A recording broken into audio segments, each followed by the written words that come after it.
and you'll see where I'm getting a lot of the information that I'm getting. So is it live? Yes. Yes, yes, yes. Our praises the Most High Yah. He's the first, the last, the beginning, and the end. We are a Yah only child. We serve the Creator, the first, the last, the Most High Yah, Yahweh, Yahuwah, Yahweh, and Brother Stephen was right. There is America.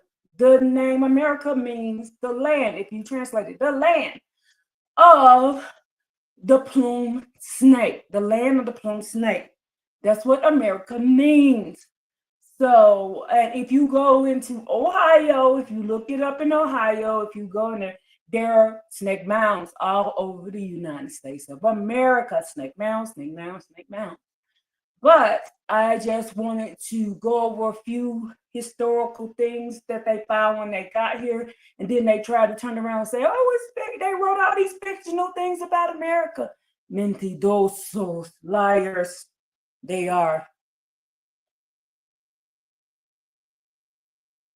And make sure you guys can see it. And oh, I lost my spot. So this sister right here, she used to be only, but she got off of it. But she still have the things up from 8 years ago, and then she kind of just stopped doing it. Let me see. This is chapter 1, the view of the Hebrew from 8 years ago. Let me see. I think that might be the first one. So let's go see, because we're gonna be going over several books today. To prove what Abba say. Let me go back. Oh, I think I might have been at the right place.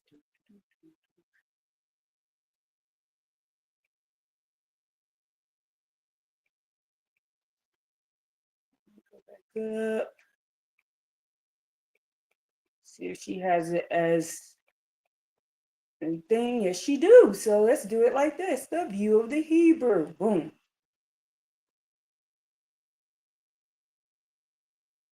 Yes, so she has them all in order. Let's do that. She's just going to read the book to you.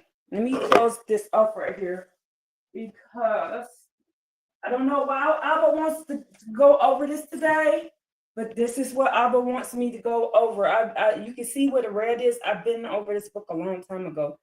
You can tell that I've already been over this.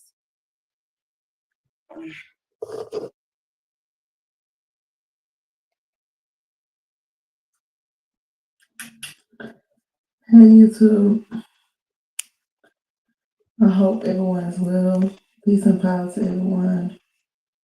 I am sleepy as you can hear. I was supposed to start this book for M.W. Smith a couple of days ago. So I'm just going to dive in here and I'm going to read until I just can't take it anymore, okay? So this book is number one, olivercowdery.com. That's where the book is. And it's the view of the Hebrews exhibiting the destruction of Jerusalem, the certain restoration of Judah and Israel, the present fate of Judah and Israel, and an address of the prophet Isaiah relative to their restoration. It's by Ethan Smith, pastor of a church in Pulte, that's Vermont. If I'm wrong, don't nail me to the cross. Y'all know how y'all like to do. Anyway, these be the days of vengeance, Christ. Yet a remnant shall return, Isaiah. Pult me, BT, printed and published by Smith and Shoot, 1823. Okay, y'all. So trying to get it where y'all can see it. But she is going to read it. Captions on I won't be doing that this book. Why? Because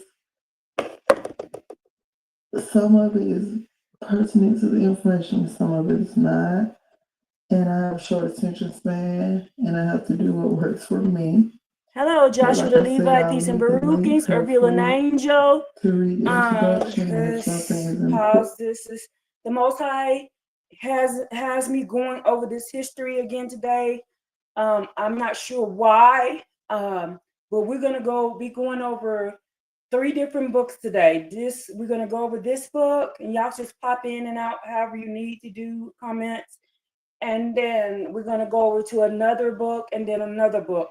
And this is going to show they knew Abba's name. Shalom, Mr. Real Talk. And they knew that America was the original place. There's a lot of information. We're going to be popping in and out of different books today. Abba has this for a reason. I am not the creator of First and Last. I don't understand everything he has for us. I just know what he told me to do today. important there. Hit me in the comment section. I might go back, maybe. Or you can just express what's there in the comment section. So this is chapter 1, the destruction of Jerusalem. The land of promise was long a land of wonders. The Hebrew nation, there was for many centuries the cradle of the truth and only church of God on earth. Their glorious things were wrought for her salvation. Patriarchs had their praise, sacrifice, and praise. Their prophets Can y'all had hear it? prophesied Can every you understand her? had often made bare his holy arm. There his people had too often apostatized, had been expelled from their Canaan, and again mercifully restored. There the 10 tribes of Israel had renounced the house of David and their God, and were hence banished to some unknown region of the world. To the present day, while the Jews were still retained in the covenant of God, and we know when they say Jews, they mean Hebrews, their God manifest in the flesh, made his appearance on earth, performed his public ministry, atoned for the sins of the world, and ascended to glory. There, the first heralds of gospel dispensation commenced their ministry, and thence the wonderful scheme of grace was propagated through the nations. Jerusalem was the capital of this earthly Canaan. Glorious things were spoken of this city of our God, beautiful for situation. The joy of the whole earth was this Mount Zion. On the side of the north, the city of the great king. This for many centuries might be called God's capital on earth. God said, alluding primarily to this city, for the Lord has chosen Zion to be an habitation for himself. Here will I dwell, for I have desired it. Here great things were done in divine faithfulness, which led the psalmist to say, God is known in her places for a refuge. For lo, kings were assembled. They passed by together. They saw it, and so they marveled. They were troubled, and so they hasted away. The Lord of hosts is with us. The God of Jacob is our refuge. In Salem stood his tabernacle and his dwelling place in Zion. There brake he the arrows of the bow, the shield, and the sword of the battle. This city of God long answered well to its name. Jeru, they shall see. Salam, peace.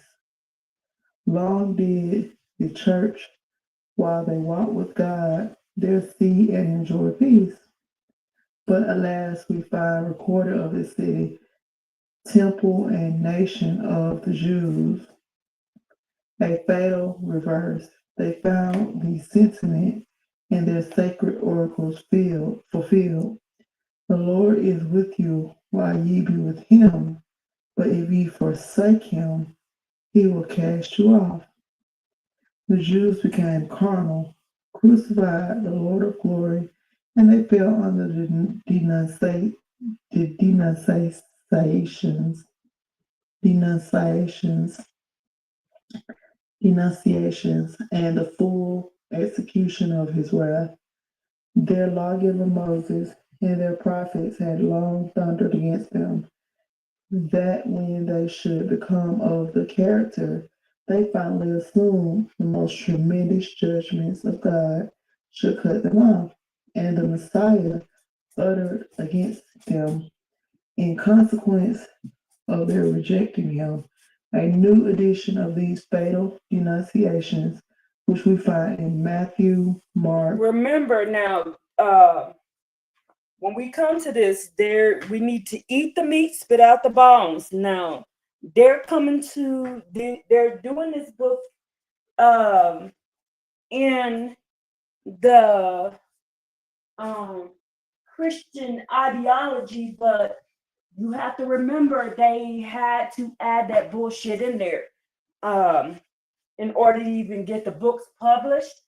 But they will be letting you know throughout these books that everything started here, everything happened here, and then it went out. It went out. So, but just throw out this bullshit, Matthew, Mark, Luke, and John, blase, bullshit crap. Y'all know that's bullshit. Luke, and Luke, to which the reader, if referred, these were to have a primary fulfillment in the desolation of Jerusalem and of the Jewish commonwealth.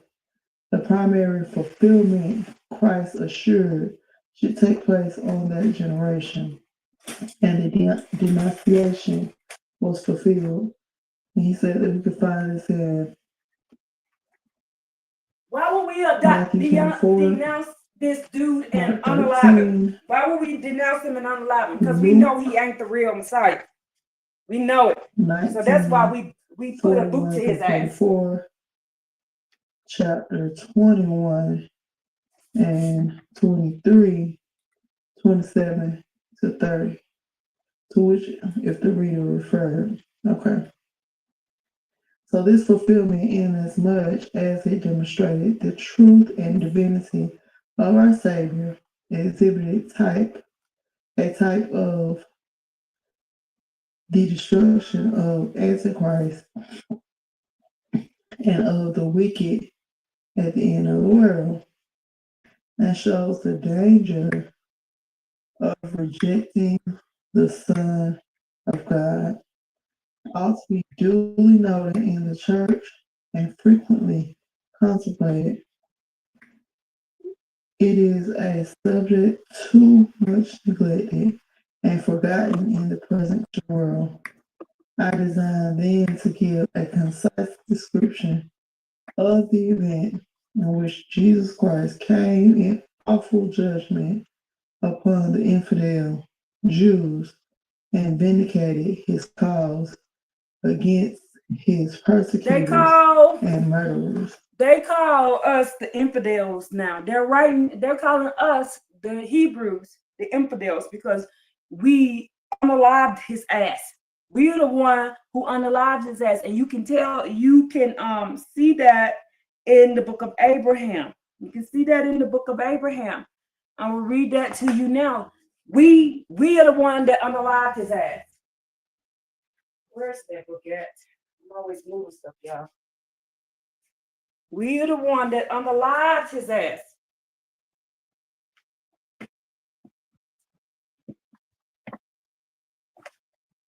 We unalived his ass, y'all. And they ain't telling that part. Because we knew he wasn't who he said he was. We knew he was a liar. We are the one. This like we beat that ass. You understand? We the one that did that to him because we knew he was lying. And they had to rewrite it like we did something bad. No, we did what Abba told us to do. That's the part they don't That's the part they don't want y'all to know. Hold on, let me turn this around. I told you we're going to be going back and forth today and learning. We're going to be going back and forth. Let me read this portion right here to let you know it was us who put the boot to ass to that dude. It was us. It's in the book of Abraham. That's why they don't want us to read these books. It's in the book of Abraham. We the one put his ass up there on that cross and beat his ass. It was us. They don't want y'all to know that part. The ones of us that was left. Because we was like, dude, you lying. You ain't the son of the Most High Yah. The son of the Most High Yah is the children of Israel. The son of the Most High Yah is the children of Israel. The children of Jacob. So that's why we did what we did to him. And he deserved the tooth of lions, mother, with his ass. Lying ass. Let me go and read this little portion. Now, this is the book of Abraham in chapter 29. Chapter 29. And it says here, chapter 29 in the book of Abraham. And it says, and while I still looked, and there came out from the right side many. The right side are the children of Israel, the children of Abraham. The left side are the heathens, those are the other nations. It says, from the right side, many. Some of us insulted the man. Some of us struck him. So who was the one beating their asses? Abraham's descendants. We were beating his ass. And others, however, worship him. Some of our people worship him. And we're still doing this today. We're still doing this today. And I saw how they worshiped him. And then Azazel ran to this man. And y'all can see that in the New Testament, that Azazel, aka Satan, came up and stood behind. They tell you that Satan stood behind Jesus Christos in the wilderness. And it tells you here the same thing in the book of Abraham. This is how I know this is true. That Azazel ran up to the man and worshiped him and kissed this man and stood behind him. Who stood behind Jesus Christos in the New Testament? Who did? Who did? Who did it? Who did? As King David. As King David, Joshua, Mr. Real Talk. So we're going to prove that they tried to make these things false, but these things actually happened. Y'all, and now they're telling the story how Jesus Christos married Mary Magdalene, and Jesus Christos got children. He got children. Now, if he's a fallen deity and he got children, what would those children be? Wouldn't they be Nephilim too? So, and then it says, there will be many from the heathens who set their hopes on this man. There were many for the heathens who set their hopes on this man, and who saw from your seed, Abraham, on the right side. Some of us, we insulted him, we struck him, others worship him, and many of us were offended by him. Are you offended by Jesus Christos? I sure the hell am. I sure am. And he, however, the Most High Yah sent him as a test. Deuteronomy 13 says the Most High test. The Most High test. And what does Deuteronomy say? 13 says, if somebody comes and say that they have dreams and they have prophecies and they come true. If there's dreams and they come true. Yes, ma'am. Yes, ma'am. Yes, ma'am, Earth. He married Mary Magdalene and had kids. Who else did that? Who else did that? Who else did that? Nimrod married his mama. Nimrod married his mama and had kids. What are they doing? They're retelling the same damn story. Who else did that? Nimrod married his mama and had kids. Jesus Christos married his mama and had kids. That's why they're subtly telling you that Jesus Christos is now this color. Why is he this color? Because Nimrod was Hamite. Nimrod was a Hamite. I'm telling you, y'all, I could teach for 20 hours straight and still not tell y'all everything that the Most High Yah has downloaded into me. And when these downloads come, I come and find this stuff. This is where I started searching for these books and stuff, because he was like, no, this ain't it. This is what you need to go look for. So let me go and read this part, then let her get back to this book, because this is going to take a while, maybe a couple of hours, y'all. So if y'all want to pop in or go back and read go back and see the playback, do that. But this is going to take all the books to put this stuff in. It's going to take a while, but Abba wants this done today for a reason. I can't tell you why. We'll probably see why. And it says here, and those whom you saw emerge from the left side of the picture. The meaning of this, there will be many from the heathens that set their hope on him. What do they call Jesus Christos? They call Jesus Christos their blessed hope. Their blessed. This is why I know this book is real, because they are literally saying these things. They call him their blessed hope. What does blessed mean? Their bleeding heart. Bleeding. That means the one who bled for them. That's what blessed means. Bleeding. Their blessed hope. Their blood hope. That's what they're saying. He is their blood hope. We need to know the etymology of words. This is why I told Stephen yesterday on the short little live I did, stop letting people say bless you. Tell them no thank you, but bless you. Send that curse back on them, because bleeding, that's to bleed. Bless, it means to bleed. Stop letting people bless you. This is why I don't tell y'all bless you. I tell y'all Baruch. Who set their hopes on him.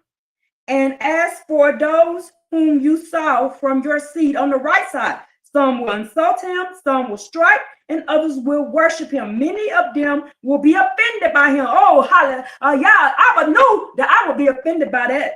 And he, however, is testing you. The Most High sent this dude as a test. And Deuteronomy 13 says, the Most High says, don't listen to anybody that says go worship another God. Even if they do things and those things come true. So Jesus Christos walking on water came true. He turning the wine, the water into wine. He did all this stuff, the floating and all this shit came true. So people believed it. Irving says, blessed means blood bath. I have been telling folks in the community about this for a while. Be less word magic. King David, thank you. So stop letting people say that to you. Remember I told you about the lady who she saw me in the and this was, I was at church, y'all. I was at a church. I wasn't there to worship. I was there. I promised them I was going to volunteer. And this was before I became a Hebrew Israelite. So I went on ahead and did the hours that I promised them. And this woman walks up to me and she goes, bless you, bless you, bless you.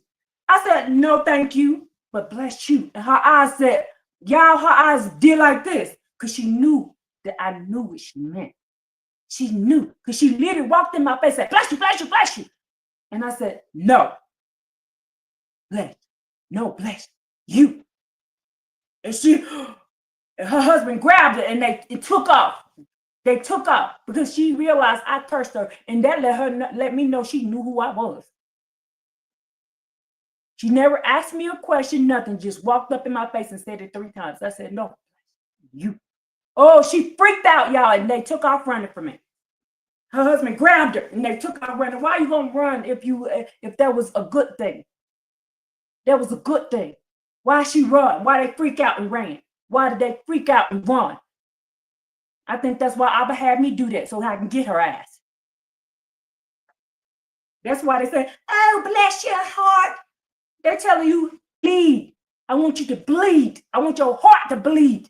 I want you to be in serious damage with their wicked asses. Know what people are doing to you. Know what they're saying to you. That's why you can say no.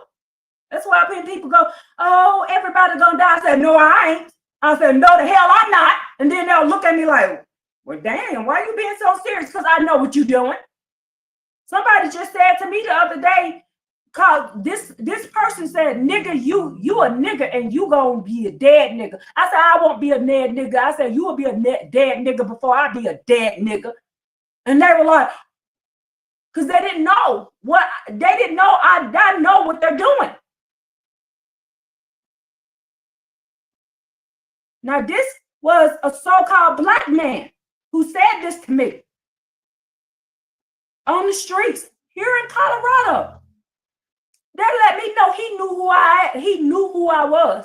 And they let me know he ain't an Israelite. He was not an Israelite. He ain't no Hebrew. For him to say that to me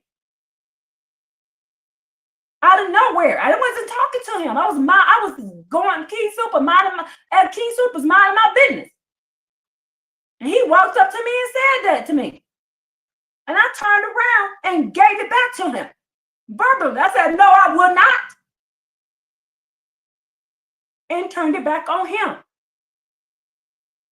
You see what I'm saying? They know who we are. They know when they see an Israelite. Because why would he, out of all the people in the store, why did he walk up to me and say that? All the people, why he walk up to me?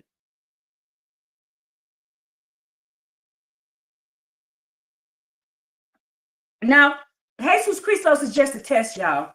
He was just a test to see if you really loved him, or would you follow after any old damn thing. That's why he tells you to read it carefully. But some preliminary remarks will first be made.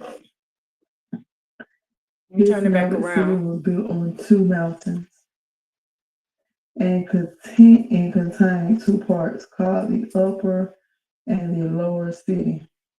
The city of David is on two mountains. On Mount Sinai, the latter on Mount Aqua. The city is supposed to have been founded by Melchizedek and then called Salem or Solomon. The warlike Jebusites possessed it when Israel entered Canaan. In the higher city, they long defended themselves against the Hebrews.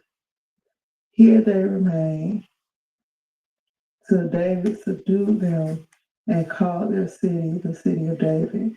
So they did mention the Hebrews. So I guess earlier they did mean the Jews. I didn't think that they made a clear distinction between the two, but they did. Now Herod the Great, when he repaired, hold on, I'm sorry. Let me check. They're saying that there's an error on YouTube. I think they're trying to stop the video. Okay. Herod the Great, when he repaired, or rather rebuilt the temple, added vast strength and embellishments to the city, which accounts for its superb state and strength when it was destroyed. Most of the city was surrounded with 3 walls. In some places where it was deemed inaccessible, it had only one. The wall first built StreamYard link should be right here, Earth. 14 towers were sit on the middle wall. It's at the beginning. One, most remarkable for its workmanship, was secured with 90 towers. The tower Stephanos was most celebrated. It was 70 cubits high had 8 angles and commanded a most beautiful prospect.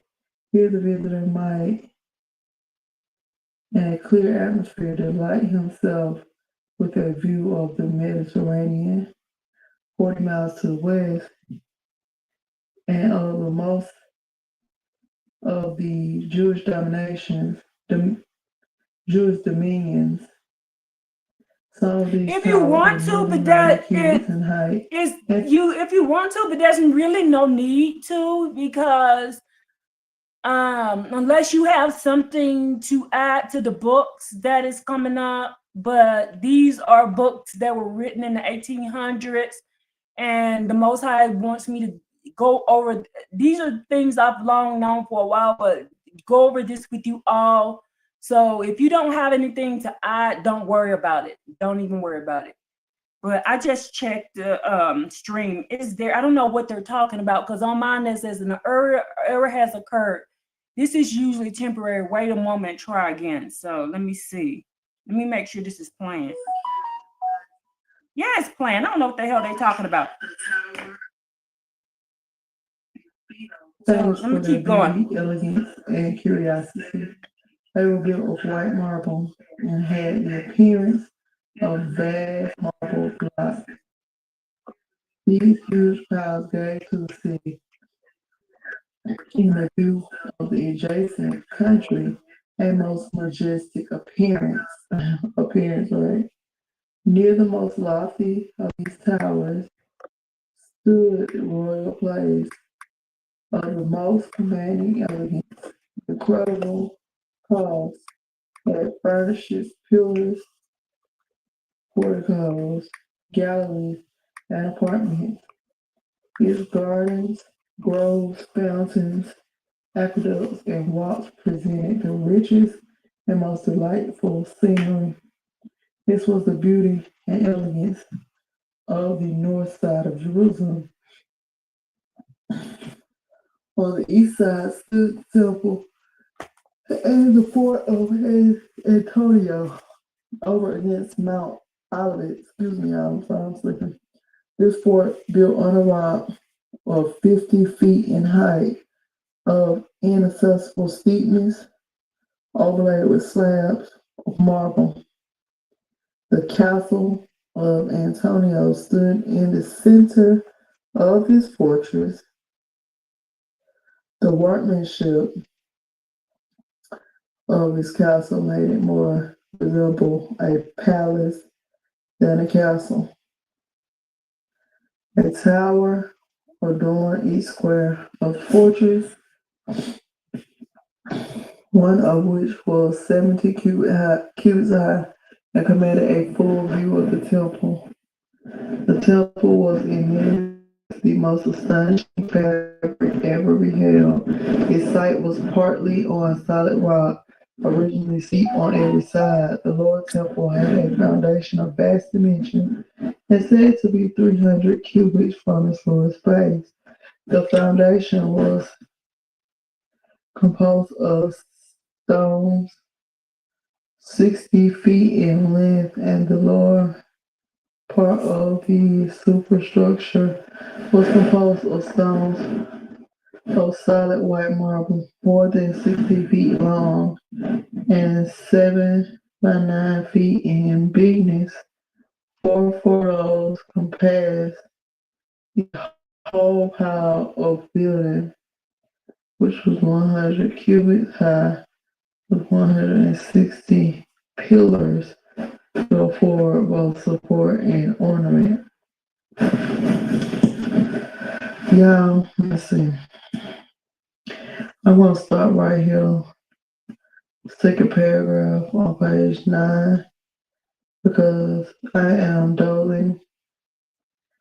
Peace and power to you. Hello, J.R. Meadows. Peace and Marukings. I take a nap. All right, bye y'all. So she's going to go over to the next one. Hey YouTube. I just want. This is her channel. But she's no longer doing y'all only people. She's no longer doing that. Peace and barukas to all the families. Let me do a peace and barukas while we wait on the internet.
Y'all see this?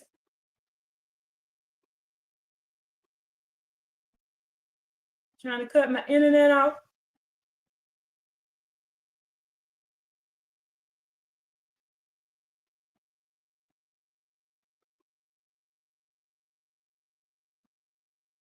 Y'all see this right here? They said they're blocking it. All we're doing is reading a book. All we're doing is reading a book.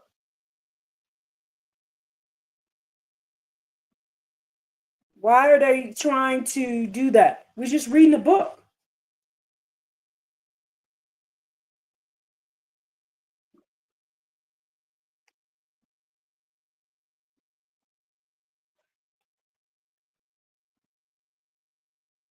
I'm going to spend time with you all. Again, if you want to buy a product,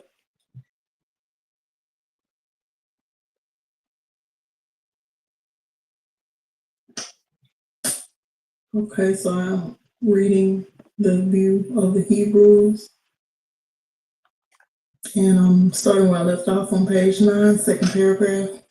The temple was in many respects the most astonishing fabric ever beheld. Its site was partly on a solid rock, originally steep on every side. The lower temple had a foundation of vast dimensions, said to be 300 cubits from its lowest base. The foundation was composed of stones 60 feet in length, and the lower part of the superstructure was composed of stones of solid white marble, more than 60 feet long and 7 by 9 feet in bigness. 4 furlongs compassed the whole pile of building, which was 100 cubits high, with 160 pillars to afford both support and ornament. In the front were spacious and lofty galleries with cedar wainscot resting on uniform rows of white marble columns. Josephus asserts that nothing could exceed the exterior part of this house of God.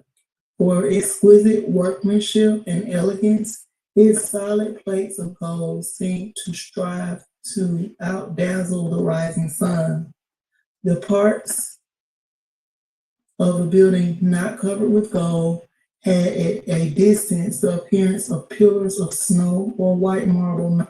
Okay, let me say that real quick. You know I be forgetting to say these things. You're right, Earth. I am using the Fair Act copyrights to read this book on air. This is just to read a book on air. That's all I'm doing. To read a book on air. Yes, Joshua, you're right. Mountains, and the grandeur of the internal workmanship of this magnificent dome did not fail of being fully equal to its external magnificence. Nothing superb, costly, or elegant was spared.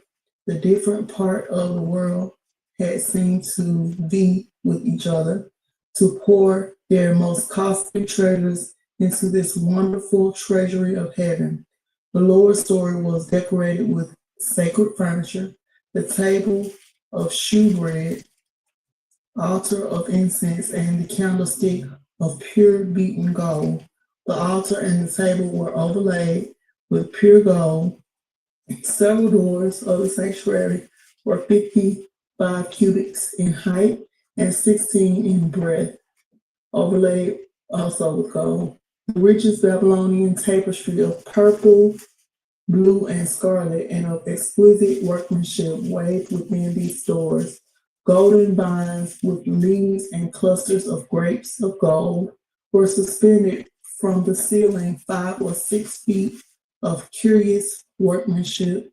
The temple had a huge eastern gate of pure Corinthian brass, a metal in the highest esteem. It would be a task to enumerate all the foldings of golden doors in the chambers, carved work, paintings, and gildings, vessel of gold, scarlet, violet, and purple, sacerdotal vestments, and all the incalculable piles of riches in this temple of Jehovah. The most precious stones, spices, and perfumes, everything that nature, art, or riches could furnish, were stored within these stupendous and hollowed walls. Here were the city You are and the appreciated temple for the to be light. destroyed for the infidelity, malice, hypocrisy, and persecution of the Lord of glory in himself and his followers, which characterized its rulers and people. Here a measure of unprecedented atrociousness was just filled up, which should bring down wrath upon them to the uttermost. This tremendous ruin our Lord foretold and fulfilled. The last noted entrance into Jerusalem of him who was God manifest in flesh took place on the Monday before the scene of his sufferings. Amidst the acclamation of multitudes, he has hailed King of Zion with every token of joy and praise. The air rang again with their praises uttered for all the mighty works they had seen. They sang, Hosanna, blessed be the King that cometh in the name of the Lord, peace in heaven and glory in the highest. Hold on, y'all. O Lord, superior to all their adulation, and knowing how soon the hosannas of some of them would turn, crucify him, and being touched with sympathy and pity for a devoted city, now going to fill up their guilty measure of inequity, beheld the city and wept over it. He said, if thou hast known, even thou in this thy day, the things which belong to thy peace, but now they are hid from thine eyes. For the day shall come when thine enemies shall cast a trench about thee, and compass thee round, and keep thee in on every side, and shall lay thee even with the ground, and thy children within thee, and they shall not leave thy visitation. And they shall not leave thee one stone upon another, because thou knewest not the time of thy visitation. The day but one after Christ went into the temple for the last time to instruct the people. While he was thus employed, the high priests, elders, Herodians, Sadducees, and Pharisees. Okay, I'm gonna read this part right here, because they were prophesied. The other people were prophesied the same thing we were prophesied, that they were coming over here. They were coming here. It says, for the days shall come when thine enemies, our enemies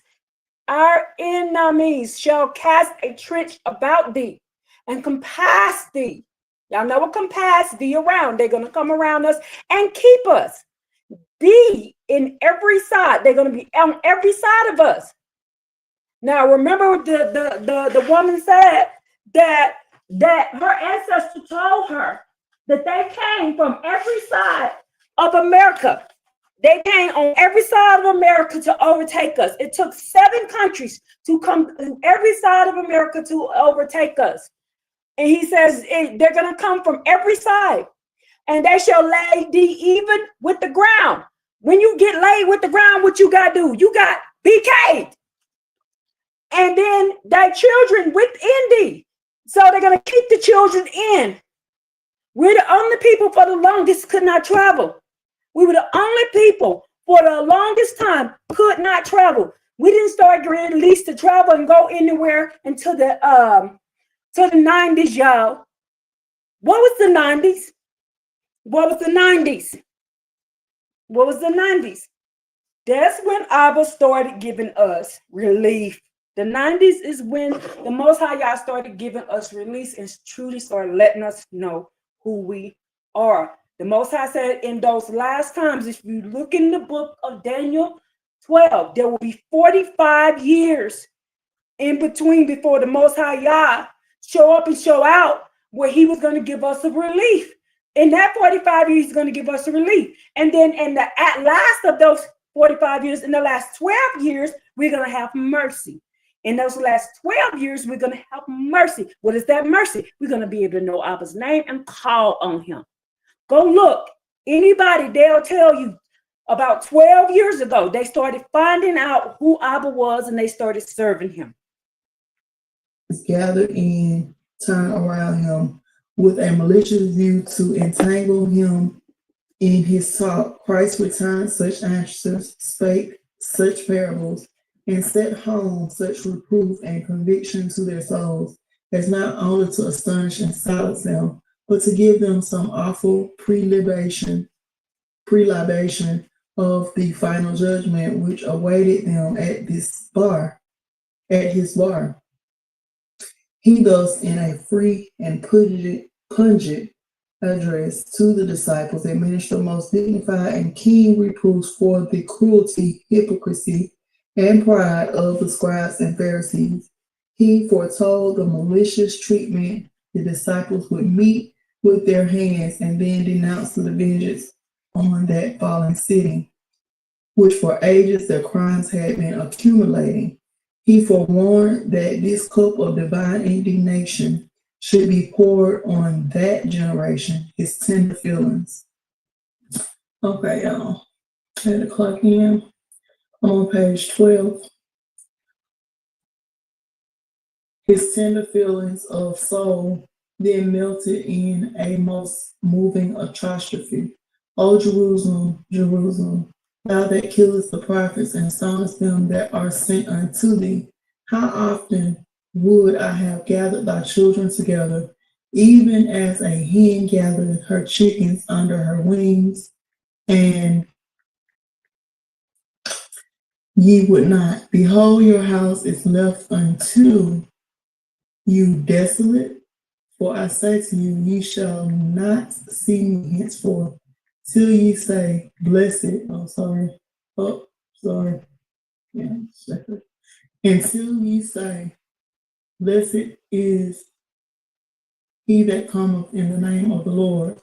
Upon this our Savior left the temple. The disciples took an occasion to speak to Christ. So I'm going to pause this because the reason why I'm playing this will show you.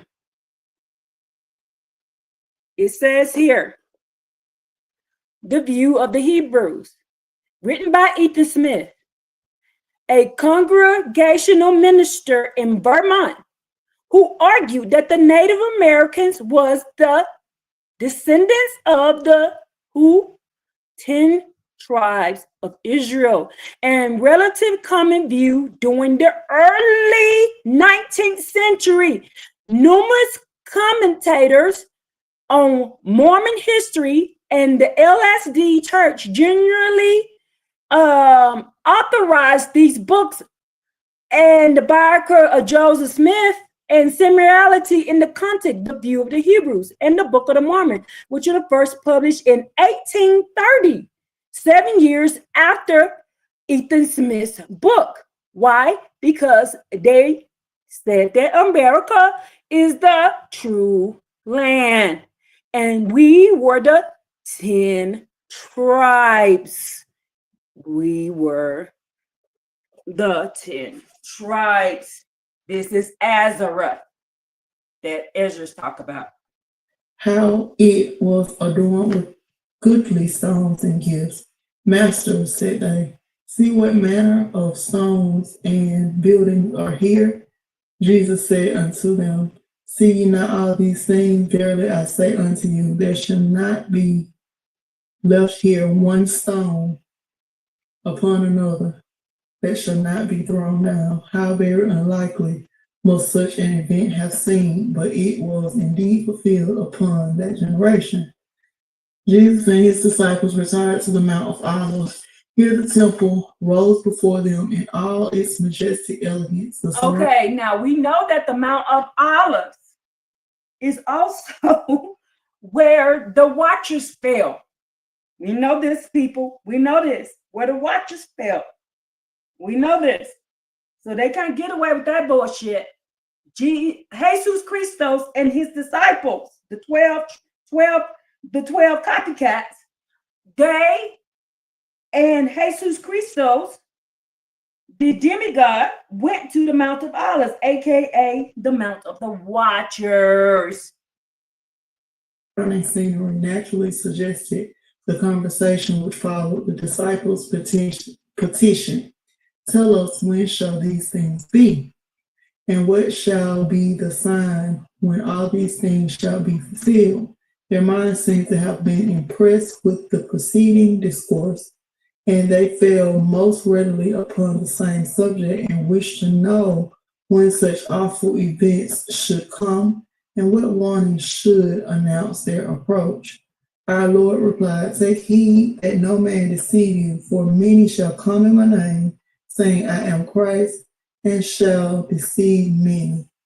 As though he had said, this shall be one signal token of the event, both as my denunciations relate to a primary accomplishment in the destruction of Jerusalem and to a more general and dreadful fulfillment in the destruction of Antichrist in the last days. Impostors shall abound, false religionists shall deceive and ruin many. This was fulfilled in relation to Jerusalem not long after Christ's ascension. The Samaritan Josephus appeared and declared himself the Messiah predicted by Moses. Simon Magus also declared himself he great power of God. Soon after, another impostor appeared from the mongrel Samaritans. The church has ever been annoyed by such kind of Samaritans who have ever been faithful and vile impostors, crying lo here and lo there. This impostor promised to exhibit to the people sacred utensils said to be deposited by Moses in Mount Gerizim. Here a new decision must be given from heaven to the question between the Jews and Samaritans as to the place of worship, a thing which schismatics have ever been exceedingly fond to derive some new light upon their part and question directly from above, as though decisions already given were insufficient. Armed multitudes sallied forth to follow this Messiah, confident their great deliverer had at last made his appearance, but Pilate, the Roman governor, checked their fanaticism with a sword and put their fancied Messiah to death. And y'all, I can read. I'm trying not to rush because I know some people are actually listening, and I need to put my glasses on. I don't like having headphone glasses all that on. Okay. Another imposter, Thetis, arose He adds the address to persuade multitudes to follow him into the wilderness, under his promise that he would cause the river Jordan to divide. The Roman procurator Vetus, with a troop of horse, pursued them, slew the impostor and many others, and dispersed the faction. Deceivers under the government of Felix were multiplied, leading off people into the wilderness under the promise and fanatical expectation that they should there see signs and wonders. The old serpent often leads fanatical people into the wilderness of error and delusion under similar expectations. The vigilant eye of the Roman government. Okay, didn't we just have that happen? These people thinking they're going to get raptured. The serpent often leads the people into the wilderness. What is the wilderness? Away from the Most High God.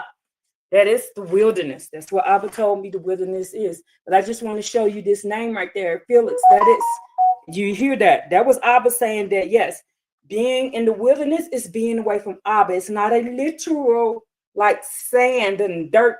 The wilderness is being away from Abba. They're leading you away from Abba. They lead you into the wilderness. The serpent leads you into the wilderness. So, and then I just want to show you Felix. That's the name of my great-grandfather, who is a Chickasaw Indian. His name is Felix. Belay, I call him. But that is his name. And he's on the roll. He had his court. He had his Chickasaw court. Rested on those impostors and was sure to frustrate their designs as oft as they appeared. And I would try to rush and read that, but it don't end. Stops in the middle of a sentence. So we're going to start right here on the last paragraph on page 14. And I have a call coming in anyway. Hold on, y'all. I thought I had a call. It's the business line, and sometimes people get my number from random places. Go figure. I never answer because it's just for business. It's better to reach out by email, and that's enough on that. But anyway, I'm going to stop here. One of the last paragraph on page 14, and this is what I'll be picking back up probably tonight as I'm working. And this seems like it's getting pretty interesting. Again, thank you, M.W. Smith. Peace and power, everyone. Let's go to the next one. Let's do it this way because last time it didn't want to pick up. So she skipped over. So I had to go here, then come back up. Some kind of way she skipped. They loaded different. So let's go to this one. I'm glad I remembered that. I'm back. I was like, I cover my camera. The good stuff coming. Wait, y'all. The good stuff coming. But you know you got to get through that. The bullshit they put in these books. Do the most to pry. But anyway, I am currently working, hence the headphones. I am going to get back into this view of the Hebrews. But first, again, this is my page. To the new visitors, please like and subscribe. And if you want to donate, here's my donate button. If you want to purchase some of my product, here's my buy now button. And if you want to donate to my relocation fund, here's my GoFundMe button. Now let's get back into this book. So in the year 55 arose a notable Egyptian imposter, and we're picking up at the bottom, the last paragraph on page 14. In the year 55 arose a notable Egyptian imposter named Felix. 30,000 followed him under the persuasion that from Mount Olive they should see the walls of Jerusalem fall to the ground at his command for their easy capture of the Roman garrison there and their taking possession of Jerusalem. They were attacked by the Roman governor. 400 were slain and the rest dispersed. The Egyptian imposter escaped for his life. And the next book that we're going over, the reason why I'm going over this one first, because the next book we're going over, we're going to prove where Rome truly is. We're going to prove what Egypt truly is.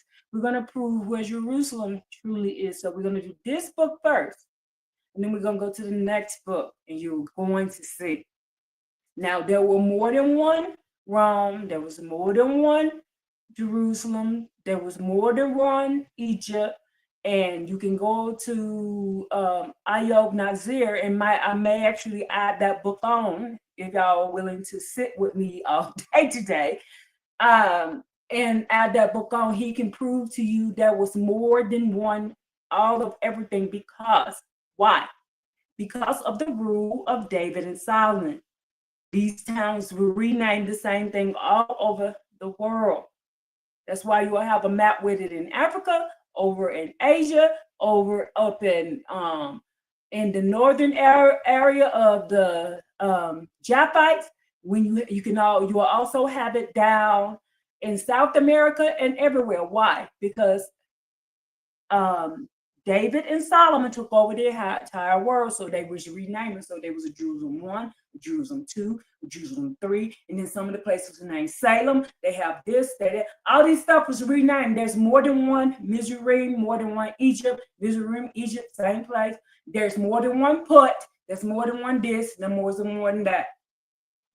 In the year 60, another pretended Messiah appeared, engaging to break the Roman yoke if they would follow him into the wilderness. But the deceiver and his followers soon fell a sacrifice to the vigilance of Festus the governor.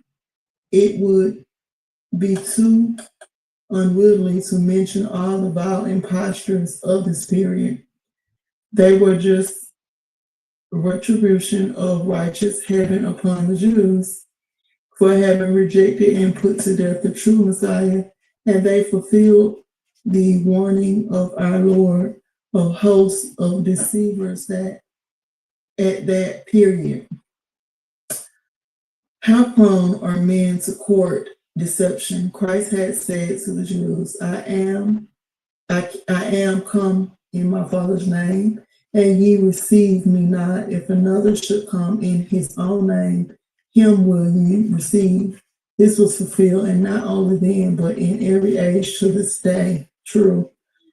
Those who give the best evangelical evidence of their being ambassadors of Christ, many will reject, while the confident and noisy claims of egotists are by them fully allowed, as in water face answers to face, so the heart of man to man.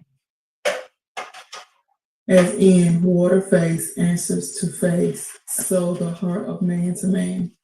Our Lord proceeds, and ye shall hear of wars and rumors of wars. See that ye be not troubled, for all these things shall come to pass, but the end is not yet. For nation shall rise against nation, and kingdom against kingdom, and great earthquakes shall be in diverse places, and famines and pestilences. All these are the beginning of sorrows. The portentous thunders of wars and rumors of wars may be said to have occupied most of the time from the death of our Savior to the destruction of Jerusalem.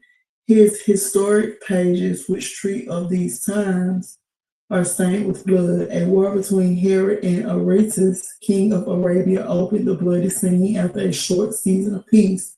In Seleucia, the Greeks and Syrians rose against the Jews, who fled thither from the pestilence in Babylon and slew 50,000 of them.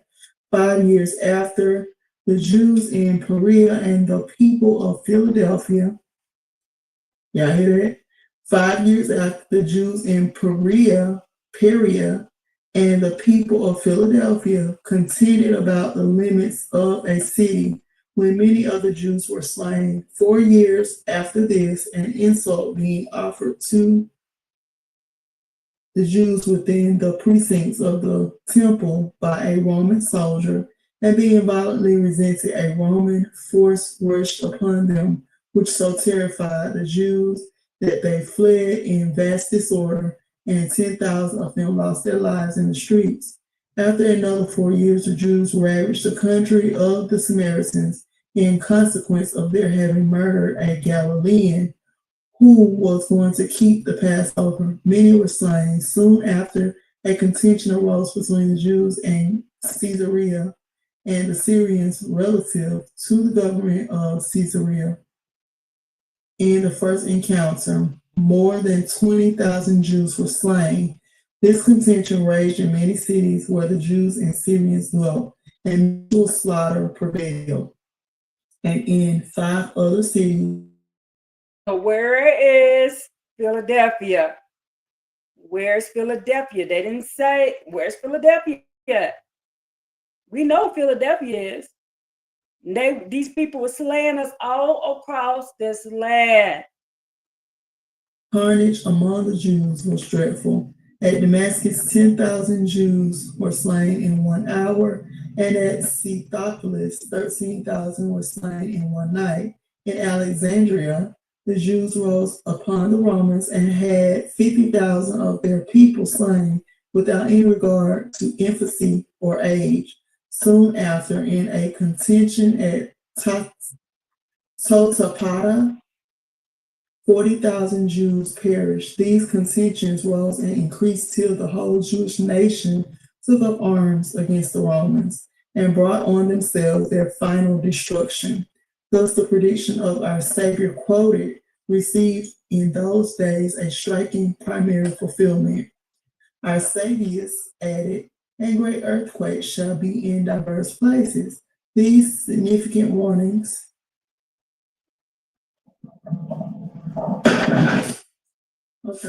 that happened so fast. I don't know where I left off. Our Saviors added, and great earthquakes shall be in diverse places. These significant warnings were to accomplish in those days. 2 are recorded by Tacitus, one at Rome in the reign of Claudius, another at Apamea in Syria, where were many Jews. So destructive was the one at the latter place. And remember, when they're saying Jews, they're saying Hebrews or Hebrews. Jews are converts. That the tribute due to the Romans was for 5 years remitted. One also was terrific at Crete, one at Smyrna, one at Maltus, one at Chios, and one at Samos, in all which places Jews dwelt. These are noted by Philostratus soon after, in the reign of Nero. Both to see Tacitus and Eusebius informed that Hierapolis and Colossae, as well as Laodicea, were overthrown by the earthquakes.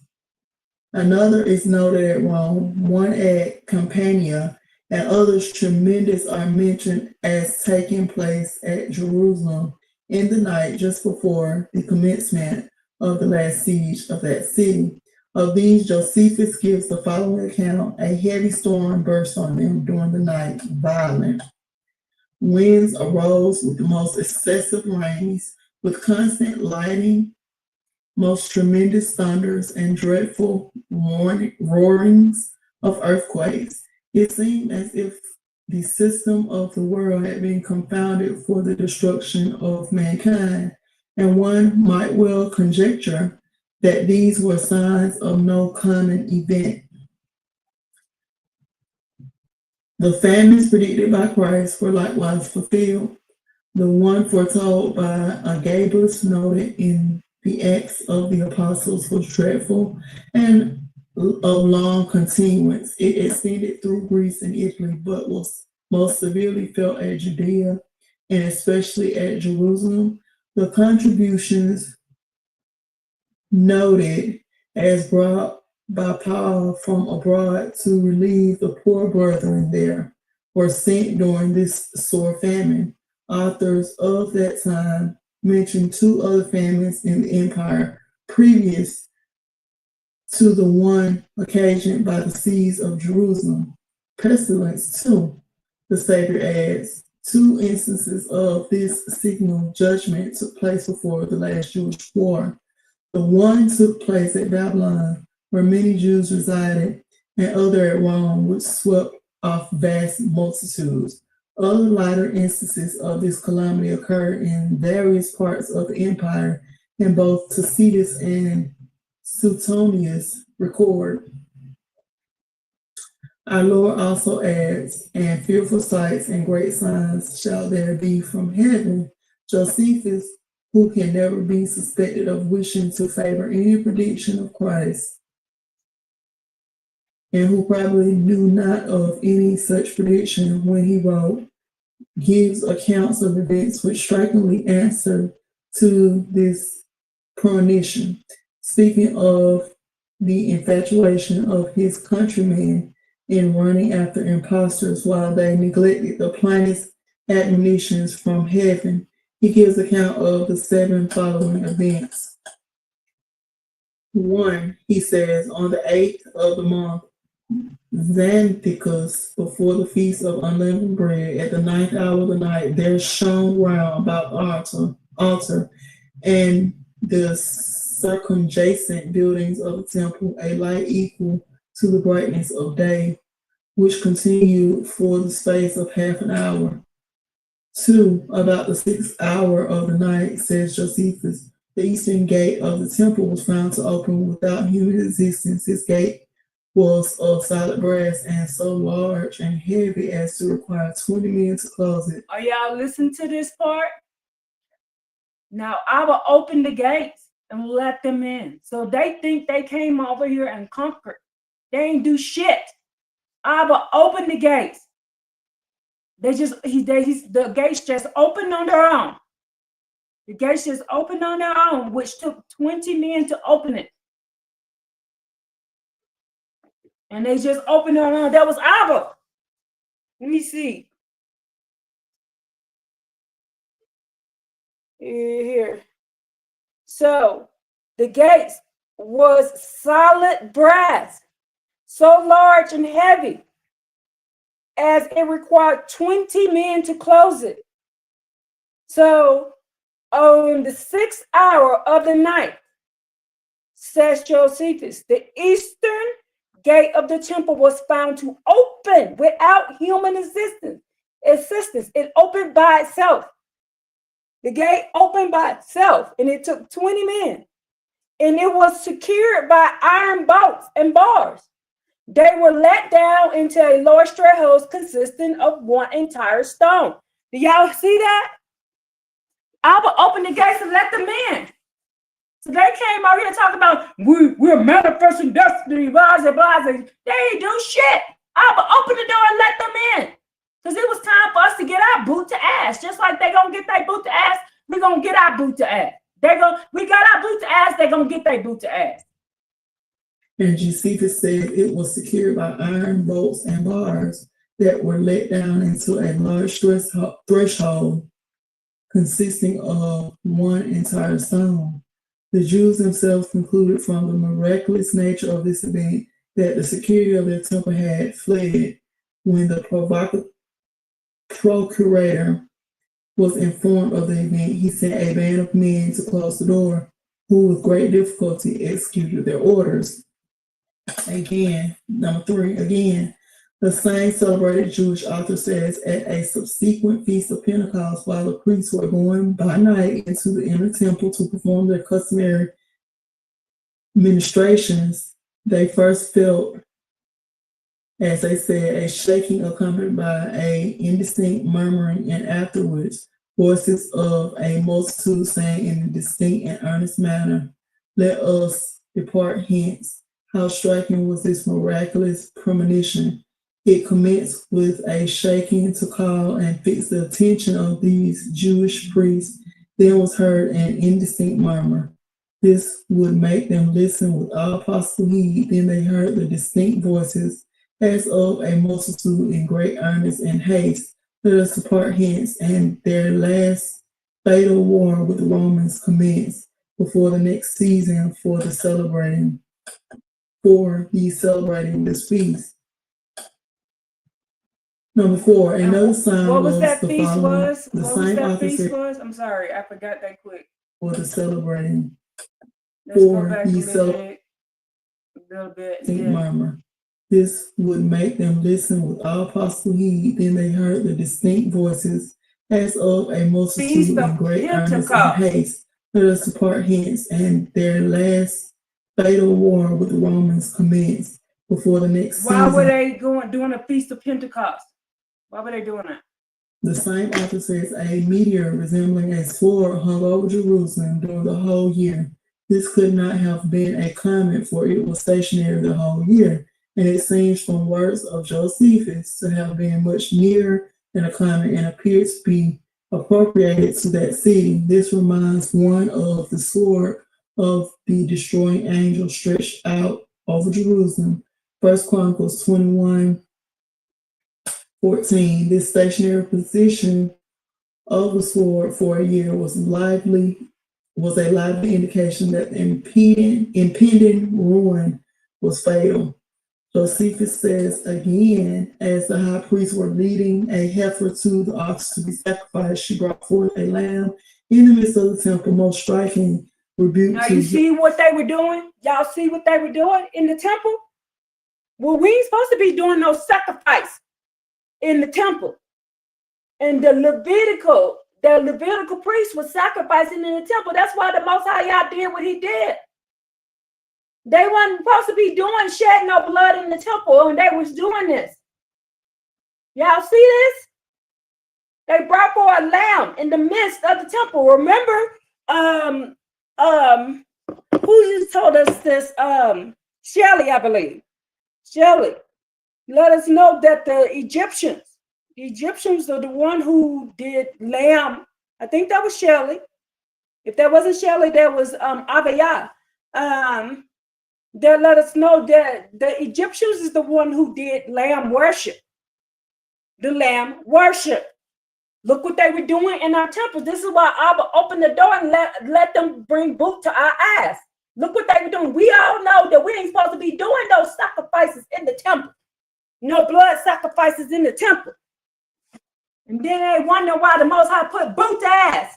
Those infidel priests who had rejected the Lamb of God, who had shed his blood once for all and abrogated the Levitical sacrifice which they were impiously continuing. This wonder was exhibited in the temple, the type of the body of Christ and the Passover, when at a preceding Passover, Jesus was arrested and sacrificed, and it took place before the high priest and their attendants, so that they could never complain for want of evidence of the fact. Interesting. Thank you for waking me up, M.W. Smith, because I had gone to sleep behind the wheel. As far as reading and bringing knowledge to the table, I like bringing something to the table. Okay, now let's go back because she got those mixed up. Now let's jump back up here. Oops. She got the view of the Hebrews on that twice, 9-14. So Hey y'all, I'm back. make sure I'm doing the right one.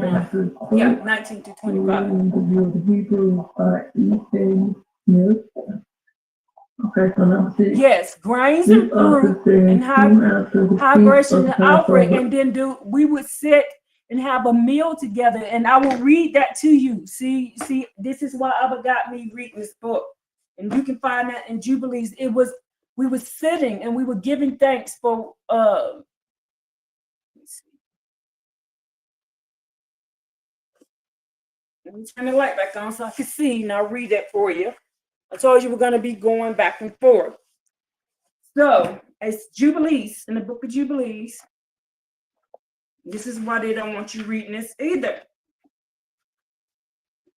Hold on, put my glasses back on.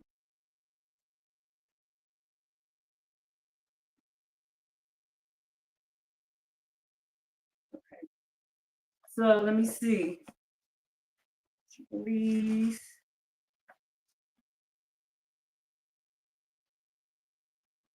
Oh, let me see, where do I want to start? And this book, if you read the book of Jubilees, it also lets you know if we're not in the land, if we're not in the land, we cannot do the feast days. If we're not at the temple that the Most High Yah picked in the land that we picked, we cannot do the feast days. So those camps that are doing these feast days, they're number one, they're violating our law because we ain't supposed to be doing blood sacrifice and they're sacrificing lambs and stuff. And number two, we have to do it in the land. Well, I will choose. I will read all of this now. This is going to start at Jubilees 49. Jubilees 49. And Numbers 49 and 15. The command, the sons of Israel, he told Moses, and command the sons of Israel to observe the Passover throughout their days every year, once a year on the day of its fixed time. And it will come for a memorial, well-pleasing before the Most High Yah. And if we do it, we will get no plagues will come on them to slay or to strike in that year on which they celebrate the Passover in its season, in every respect according to his commands. Now let's listen to the commands. We will not eat it outside of the sanctuary of the Most High Yah. We would not eat it in the sanctuary. We would not eat it outside of the sanctuary of the Most High Yah. We cannot eat it outside of the sanctuary, so we cannot do this. The only thing we can do is keep the Sabbath. You can keep the Sabbath in your house, but you cannot. They cannot. They're violating the Most High Yah. So I hate their feast days. I hate them. Number one, they're doing it outside of the land. Number two, they're doing blood sacrifices on it, and we don't do that. We are supposed to sit and have feasts. And I'm going to keep reading and prove this to you. And when you try to tell them that, they want to fight with you. This is why they're going to get boot to ass. This is why they're going to get BK. And this is why they're going to get brutally annihilated.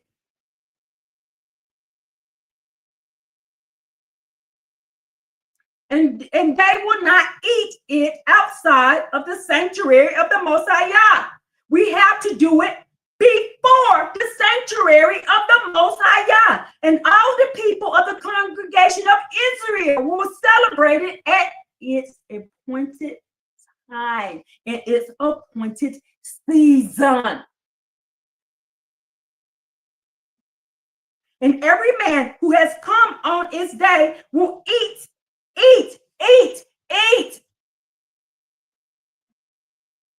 It's a dinner. It's a dinner in the sanctuary of the Most High Yah before the Most High Yah from 20 years old and upwards. You got to be 20 and over to attend.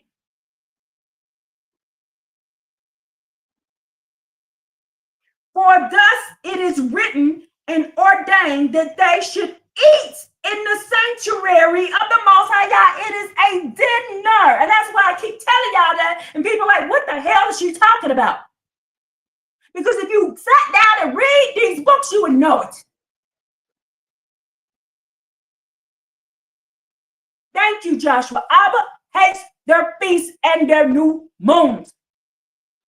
Because they're not doing it in a way Moses taught us. Moses, the Most High said, Moses, command them. It's a commandment. But there's stipulations to these commands. Daniel is the example of how we're supposed to do things when we're in captivity. Go read the book of Daniel and you'll know what we need to do. That was in captivity. And when the sons of Israel come into the land, in the land, which they are to possess in the land of Canaan, and set up the dwelling place of the Most High in the midst of the land in one of their tribes until the sanctuary of the Most High has been built in the land. In the land. Let them come and celebrate the Passover in the midst of the dwelling place of the Most High. Yeah, it has to be in the dwelling place. Did you just do that on my bed?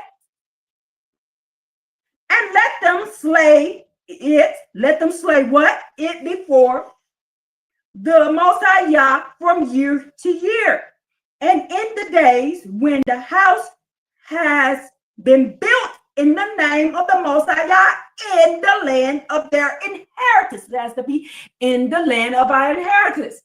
What part of this? In each sentence is in the land, in front of Yah. In the land, in front of Yah, and we're going to eat dinner. It's dinner. That's why I was like, it's dinner. And they were like, what is she talking about? It's dinner. And we're going to give praise and thanks and eat the food in front of him. It's dinner. And they will go there and slay the Passover in the evening at sunset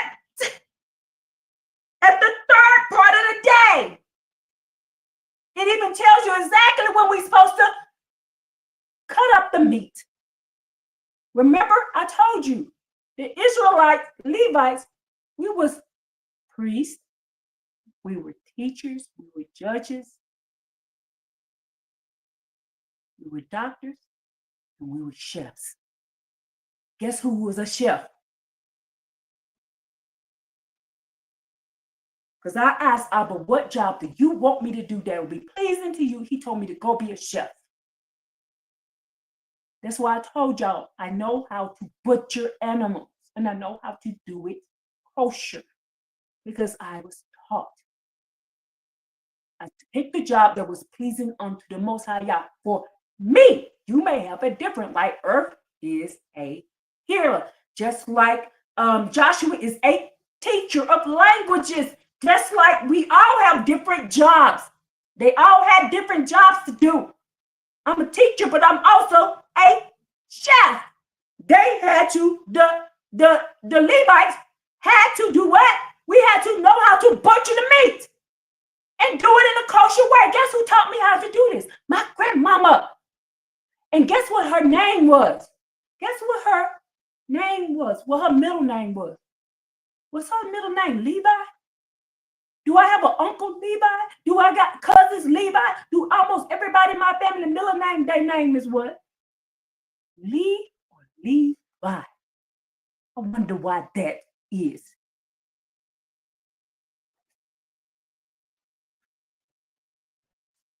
The name, it says, when it's been built in the name of the Most High in the land of their inheritance, they will go there and slay the Passover in the evening.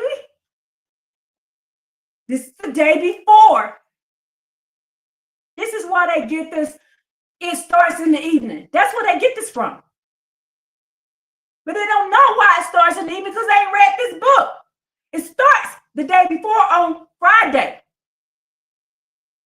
Yes, Joshua, the Levites had multiple roles and responsibilities and responsibilities. Some was builders, some was cleaners, some did this, some did that. We all had, our jobs was to keep the temple and keep the laws and keep them going. We all couldn't do the same job. We all could not do the same job.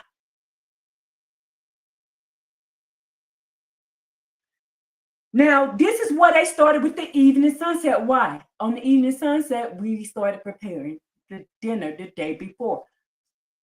Everybody who got a black grandma on Friday, what did they do? Didn't they prepare a bunch of food?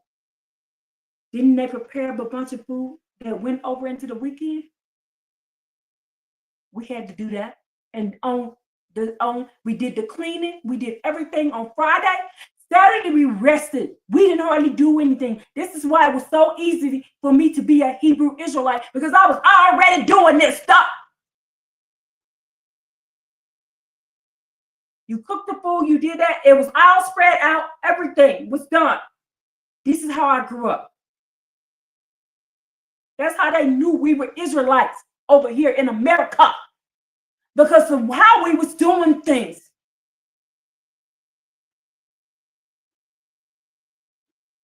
Now, let me show you. Let me show you. What did they do? What was the altar? What was the altar? Let's keep going. And they will go there and slay the Passover in the evening sunset at the third part of the day, and they will offer its blood on the threshold of the altar and would place the fat on the altar. And then what would we do? What would we do? We would roast it. We would burn it. That's why we were such good barbecuers. We would burn the fat and burn the blood on the altar. That's to show that we wasn't eating it. That's show out, but we don't eat it. Why do we do the fat? Because fat has blood in it. Fat has blood in it. You take the skin out, everything. I would never eat the skin of anything. I did never do it. I would take it out. I would feed it to the dog. I would throw it away. And I never knew why I was doing that. And people thought, you're weird. Why are you doing that? Now I get older, I find out why. Because there's blood in your fat. You never eat the fat of anything, because there's blood in it. Then, after you put it on the altar and burn it, you roast it, it says here. You roast it. Let me get back up. You roast it with what? Fire. You roast it with what? Fire. Oh, so we burn it. In the courtyard, not in the temple, in the courtyard, not in the temple, which has been sanctified in the name of the Most High Yah, not in the temple. It says here in the courtyard. That's why we always get in the yard and do a barbecue. Don't you notice all black people, we always get in the yard and do a barbecue? And some reason we always do it in the front yard. Don't y'all notice that? Don't y'all notice that? When I read this, I'm like, okay, now this makes sense why we doing it. It's in our DNA. I'm like, why they always going in the front yard and doing this? Where's the courtyard? Where's the courtyard of the temple at? Ain't that the front yard? And they may not celebrate the Passover in their cities. We cannot do it in our cities, nor in any place except in the dwelling place of the Most High Yah, and before his house where his name has dwelt. And they will not go astray from this.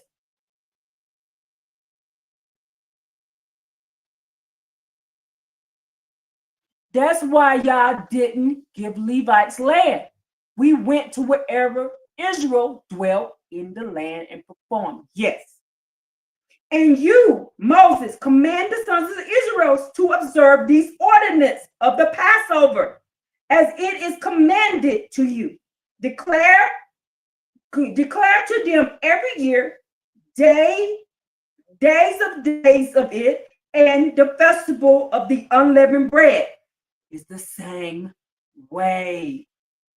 And they should observe its festival, and they will bring the oblations every day during the 7 days of joy before the Most High God on the altar of your God. What are we going to do with it? In the courtyard, not in the temple.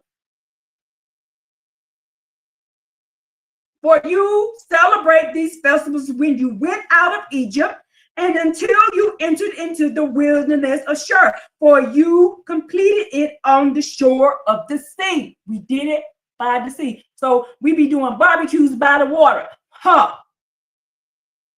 Every time y'all, they want to go swimming. What? They break out the barbecue. And after this law, I made known to you the days of the Shabbats.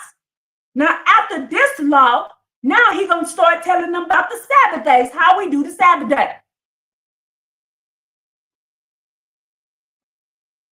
After these laws, I made known to you the days of the Sabbath in the wilderness of Zin, which is between Elam and Sinai.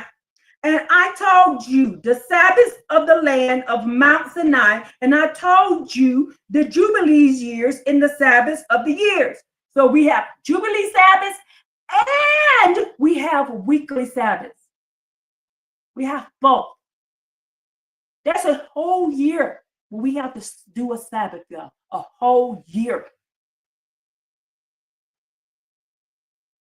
There's Jubilee Sabbaths and weekly Sabbaths. But the year thereof I have not told you until you enter the land, which you are to possess. So we didn't start Jubilee years until we got into the land.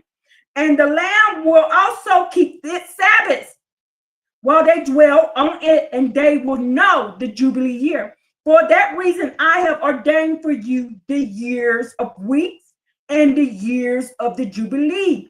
There are 49 Jubilees, the days of Adam until this day. So the Jubilees go all the way back to Adam, baby. And 1 week and 2 years, there are yet 40 years more for learning. How long does it take us more? How long does it take us to learn? Didn't we just find that? Didn't I just teach this on the live yesterday? How long does it take us to learn all the laws? 50 years.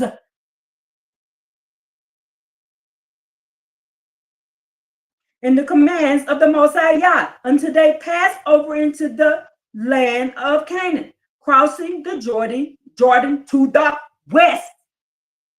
It literally says west here, people. And the Jubilees will pass by until Israel is cleansed from all the guilt of fornication. Why? What fornication were we doing? We were doing what? Unclean thing, polluting and sinning and error and dwelling with confidence in the land. There will no longer be an adversary or an evil one.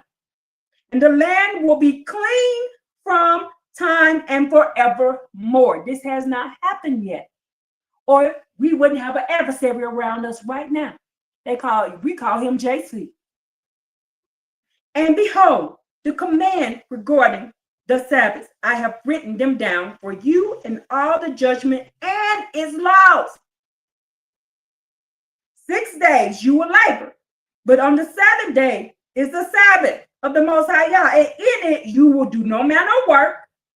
You, your sons, your maidservants, your manservants, and all your cattle and your sojourners will also with you will do no manner of work.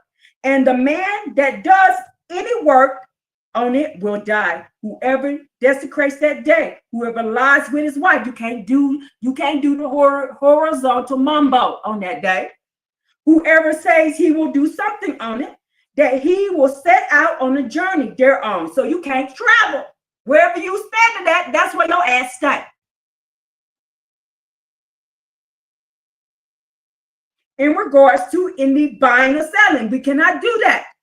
Whoever draws water thereon, which he had not prepared. So listen to the caveat. We can prepare something to use for that day. So everything that is prepared, we can use. But if it's not prepared, you can't go touch it.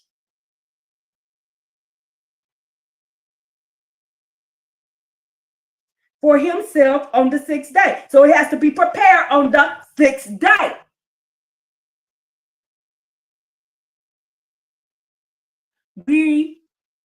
We were mainly committing idolatry by default. Why? Because we came up out of Egypt. Yeah, they teach us not to do the idolatry anymore. And whoever takes up any burden to carry it out of his tent. So where do we do the Sabbath? Or out of his house. So where's the Sabbath? supposed to be at. Every Sabbath is in your tent or in your house. So if you are traveling, you stop your tent where the hell you at during that day, and you sit your ass there till sun goes down. If you do it, if you're in your house, you do it there. If you're in a tent, you do it there. If you don't, you will die. You will do no work whatsoever on the Sabbath, except, here's the caveat, except to utilize what you have prepared for yourself on the sixth day. So if you got water or tea or coffee or food you need to do, you can use that. But you cannot go get no more stuff. If you forgot something, that's your ass. That's why you make a list and make sure you get everything done on the sixth day. So as to what?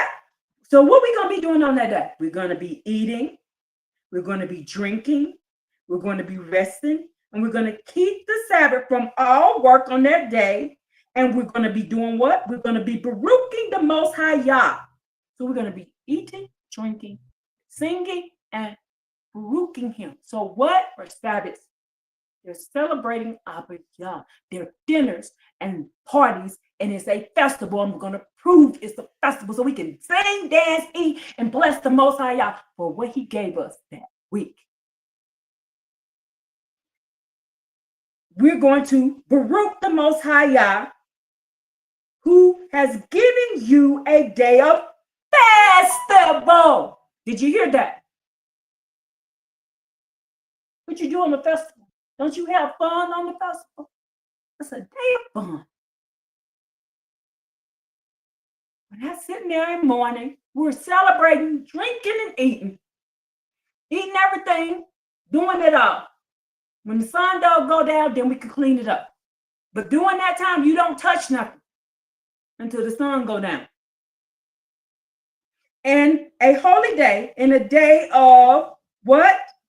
Giving. You a day of festival and a holy day of giving. A day of holy kingdom for all of Israel is the day among their days forever, forever and ever, forever and ever. For great is the honor which the Most High Yah has given to Israel that they should eat, drink, and be satisfied on this festival day every week. Every week, every week. Every week, every week. And rest from all the labors which belongs to the labors of the children of men, except, what do we do on that day? We burn frankincense. We bring the obligations, which the obligations, I'm going to tell you why we're bringing obligations. And sacrifice. What is the sacrifices? I'm going to show you what they are. Before the Most High Yah, the days for the Sabbath. On this day will be done on the Sabbath in the sanctuary. In the sanctuary, what are we doing? We're burning frankincense and giving thanks to the Most High Yah. And they may atone for Israel with what? Verbal sacrifices continue from day to day for a memorial well-pleasing before the Most High Yah, that he may always receive from day to day according to what they have been commanded. And every man who does any work thereon goes on a journey, tills his farm, whatever in the house, other, whatsoever, lights a fire, rides any beast, travels on the ship. So if you're on the ship, you got to stop that ship.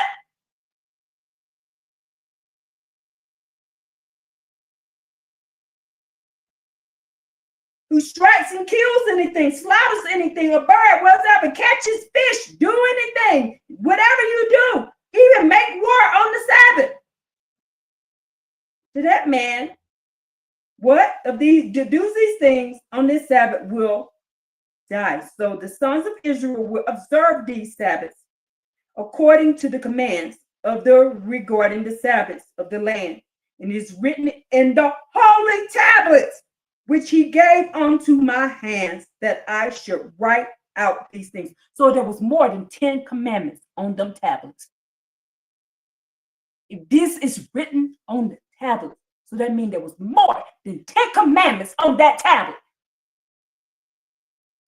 The laws of the seasons and the season according to the division of the days. These are the counts of division of the days is complete. Now, I'm going to go back up in here. The reason we're bringing stuff in, why are we bringing stuff in? What is the sacrifice we're bringing? We're bringing the stuff in so the obligations in to who? The Levites, because they don't have jobs. That's why we're bringing the stuff in. They're working in the temple. So we're bringing extra things to drink, extra things to eat for the who? For the Levites. You can find this in Jubilees 49. Jubilees 49. Now let's get back to this book. I told y'all this is going to be a lot to learn. I already knew this. I already went through this. But this is for the people in the back who don't know this. King David, I'm sure know this. Joshua, I'm sure know this. I'm sure Mr. Real already know these things. I'm sure that all the people who are here attending now already knew these things. But this is for the people in the back where they have no excuses. So when the Most High puts a boot to your ass, you know why he's doing it. Because you're violating. We ain't supposed to be doing no blood, nothing in the temple. The sacrifice in the temple is a bringing sacrifice. We're going verbal sacrifice. We're burning incense on that day. That's the Levites in the temple. And we're going to be doing what? Giving verbal thanks. And we're going to sit down and be joyous and have a festival. And we're going to eat dinner, drink together, and sing and dance and give thanks unto the Most High Yah. Can't wait to all this stuff over with my mom ready to be impeached. Trump push that button and hurry up. Stop. I know I'm ready to, King David. I'm ready to. I'm ready for things to go back to where they're supposed to be. I am so sick of these folks. Now let's get back to what she's saying. Now that we know this, let's go and read these books. That's over in various parts of the country before the set. Really?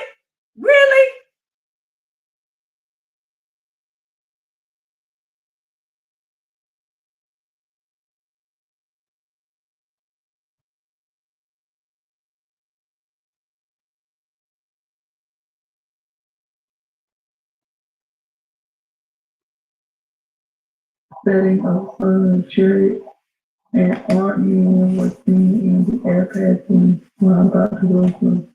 The strange sight occurring before sunset and being seen in various parts of the country must have been a miraculous portent, a sign from heaven. The Jews had said, "What sign show us thou that we may see and believe?"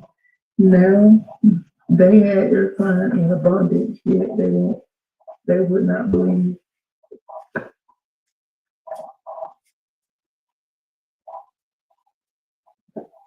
Wow, I'm in there again. My bad. The last and most skillful sign Josephus relates that one Jesus, son of Ananias, a rustic of the lower class, appeared in the temple at the Feast of Tabernacles, and suddenly exclaimed, a voice from the east, a voice from the west, a voice from the four winds, a voice against Jerusalem and the temple, a voice against the bridegroom and the bride, a voice against the... So a voice came against them. The last sign, a most fearful sign, Josephus relates. This one, Jesus, was it? Hey, Jesus is the son of Ananias, the son of Ananias. I thought he was the son of God. Let me put that up there for you. I thought he was the son of God.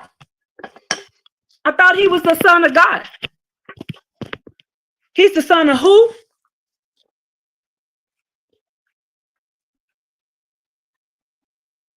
He's the son of who? Jesus is the son of who? This person right there.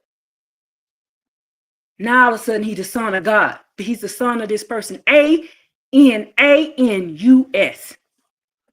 Now all of a sudden he became the son of God. And I repent for saying that name, Abba, but I had to. He's the son of who? Y'all see? They hiding stuff. That's why they don't want y'all reading this stuff. That's why they don't want y'all reading this stuff. A rusted of a lower class. He came from a lower class. Appeared in the temple at the Feast of Tabernacle and suddenly exclaimed, a voice from the east, a voice from the west, a voice from the four winds, a voice against Jerusalem and the temple. When did the abomination of desolation appear in the temple? When did the abomination of desolation appear in the temple? Right here. Who is the abomination of desolation? The one, Jesus Christos, the son of A-N-A-N-U-S, a rusted lower class. When did the abomination of the desolation appear in the temple? They got it right here. O people, these words he continued to explain through the streets of Jerusalem by day and by night, with no cessation unless what was needed for the support of nature. For 7 years he commenced in the year 63, while the city was in peace and prosperity, and terminated his exclamation only in his death, amidst the horrors of the siege in the year 70. And terminated his exclamation only in his death, amidst the horrors of the siege in the year 70. This strange thing went commit soon excited great attention, and thus Jesus was brought before Albinus, the Roman governor, who interrogated him, but could obtain no answer except a continuation of his woes. He commanded him to be scourged, but to no effect. In times of festival, his cry of his was peculiarly loud and urgent.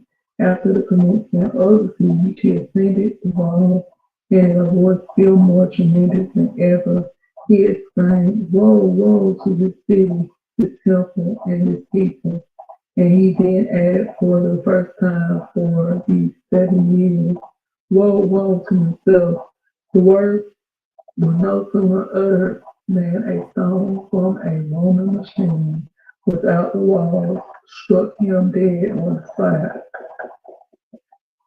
Such were the signs in the heavens and in the earth which just preceded the destruction of Jerusalem. Several of them are recorded by Tacitus as well as by Josephus. The veracity of Josephus as a historian is probably allowed by all. Gallagher affirms that he deserves more credit as a writer than all the Greek and Roman historians put together. From the conquest of Jerusalem by Pompey 6 years before Christ, the Jews repeatedly had exhibited a most rebellious spirit against the Romans. The Jews had basically said to Pilate concerning Christ, if thou let this man go, thou art not a friend of Caesar. But the fact was they persecuted Christ because he would not erect a temporal throne in opposition to Caesar. Any impostor who seemed prepared to do this, they were ready to follow and were ready to improve every apparent occasion to event their decided hostility to the Romans. And they barely needed a prophet's eye to discern that this spirit and conduct manifest on all occasions would soon draw against them the Roman sword. Judas, a Gaulonite, and Sudak, a Pharisee, had rallied the Jews with the idea that their paying tribute to the Romans would not fail to confirm them in the most abject slavery, in consequence of which their enmity often burst forth with malignant violence. Tumult and riot increased and flourished. The Roman governor of Judea, by his cruel exactions, increased this spirit among the Jews.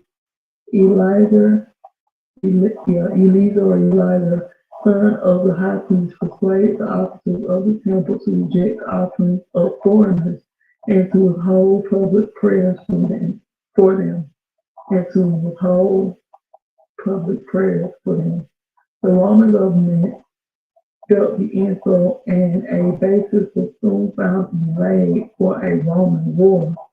Feuds and contentions increased in Judea till Caesar Gallus marched an army thither from Syria to restore order. His march was marked with blood and desolation. The city of Zebulun, Joppa, and other villages in his way he plundered and burned. 8,400 of the inhabitants of the former place he slew. The district of Narbatene he laid waste and slew 2,000 of the Jews in Galilee, reduced the city of Lydda to ashes, and drove the Jews who made desperate sallies upon him till he encamped within 100 miles of the capital. Soon after he entered Jerusalem and burned some part of the city, but through the treachery of his own officers, he made an unexpected flight. The enraged Jews pursued him and slew about 60,000 of his men. Many of the rich Jews, alarmed the Roman invasion, fled from Jerusalem and from a floundering ship. Some suppose many of the Christians now fled to a place called Pella in the mountains of Judea. Nero, being informed of the defeat of Sicily, gave the command to Vespasian to press the war against the rebellious Jews. He and his son Titus soon collected an army of 60,000 men. In 1867, he marched from Ptolemais to Judea, marking his steps with ravages, and desolation. Infancy and age fell before the furious soldiery. All the strong towns of Galilee and many of those of Judea fell before the victorious arms of Vespasian, who slew not less than 150,000 inhabitants. Signal vengeance was taken on Joppa, which had in part been rebuilt after it had been by Theseus reduced to ashes. Vespasian was enraged. Y'all, let me get some water on Sunday.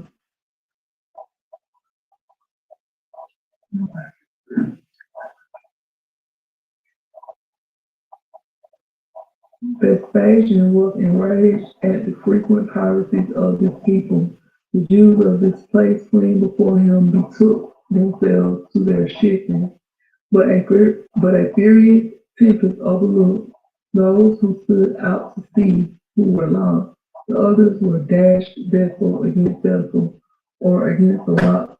Some in their distress laid by the hand on themselves. Such as reached the shore were slain by the enraged woman. The sea for some distance was stained with their blood. 4,200 were strewed along their coast, and not one escaped to relate their catastrophe. Truly this was distress of their nation, with the sea and the waves thereof roaring. Vespasian returned from Jericho to Caesarea to prepare for a grand siege of Jerusalem. Here he received intelligence of the death of the Emperor Nero. This led him to suspend for the present the execution of his plan against the Jews.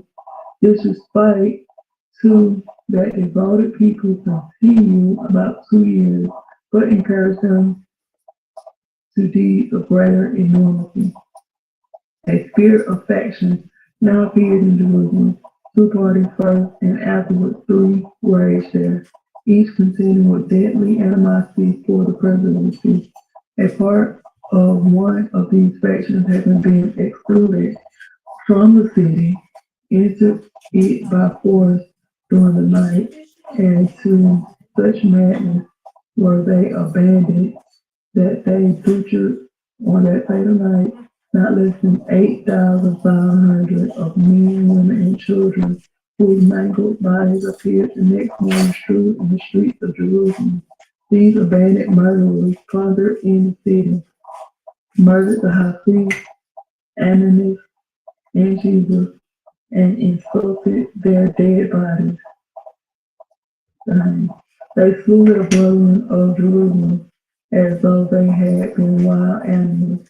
They scourged and imprisoned the nobles in hopes to terrify them to become of their party, and many who could not be thus warned they slew. In this reign of terror, 12,000 of higher orders of the people thus perished, and no relative dared to shed a mourning tear, lest it should bring on him a similar fate. Accusation and death became the most common event. Many fled but were intercepted and slain. Piles of their carcasses lay on public roads, and all pity as well as regard for human or divine authority seemed extinguished. To add the horrid calamities of the times occasioned by the bloody faction, Judea was infested by bands of robbers and murderers, plundering their towns and cutting in pieces such as made any resistance, whether men, women, or children. Here were exhibited the most horrid pictures of what fallen man is capable of perpetrating when restraints are taken off, that they would turn their own towns and societies into scenes of horror like kennels of mad animals. One Simon became commander of one of these factions, John of another. Simon entered Jerusalem at the head of 40,000 banditti. A third faction rose and discord blazed with terrific fury. These three factions were intoxicated with rage and desperation, and went on slaying and trampling on piles of the dead with an indescribable fury. People coming to the temple to worship were murdered, both natives and foreigners. Their bodies lay in piles, and a collection of blood defiled the sacred court. John of Yushalah, head of faction, burned a store of provisions. Simon at the head of another faction burned another. Thus the Jews were weakening and destroying themselves and preparing the way for wrath to come upon them to the uttermost. In the midst of these dismal events, an alarm was made that a Roman army was approaching the city. Vespasian, becoming emperor and learning the factions and horrid state of the Jews, determined to prosecute the war against them and sent his son Titus to reduce Jerusalem and Judea. The Jews, on hearing of the approach of the Roman army, were petrified with horror. They could have no hope of peace. They had no means of flight. They had no time for counsel. They had no confidence in each other. What could be done? Several things they possessed in abundance. They had a measure of iniquity built up, a full whiteness for destruction. All seemed wild, disorder, and despair. Nothing could be imagined but the confused noise of the waters and garments rolled in blood. They knew nothing was their due from the Romans, but exemplary vengeance. The ceaseless cry of combatants and the horror of faction has indeed come to desire the intervention of a foreign foe to give them deliverance from their domestic horror. Such was the fate of Jerusalem when Titus appeared before it with a besieging army, but he came not to deliver it from its.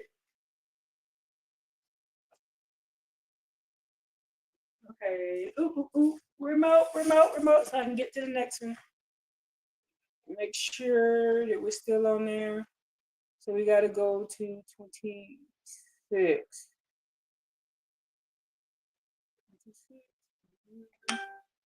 Oops. Go back to 26. Setting of sun, chariot, and armed men were seen in the air passing round about Jerusalem. The strange sight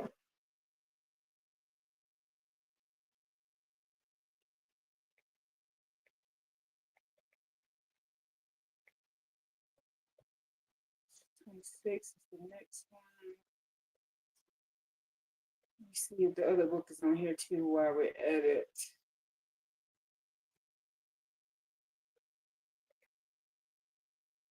Treaty. Cherokee, Chickasaw War. See, Chickasaw and Cherokees were at war. The lost tribes of Israel. So she has both of those books. Remember the book I was talking about? But let's jump over here. Go over here. We're gonna do one more, the next one, and then we're gonna jump back. We're gonna jump over to this other book. 6.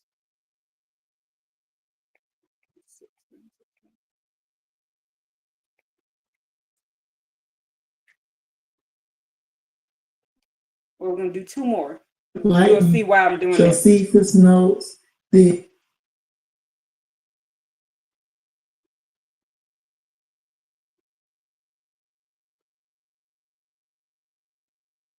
Come on. Remember where I left off.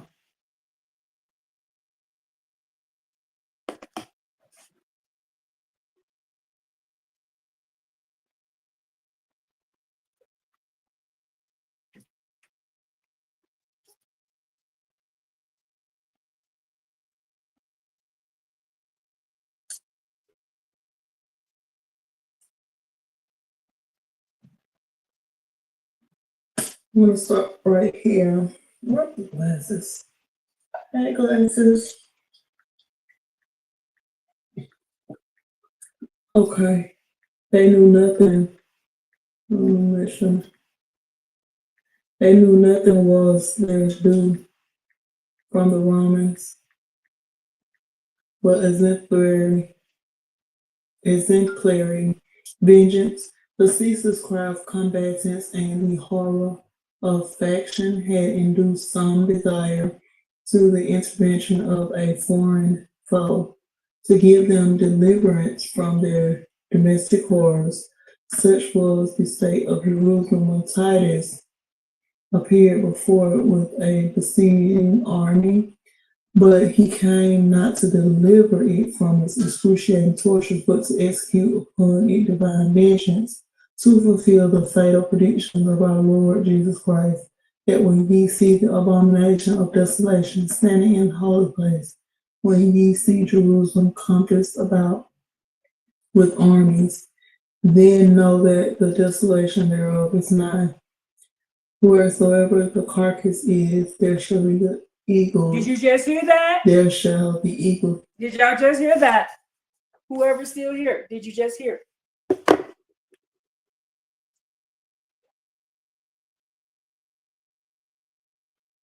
But he came not to deliver it from excruciating tortures, but to execute upon its divine vengeance, to fulfill the fatal predictions of their dude, that when you see the abomination of desolation standing in the holy place, when you see Jerusalem compassed by with armies, when who's going to be standing in there? Who is the abomination of desolation? This is the abomination of desolation. Didn't I tell you that? All of this. This is when Daniel closes up the book. When all of this started happening. When this dude shows up, he is the abomination of Daniel, that desolation standing in the holy place in Jerusalem. He is the abomination of desolation, and with his armies. Crusades.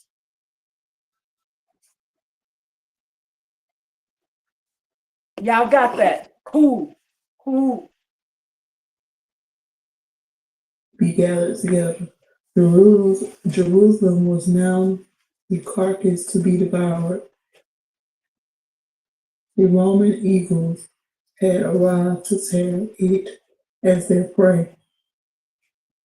The day on which Titus encompassed Jerusalem was the feast of the Passover. Here let it be remembered that it was the time of this feast on a preceding occasion that Christ was taken, condemned, and executed.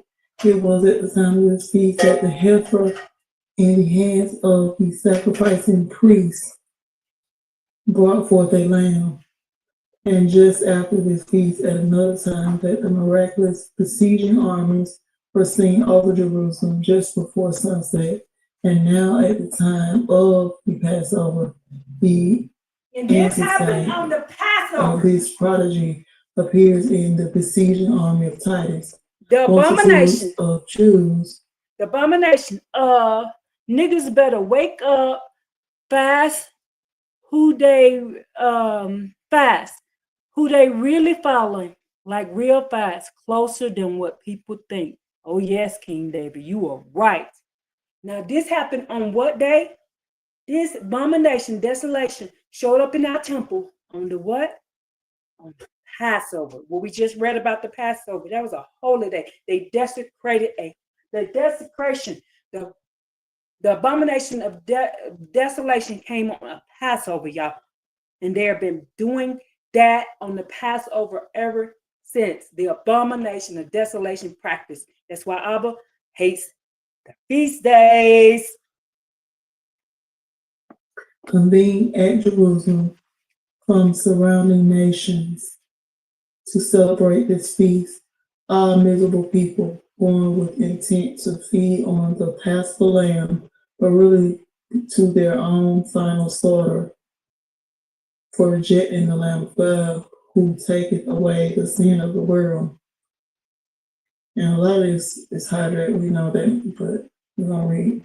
The Jews had imprecated the blood of the true Paschal lamb by them wantonly shed on themselves and on their children. God was now going in a signal manner to take them at their word.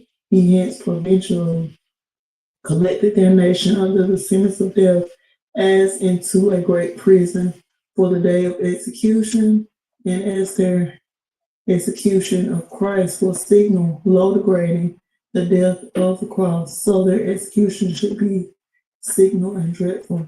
The fallen city was now crowded with little short of 2 millions of that devoted people. The event came suddenly and unexpectedly to the Jews as the coming of a thief, and almost like lightning. Josephus notes this, and thus without design shows the fulfillment of these hints of Christ, that his coming should be like a thief in the night, and like lightning under the whole heavens. So he was Christ. Was the thief in the night. The furious contending factions of the Jews, on finding themselves environed with the Roman army flat-side for the moment, their party contingents sallied out, rushed furiously on their common foe, and came near utterly destroying the 10th legion of the Roman army. This panic among the Romans occasioned a short I'm sorry, I'm gonna drink some water. I brought a whole gallon in here,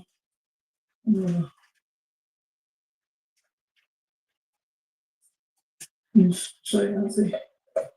I'm doing herbal cleanse, so to speak.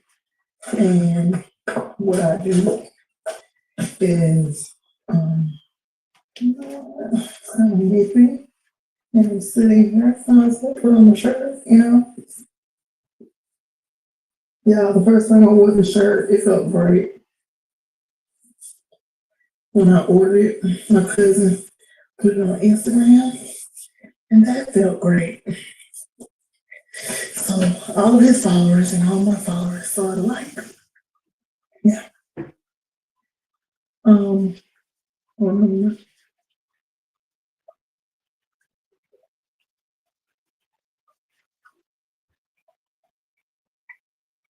sorry, like water. No.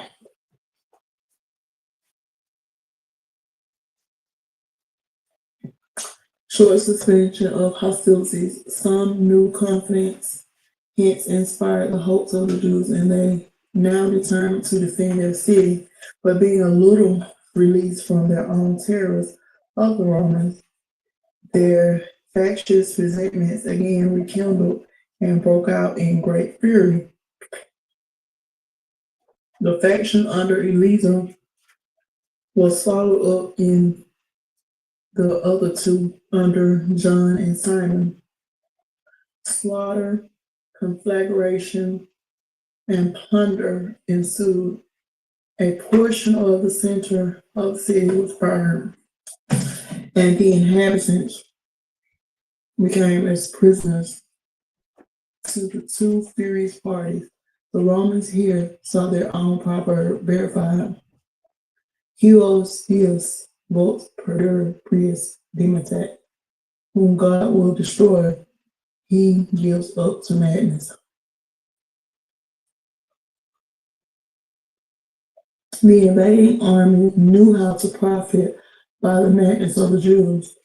They were soon found by the Jews to have possession of the two outer walls of their city. This alone reached the heart of the faction. So you heard what he and said? more. We heard the man wrote, the Romans knew how to profit by the madness of the Hebrews. They knew how to profit from it. Because we went mad, why? The temple just been struck down.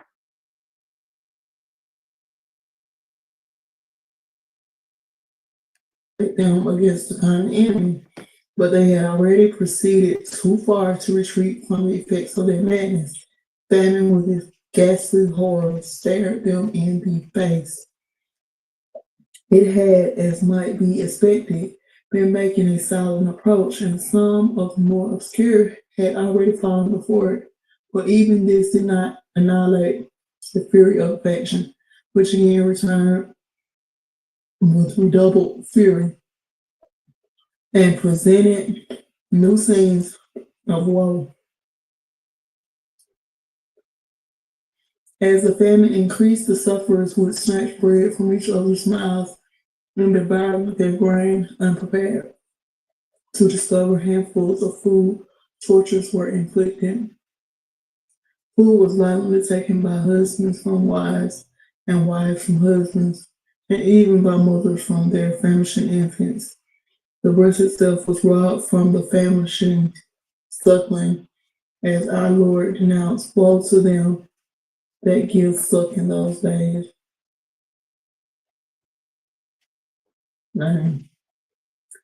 And what's taking me so long, some of this stuff, I'm thinking about scriptures I've heard of scriptures that he's quoting. This terror produced a new scene of righteous retribution. Multitudes of the Jews were forced by hunger to flee to the enemy's camp. Here, instead of pitying and receiving them, the Romans cut off the hands of many and sent them back. But most of them they crucified as fast as they could lay their hands on them, till wood was wanting for crosses and space on which to erect them.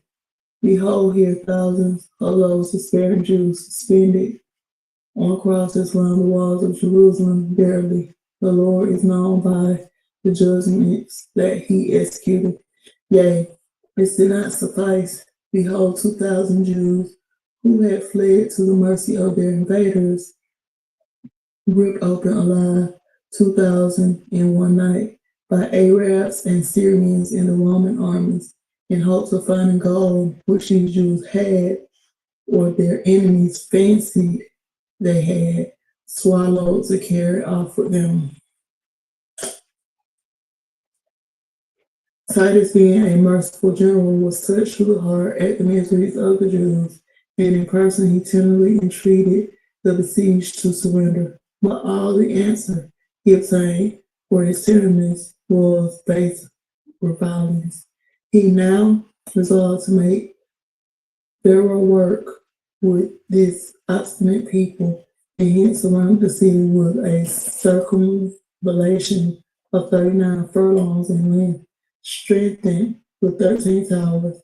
This, by the astonishing activity of the soldiers, was effected in 3 days. This was fulfilled then was fulfilled this prediction of our blessed Lord. Thy enemy shall cast a trench about thee and keep thee in on every side. As the city was cut off from all possible supplies, famine became more dreadful.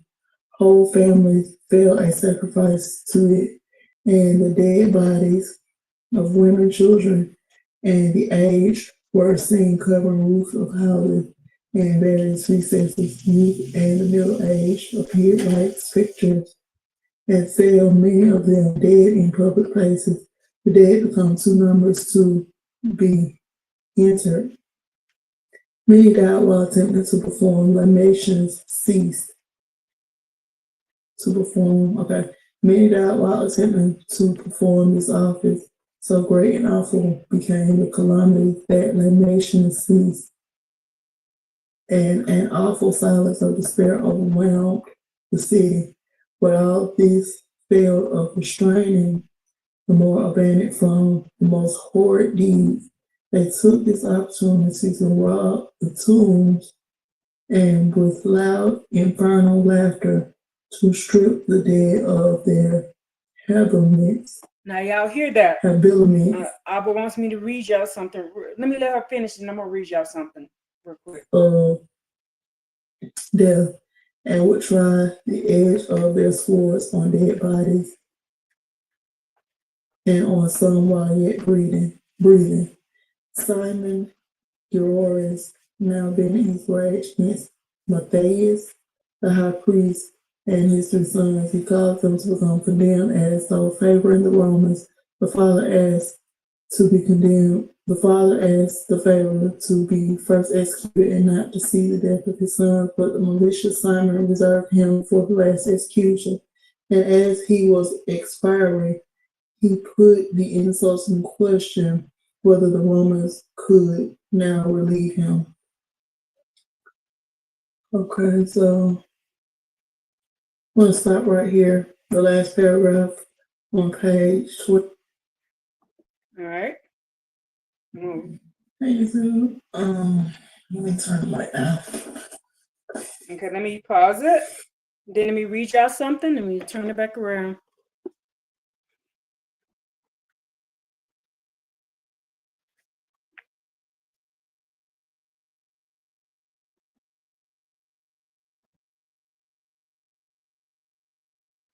Hit the button wrong.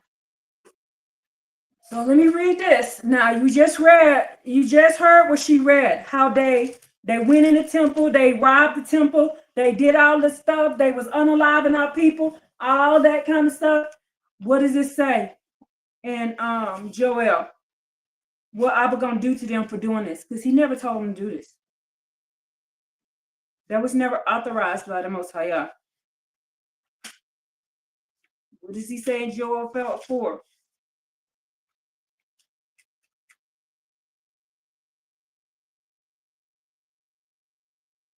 Come on, thing.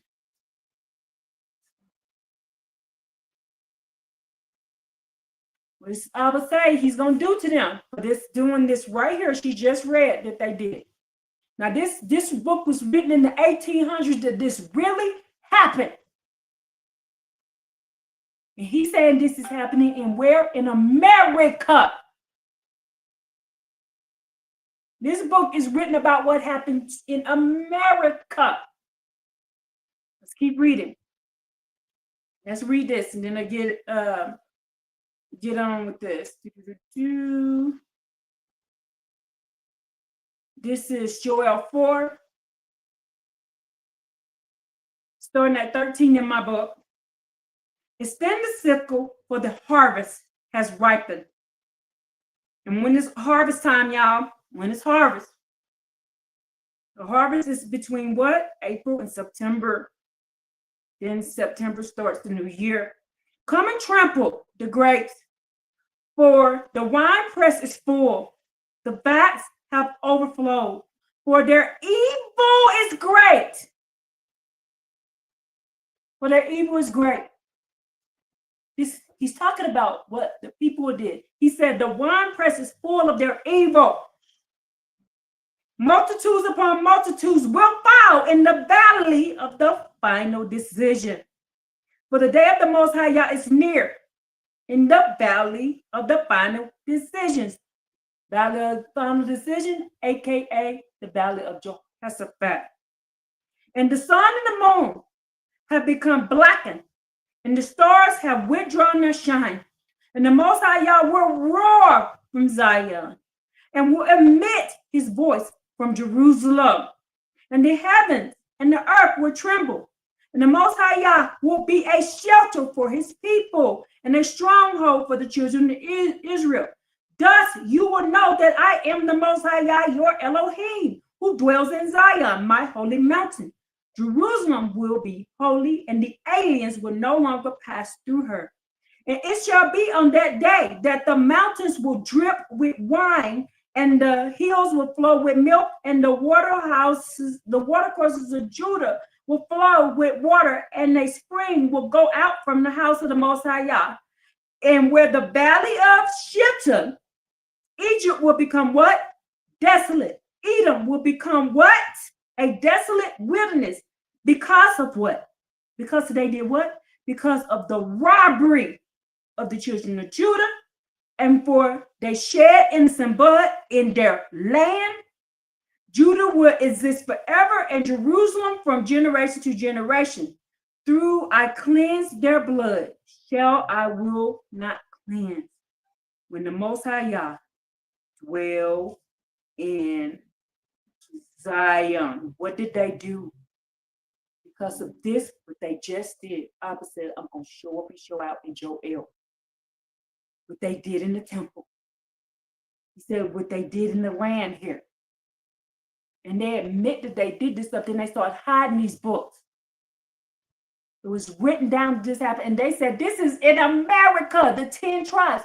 She's going to read to you right now that Manasseh was right here when this was happening. She's going to read it to you. Okay, sorry. Okay, sorry, I'm not have to do it. I'll up. Now, I gotta turn I'll around. start right here. Of course, we're reading the view of the Hebrews. We left off on page 29, last paragraph. Things being thus,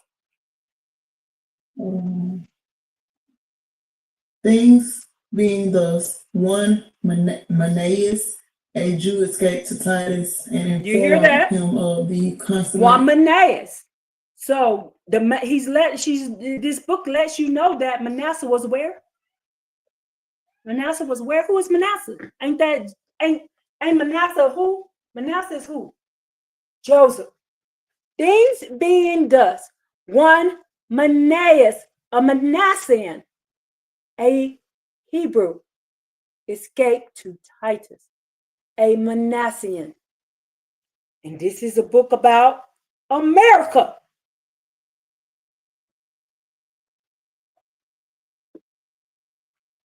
Wretchedness of the Jews, that in less than 3 months, 115,800 dead bodies of Jews had been conveyed through one gate under his care and register. And he assured him of the ravages of famine and death.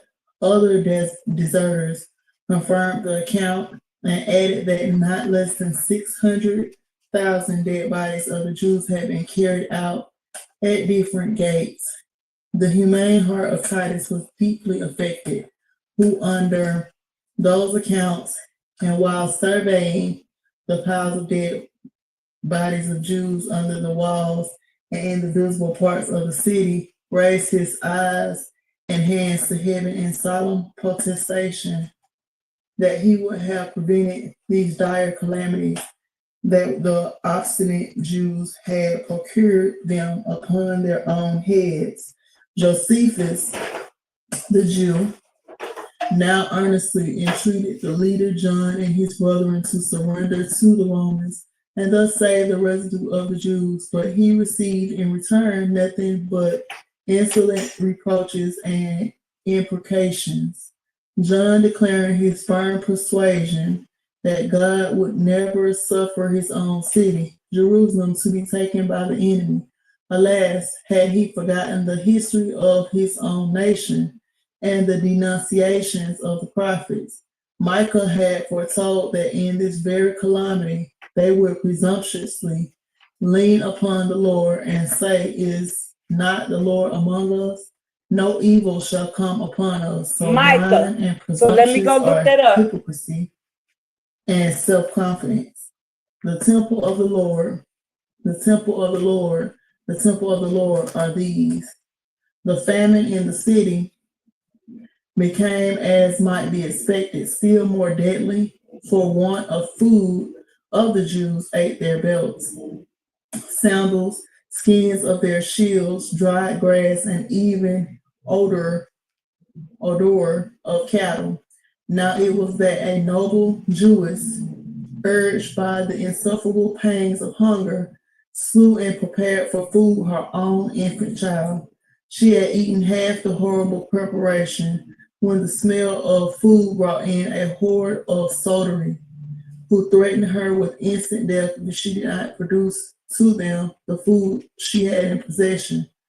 She, being thus compelled to obey, produced the remaining half of her child. The soldiers stood aghast, and the recital petrified the hearers with horror. And congratulations were poured on those whose eyes death had closed upon such horrid scenes. Humanity seemed ready to sink at the recital of the woeful events of that day. No words can reach the horrors of the situation of the female part of the community at that period. Such scenes force upon our recollection the tender, pathetic address of our Savior to the pious females who followed him, going to the cross. Daughters of Jerusalem, weep not for me, but weep for yourselves and for your children. For behold, the days are coming in which they shall say, "Blessed are the barren, and the wombs that never bear, and the breast that never gave suck." Moses had long predicted in this very scene, "The tender and delicate woman among you," said he, "who would not venture to set the sole of her foot on the ground for delicateness. Her eye shall be evil towards her young one and towards her children, which she shall bear, for she shall eat them for want of all things secretly in the siege and straitness wherewith thine enemy shall distress thee in thy gates." Probably the history of the world will not afford a parallel to this. God prepared peculiar judgments for peculiarly horrid crimes. These be the days of vengeance, that all things that are written may be fulfilled. Josephus declares that if there had not been many credible witnesses of that awful fact, he never would have recorded it.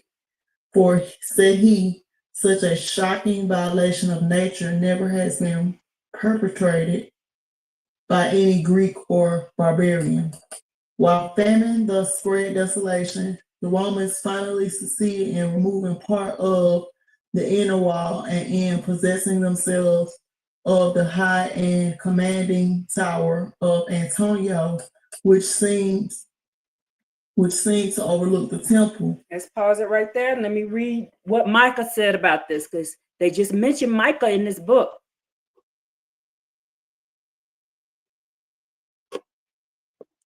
Turn the light on so I can see. So Micah did predict this.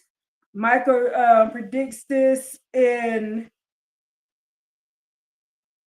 in Micah 5, and let's just read Micah 5, 1 through, let's read Micah 5, all of it. So, Bethlehem, Ephraite, Bethlehem, Ephraite, Bethlehem, the Ephraite, you are too small to be among the thousands of Judah. Ephraim is in Judah.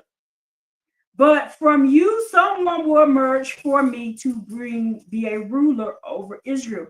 And his origins will be from the early times, from the days of old. Therefore, he will deliver them to their enemies until the time of the woman in childbirth gives birth. Then the rest of his brothers will return with the children of Israel, and he will stand up and lead with the strength of the Most High Yah, with the majesty of the name of the Most High Yah, his Elohim. They will settle in peace for all that time. He will be great to the ends of earth, and this will assure peace. If Assyria will come into our land, if he will tread upon our places, we will set up 7 shepherds and 8 officers against him, and they will pound the land of Assyria with the sword, and the land of who? Nimrod, and its gateways, and he will rescue us from Assyria when they enter our land and when they tread onto our borders. The remnant of Jacob will be in the midst of these people, like dew of the Most High Yah, like raindrops upon grass, which is not hoped for man and not awaited for a human being. Listen, the remnant of Jacob will be among the nations and in the midst of many people, like a lion among the animals of the forest, like a lion well among the flocks of sheep, whom when he passes by tramples and tears apart. There is no rescue. Your hand will be raised over your enemies. Y'all hear this? And all of your adversaries will be eliminated. This is now, y'all. It will be on that day. These are the words of the Most High Yah. I will eliminate your horses from midst, and I will destroy your chariots. I will eliminate the walled cities from your land, and I will tear down all your fortifications. I will eliminate witchcraft from your domain. What is witchcraft? Will we learn what witchcraft is? Blood sacrifice. And there will be no diviners among you. I will eliminate your graven idols and your pillars from your midst. And you will no longer prostrate yourselves to your own handiwork. I will uproot your asher trees from your midst, and I will destroy those who hate you. And with anger and with wrath, I will carry out revenge against the nations because they did not listen. What did Micah say about this right here? Them being where? In America, and doing what in America? Future prophecy. We're going to be spread among the nations, and Most High going to come, show up, and emulate them. And He's going to raise us up like lions in the midst of them, and we're going to destroy them. Is that happening right now? Let me turn it back and let her finish. Oops, still hit the wrong button. Sorry, y'all. Now I see why Haba has me doing it. Titus, with his council of war, had formed a determination to save the temple, to grace his conquest, and remain an ornament to his empire. But God had not so determined. And though there be many devices in a man's heart, nevertheless the counsel of the Lord that shall stand, a Roman soldier violating the general order of Titus, succeeded in hurling a brand of fire into the golden window of the temple, and soon, as righteous heaven would have it, the sacred edifice was in flames. The Jews, perceiving this, rushed with horrid outcries to extinguish the fire. Titus, too, flew to the spot in his chariot with his chief officers and legions. With loud command and every token of anxiety, he enforced the extinguishing of the fire, but in vain. So great was the confusion that no attention was paid to him. His soldiers, deaf to all cries, assiduously spread the flames far and wide, rushing at the same time on the Jews, sword in hand, slaying and trampling down or crushing them to death against the walls. Now, Many were plunged into the flames and perished in the burning of the temple. now, in the New Testament, don't they say Titus the bad guy? Ain't that what they say? But in this book, Titus was trying to help us. I thought Titus was the bad guy.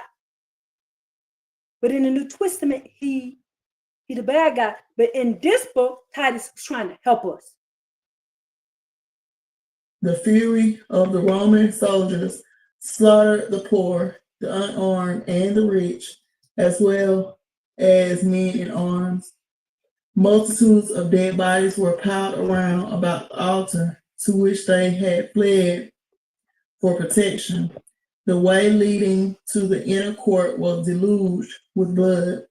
Titus, finding the fire had not reached the inner temple, entered it with his superior officers and surveyed its magnificence with silent admiration.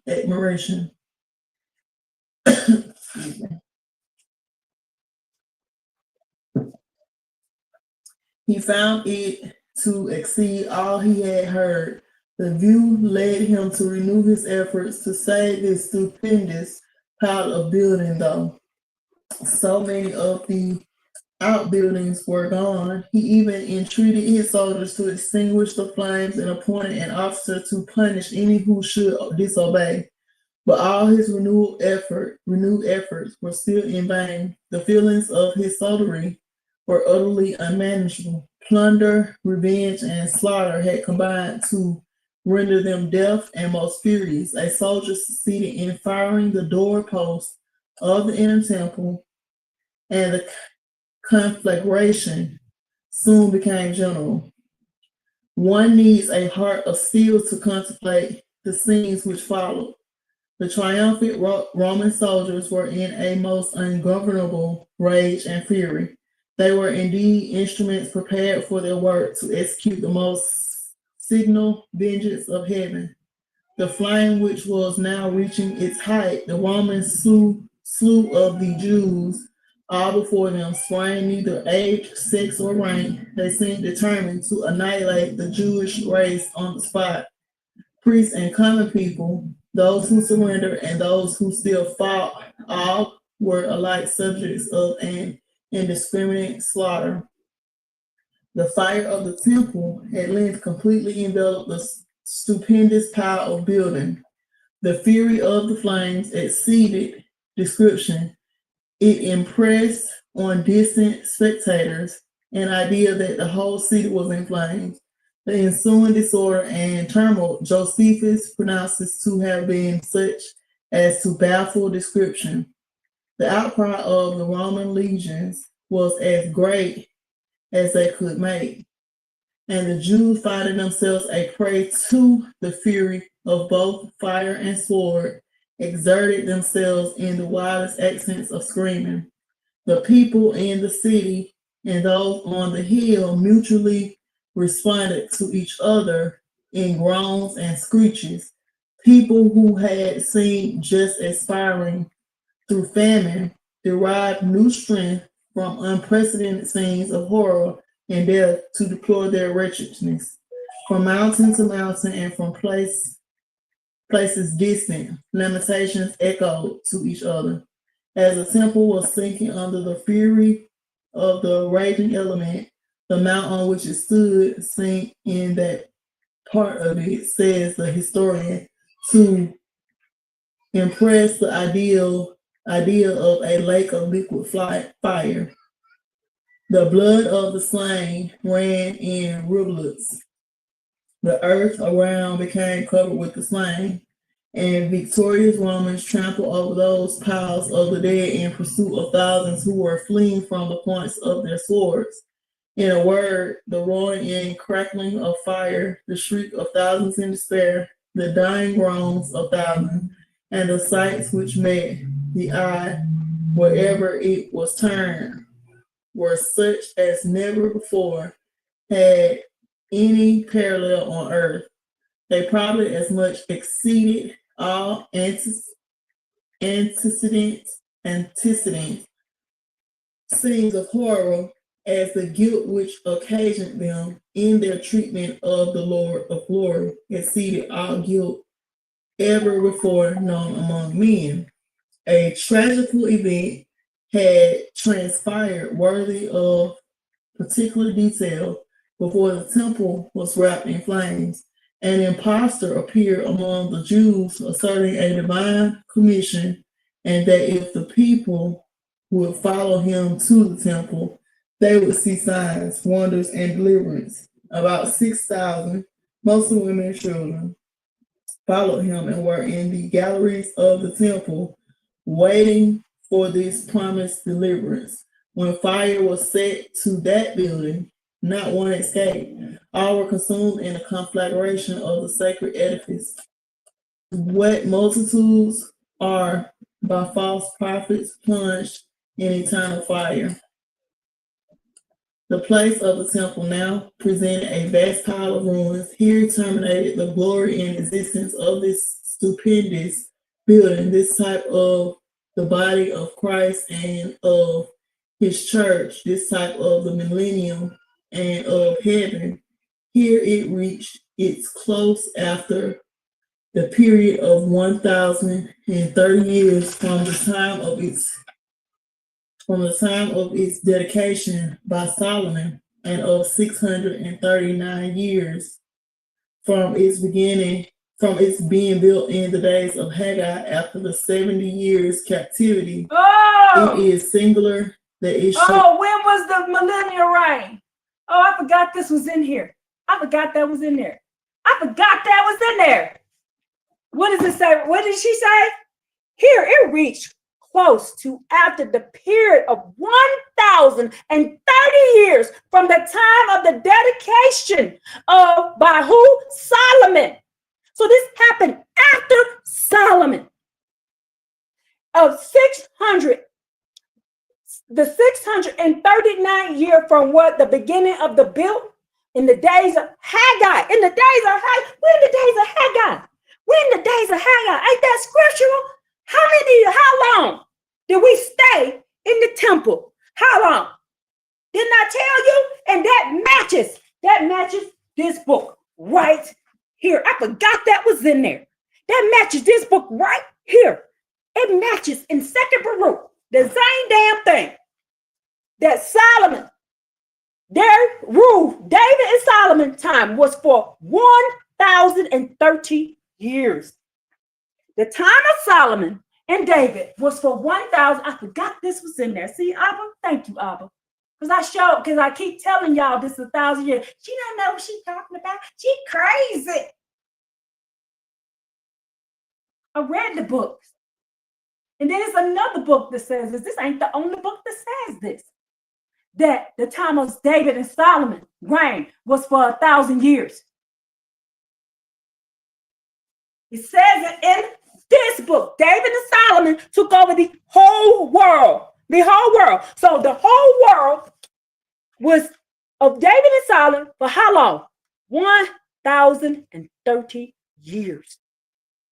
Let me put it close to the screen for those naysayers when I tell y'all this. Oh, I would do everything for a reason, y'all. No excuses. There will be no damn excuses. This bullshit they teaching about the millennial reign. The millennial reign already happened. I sure forgot all about this. That was in this book. I saw this in this book too. Right there. What does that say? How long from Solomon reign? How long? For what? The millennial reign was what? The millennial reign was when? When was the millennial reign? In this 18 book from the 1800s. When was the millennial reign? When was it? During Solomon's time. The millennial reign already happened during Solomon's time. Trying to get it to straighten up. The millennial reign already happened during whose time? Solomon's time. So you cannot get them both in there at the same time. Screenshot it and flip it and tell people. So when they start talking about the millennial reign, the shit already happened. This is why I get the cussing and getting mad when they come up with that false doctrine. This man done wrote a book that this done already happened.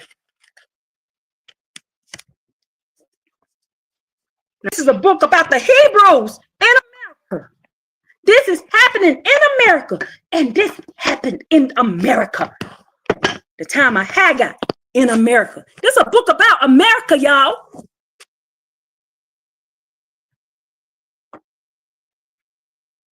To be reduced to ashes not only soon after the feast of the Passover, which convened so many thousands of Jews to Jerusalem to meet the ruins of their city and nation, but that it should be consumed on the same month, on the same day of the month, on which the Babylonians had before destroyed it by fire. Josephus records another striking event, which seemed a sign of the destruction of Jerusalem. He says, addressing the Jews who survived this ruin, the fountain flows. I think I'm gonna do the next one too after this, because this book also talks about that the Maccabees were real. The Maccabees were real. I forgot about that. Obviously, for Titus, to which two you were dried up. For before he came, you know that both Siloam and all the springs without the city failed, so that the water was brought by the amphora, a vessel. We'll stop right here. Peace and power. Let's go to the next one, then I'll make this the last one. Oh yeah, I did read this one. Okay, but y'all. Hey YouTube. Let me turn the light down. Okay, sorry. Okay, sorry, I don't have to do it. I call now. We'll start right here. Of course, we're reading the view of the Hebrews. We left off on page 29, last paragraph. Things being thus, one Manaeus, a Jew, escaped to Titus and informed him of the consummate wretchedness of the Jews, that in less than 3 months, 115,800 Jews had been conveyed through one gate. It's this one. Hey, YouTube. I'm going to get back into the view of the Hebrews. Sorry about that. A siege to your city. That's a big one. It is. But now they are so abundant to your enemies as to suffice for themselves and their cattle. This wonder you also. I should have just started right there. The second from last paragraph. There it is. And excuse my background noise. It is what it is. But now they are so abundant to your enemies as to suffice for themselves and their cattle. This wonder you also formerly experienced when the king of Babylon laid siege to your city. The priests of the temple, after the destruction of their sacred edifice, betook themselves, those who had thus far escaped the general slaughter, to the top of one of its broken walls, where they sat mourning and famishing. On the fifth day, necessity compelled them to descend and humbly to ask pardon of the Roman general. But Titus, at this late period, rejected their petition, saying, as the temple, for the sake of which I would have spared you, is destroyed, it is but fit the priest should perish also. All were put to death. The obstinate leaders of the great Jewish faction, beholding now the desperateness of their cause, desired a conference with Titus. One would imagine that they would be at least now. One would imagine they would at least now lay down their arms. The desiring Their desiring an interview with the triumphant Roman general appeared as though they would be glad to do this, but righteous heaven designed their still greater destruction. Titus, after all their mad rebellions, kindly offered to spare the residue of the Jews if they would now submit. But strange to relate, they refused to comply. The noble general then, as must have been expected, was highly exasperated and issued his general order that he would grant no further pardon to the insurgents. His legions now were ordered to ravage and destroy. With the light of the next morning arose the tremendous flame of the castle of Antonio, the council chamber, registrar's office, and the noble palace of the Queen Helena. These magnificent piles were reduced to ashes. The So we furious were legions, queens. executioners of divine vengeance. The daughters of Zion were queens. So the daughters of Zion were queens. And we had our own palaces. Ezekiel 9:5-6. Then flew through the Lord's city, of which they soon became masters, slaughtering and burning in every street. The Jews themselves aided the slaughter in the royal palace containing vast treasures. 8,400 Jews were murdered by their seditious brethren. Great numbers of deserters from the furious leaders of faction flocked to the Romans, but it was too late. The general order was given, all should be slain. Such therefore fell. The Roman soldiers, however, being at length weary with butchery and more than satisfied with blood, for a short time sheathed their swords and betook themselves to plunder. They collected multitudes of Jews, husbands, wives, children, and servants, formed a market and set them up at vendue for slaves. They sold them for any trifle, while purchasers were but few. Their lawgiver Moses had forewarned them of this. Deuteronomy 28:68. And ye shall be sold for bondmen and bondwomen, and no man shall buy. And this happened in America, right? This happening in America. Do y'all get this now? They told us the story backwards.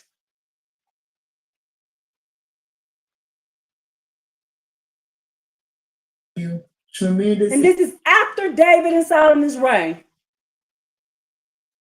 Indeed, must the lot of those be who reject the Messiah and are found fighting against the Son of God. Often had these Jews read, but little it seems did they understand the sense of the tremendous passage. Relative to the Jewish rejectors of Christ, he that sitteth in the heavens shall laugh. The Lord shall have them in derision. Then shall he speak unto them in his wrath and vex them in his sore displeasure. Yet have I set my king upon my holy hill of Zion. Thou shalt break them with a rod of iron. Thou shalt dash them into pieces like a potter's vessel. Thus said the Lord say. Now, why were we rejecting Jesus Christos? Why were we rejecting JC? Why were we rejecting him? Because we knew he wasn't who the Messiah was. We knew that David was the Messiah who had already passed away. We knew it. And that's why we were rejecting them. That's why we were going down with the slaughter. That's why we were fighting. We were going against the Romans. That's why we were doing. They came over here. They came over here, and you can go look at Ayab Nazir. And they came with the Roman Crusades. He has a video about they came with the Roman Crusades. And he even talked about this book and another book too in some of his videos. They came with the Roman Crusades telling them to accept Jesus Christos or die. We chose death. They unalived over 200 million of us on this land. This is the 10 tribes. This is the 10 tribes.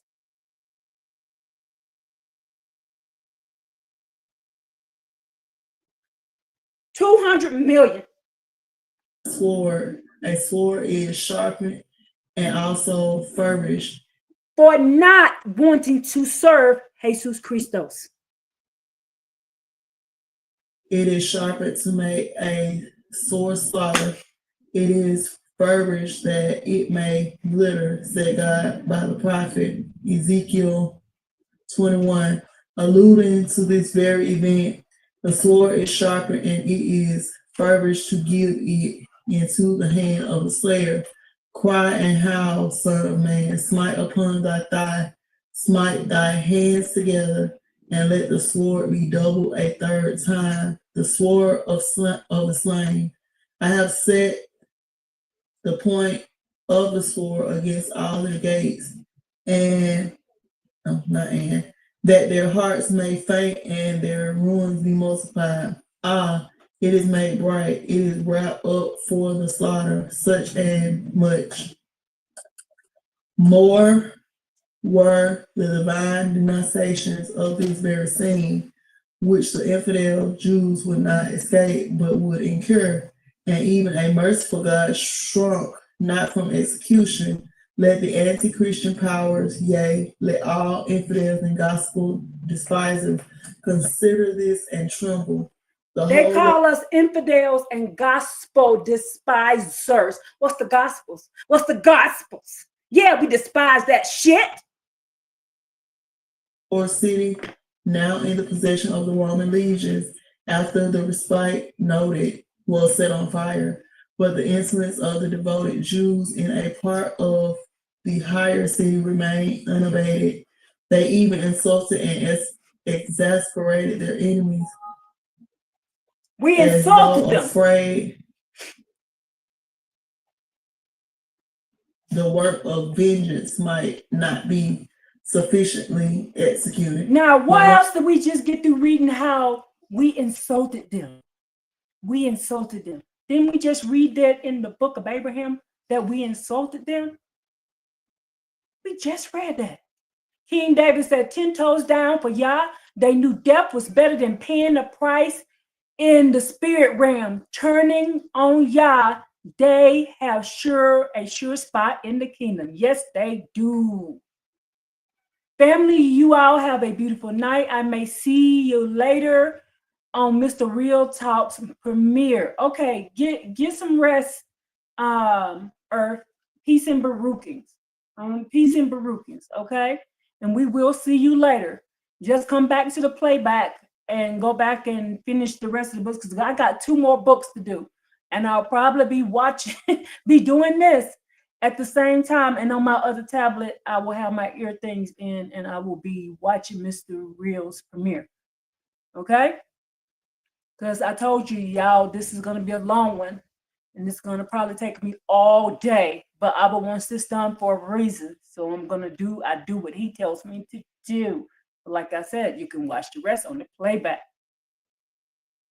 Romans brought their engines to operate upon the walls of this higher branch of the city, still standing, which soon gave way before them. Before their demolition, Titus recon, reconnoitred the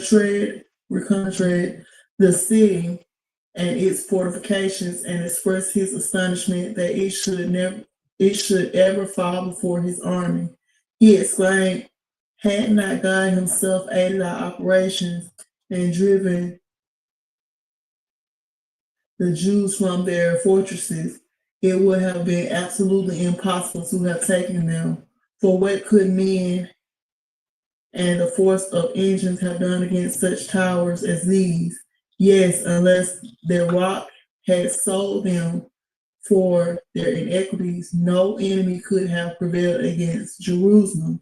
Josephus, who was an eyewitness of all the scene, says all the calamities which ever befell any nation since the beginning of the world were inferior to the miseries of the Jews at this awful period.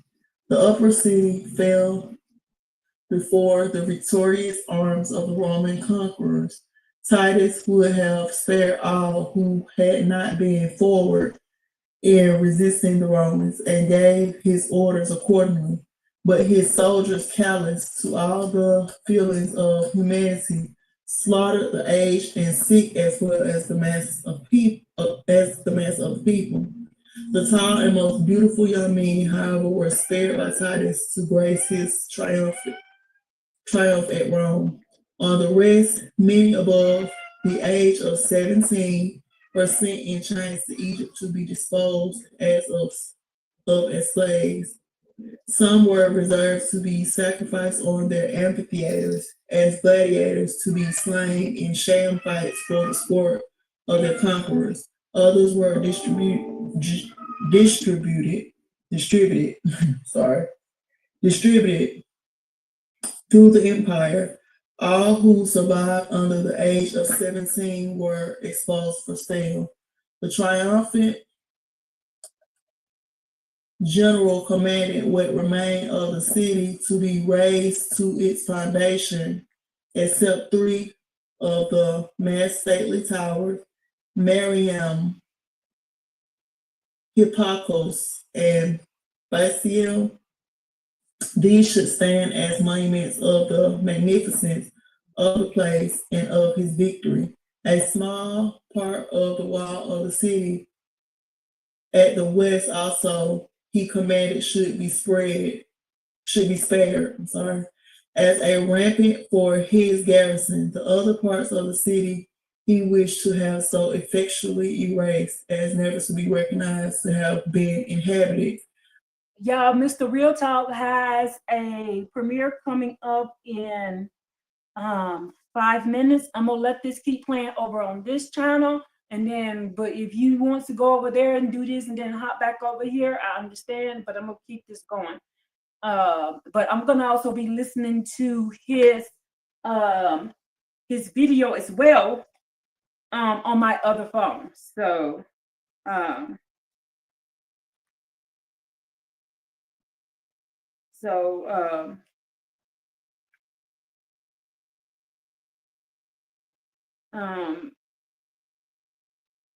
let me keep going real quick, okay? The Talmud and the Maimonides relate that the foundations of the temple were so removed that the site of it was plowed by Terentius Rufus. Thus, our Savior predicted that there should be left one stone upon another. One awful occurrence is noted as transpiring during the scenes that 11,000 Jews, under the guard of one Fronto, a Roman general, were, owing to their own obstinacy and to the scarcity of provisions, literally starved to death. Josephus informs that the 1,100,000 Jews perished in this siege of Jerusalem, that 237,000 perished. Y'all see how many people were in dying over that here? last war and other sieges and battles. Do y'all besides realize Moses- this didn't happen long ago then? When did this happen? When did this happen? This had to happen about 500 years ago. Do y'all get how close this happened? Because when did we go into bondage here? When did Abba tell Abraham we was going into bondage? His seventh generation away. I told y'all that line about time. This happened after the rule of who? After the rule of who? David and Solomon. And this happened during our time of bondage, our 400 years. This just happened. This just happened. Y'all get what's going on now? And the 400 years up, and it's time for the Most High y'all to bring boot to their ass. Those who perished by famine and pestilence, making a total of at least 1,400,000, some hundreds of thousands, in sullen despair, laid violent hands on themselves. About 97,000 were captured and dispersed relative to the two great leaders of the Jewish factions, Simon and John. They were led to Rome to grace the triumph of Titus, after which Simon was scourged and executed as a malefactor, and John was committed for life to dungeon. Thus ended their violent contentions. The Roman army, before they left Jerusalem, not only demolished the buildings there, but even dug up their foundations. How fatal was the divine judgment on this devoted city. 5 months before it was the wonder of the world and contained at the commencement of the siege more than 1.5 million native and visitors. Now it lay in total ruins with not one stone upon another, as Christ had denounced. These ruins, Eusebius informs us he beheld, and Eliezer is introduced by Josephus as explaining. What's up? All right, mommy working. Where is our great city, which it was believed God inhabited? The prophet Micah had predicted, therefore shall Zion for your sakes be plowed as a field, and Jerusalem shall become heaps, and the mountain of the Lord's house as the high places of forests. A captain of the army of Titus did in fact plow where some part of the foundation of the temple stood, as the Talmud records, and thus fulfilled this prediction. Jesus Christ had foretold of this destruction, that there should be great tribulation, such as was not since the beginning of the world.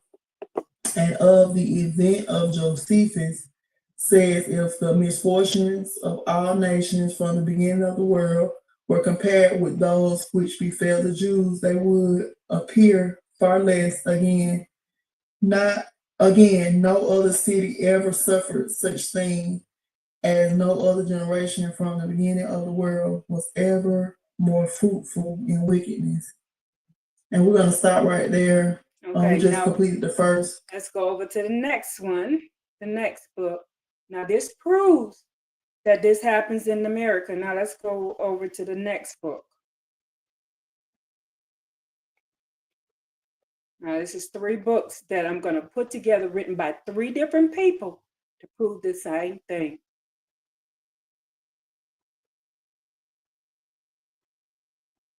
And from the Hebrew,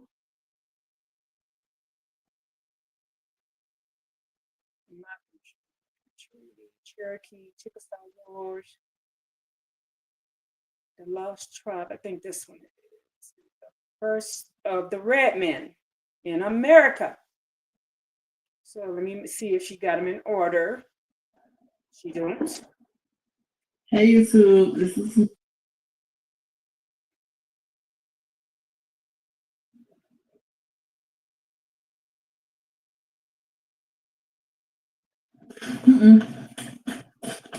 Hey YouTube. chapter 1. This is Nina.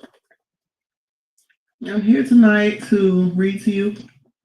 We finished up on the U.S. history in brief that was earlier today. So right now this is in the library of Israel of the University of California. I was going to start somewhere else, which was let me see. I have a little piece of paper. Bear with me. Yes, I have my camera covered up. Don't judge me. I know that they're constantly invading spaces. And until I learn how to use it, I need to use it for a reading. I don't know much about this computer, and I've had it for 4 years. So I'm learning. I just learned how to change the cover pictures on YouTube. I uploaded the meet and greet, and my mouth was wide open for the thumbnail or thumb tag, whatever you call it. It was not flattering. Okay, so this is from the Bancroft Library, the library of the University of California.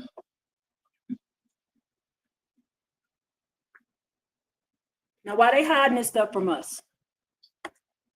Let's see, need to move it over this way. Yeah. And this is a picture on page 8. I'm going to zoom in just a little.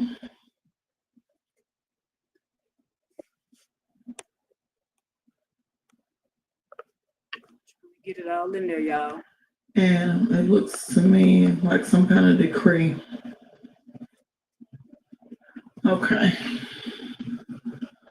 So as I said, we're going to start on the book. Now this or book, PDF, that little, I can't do anything about. Israel, the first of the red man. Now this book is in the library at the the University of California. Now these lines that are going across here, I can't do nothing about this. This is how she recorded it. This is how she recorded it. But I'll get it close as I can so you can be able to see it. It's all the lost tribes of Israel or the first of the red man. And let me go back. This is entered according to the Act of Congress in the year 1861 by Charles Even in the clerk's office of the District Court of the United States in and for the Eastern District of Pennsylvania. I'm talking to all my sisters out there right now, all the daughters of I'm going to start with the introduction. I don't really want to, but I don't want to miss anything either. A lot of this stuff is new to me, so I think that following it all would be a good idea. Now, it is a well-known fact that when Christopher Columbus first set foot on America's soil, he found it already tenanted by people which, though differing from his own race in customs and color, were as perfect specimens of humanity as himself and followers. And I'm using my quote fingers, as perfect as in himself and followers. Only intent upon new discoveries and animated, but by the desire of subjugating whatever new countries he might find to the crown of Spain, the great explorer regarded this new and strange people merely in so far as they might be used in furthering his own plans, troubling himself little about their rights or origin. So he's very selfish.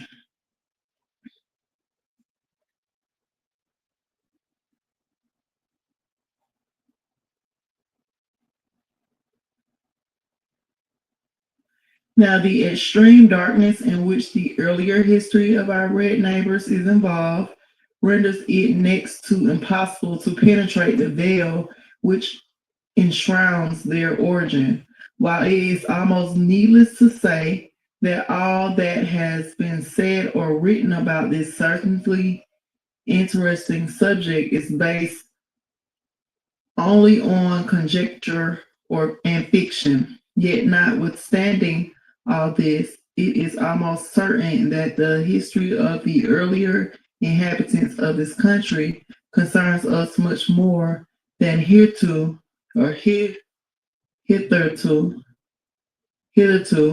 we may have supposed.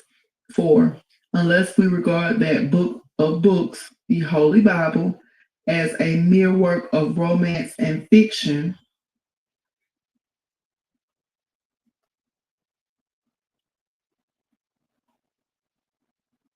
it is not to be disputed that the first and only human beings ever created by the Almighty without the agency of man were Adam and Eve, from whom all mankind are descended, and allowing this to be a fixed fact, our aborigines must have sprung from the same parent root with ourselves. If we follow the Holy Scriptures, we see the gradual development of the human race until we come down to the period of the patriarch Noah. Hold on, I'm going to try to fix this color. See if I can dim the light. Maybe that'll help. Don't mind the rattling in your ear. I was actually snacking. That's a good thing that I'm reading now, so I won't snack so much. Bear with me.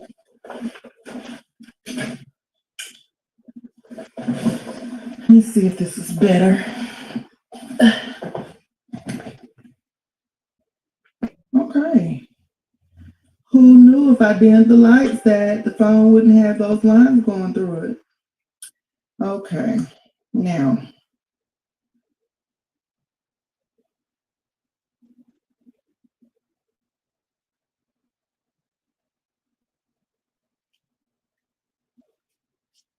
okay.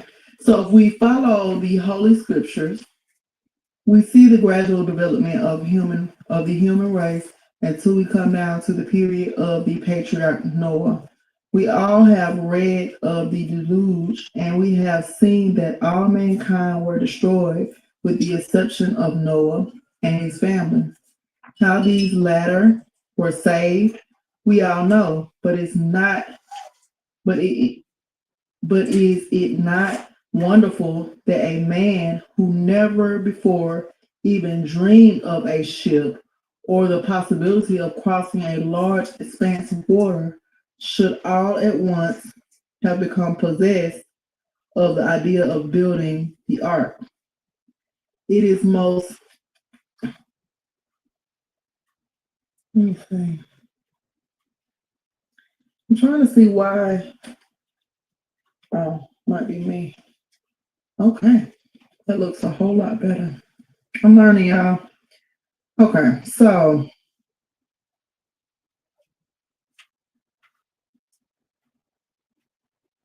it most undoubtedly is, and the only way in which we can possibly account for it is that of the Bible. It was brought about by divine inspiration and under the special direction of Jehovah. And I think that's the hijack. Not sure. I think it is. Let's see. Jehovah. I'm trying to scroll up, y'all. I'm sorry.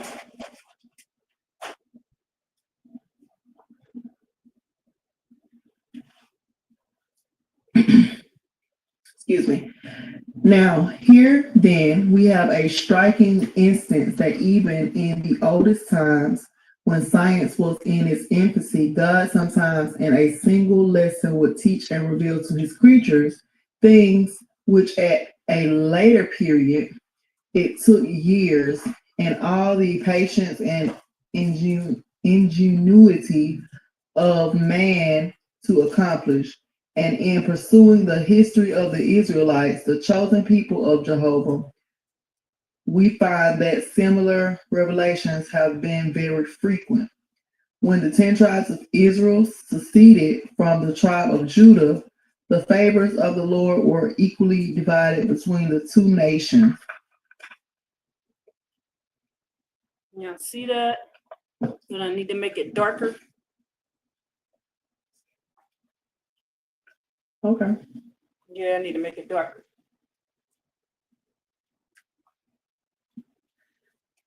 Both of whom either prospered or were punished according to their deeds.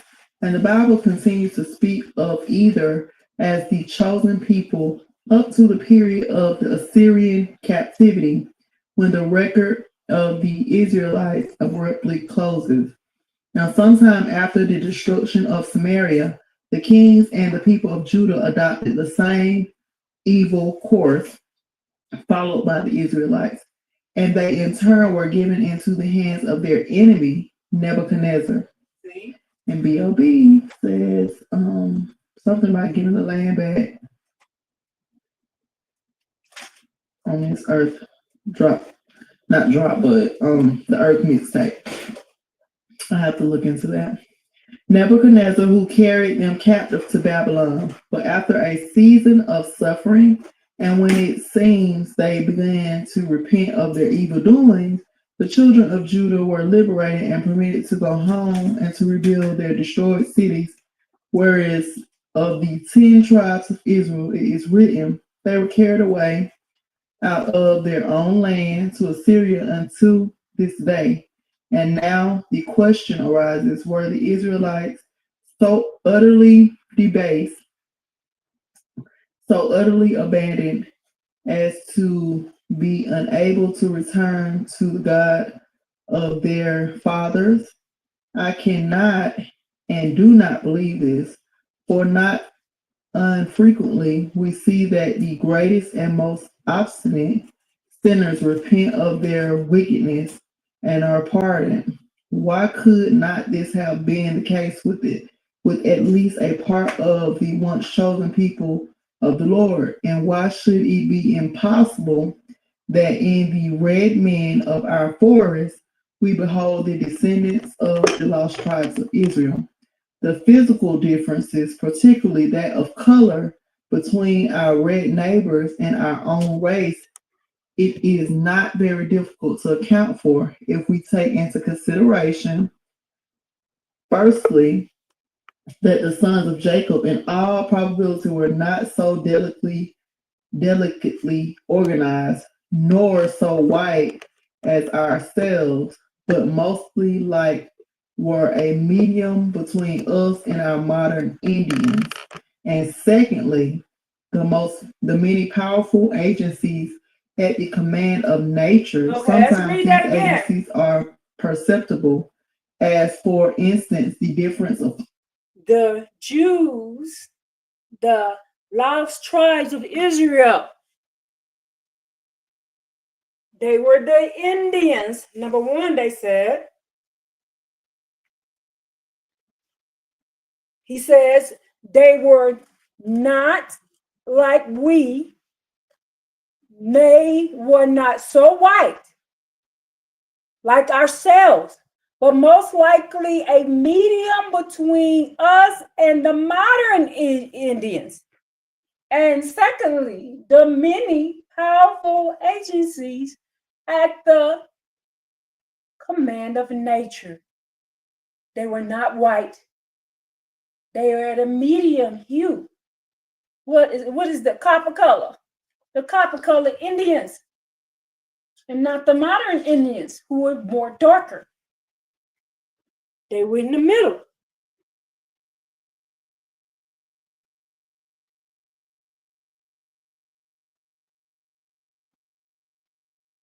climate, but oftener they are secret. And now It's and secret. then we may see a person. They're keeping a secret of who we are. They're keeping a secret who we are. They are secret. The agencies for keeping us secret. Who has been rescued from the very brink of the grave, whose appearance and color after such restoration are so much changed that recognition becomes almost impossible. But let all this be as it may, so much is certain that our aborigines, aborigines, our aborigines belong to the one great family of man. And if the Bible is right, they must be descendants of Adam and Eve. In the following pages, I have followed the children of Israel into their captivity. And after a season of almost endurable hardships, I have seen them brought to a just sense of their situation. I have shown how they repented of their former sinful life and how in consequence they were informed in a vision sent by Jehovah of the only means by which they might escape their cruel oppressors. As the ark had been the means of preserving Noah and his family when all mankind were destroyed by the deluge, so a ship or ark became The book she's reading is this book right here. And you see it. The Lost Tribes of Israel, or The First of the Red Men, is a book by Charles Evans, published in the 1861 for that the Native Americans are descended from the lost tribes. This book explores similarities in customs and traditions and use biblical accounts of human origins and speculates on how these ancient tribes have migrated to North America.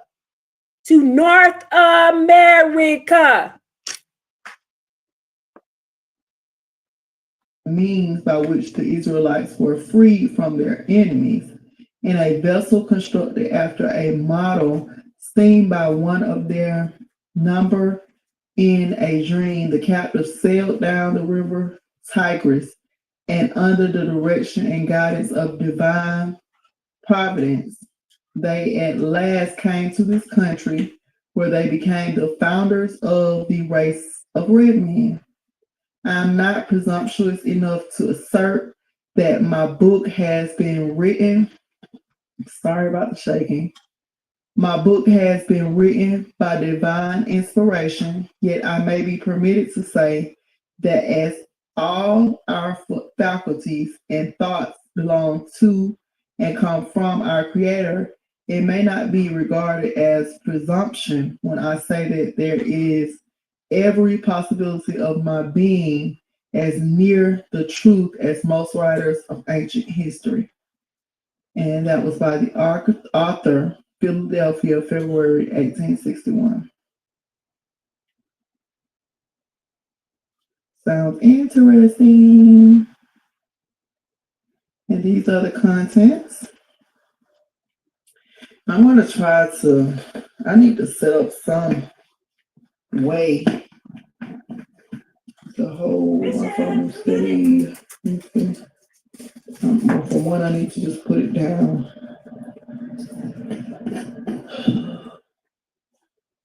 Okay. I'm going to try to keep it right here. Now, chapter 1 is the cot of the old Israelite. Chapter 2 is the startling revelations. Chapter 3, the dream. Chapter 4,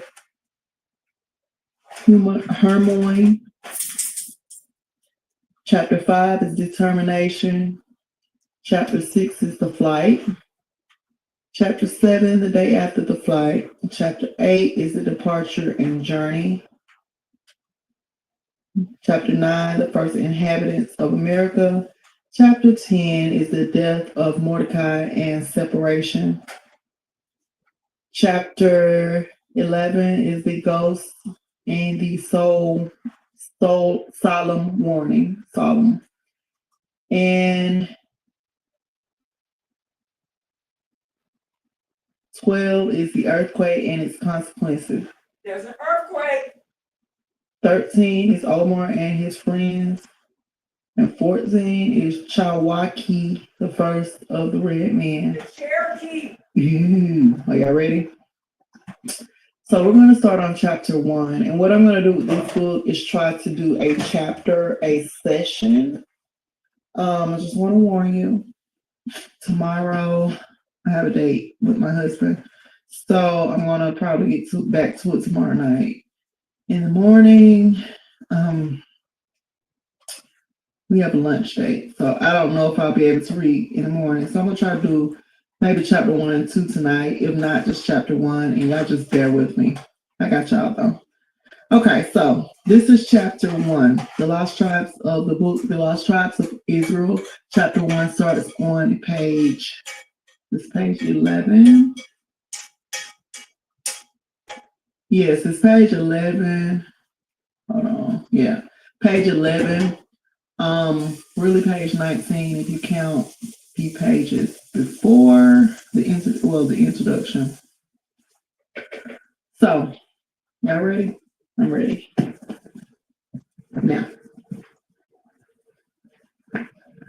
it was about 6 years after the destruction of Samaria that on a dark and stormy night of the latter part of the month of April, there were assembled in a small building near the ancient city of Nineveh, 3 men whose unmistakable types proclaimed them children of subjugated and captive Israel. Sorry. Now the house, a dilapidated one-story frame structure situated in the midst of a well-cultivated and extensive garden, was inhabited by Mordecai, an old Jew with a bald head and long flowing beard of snowy whiteness.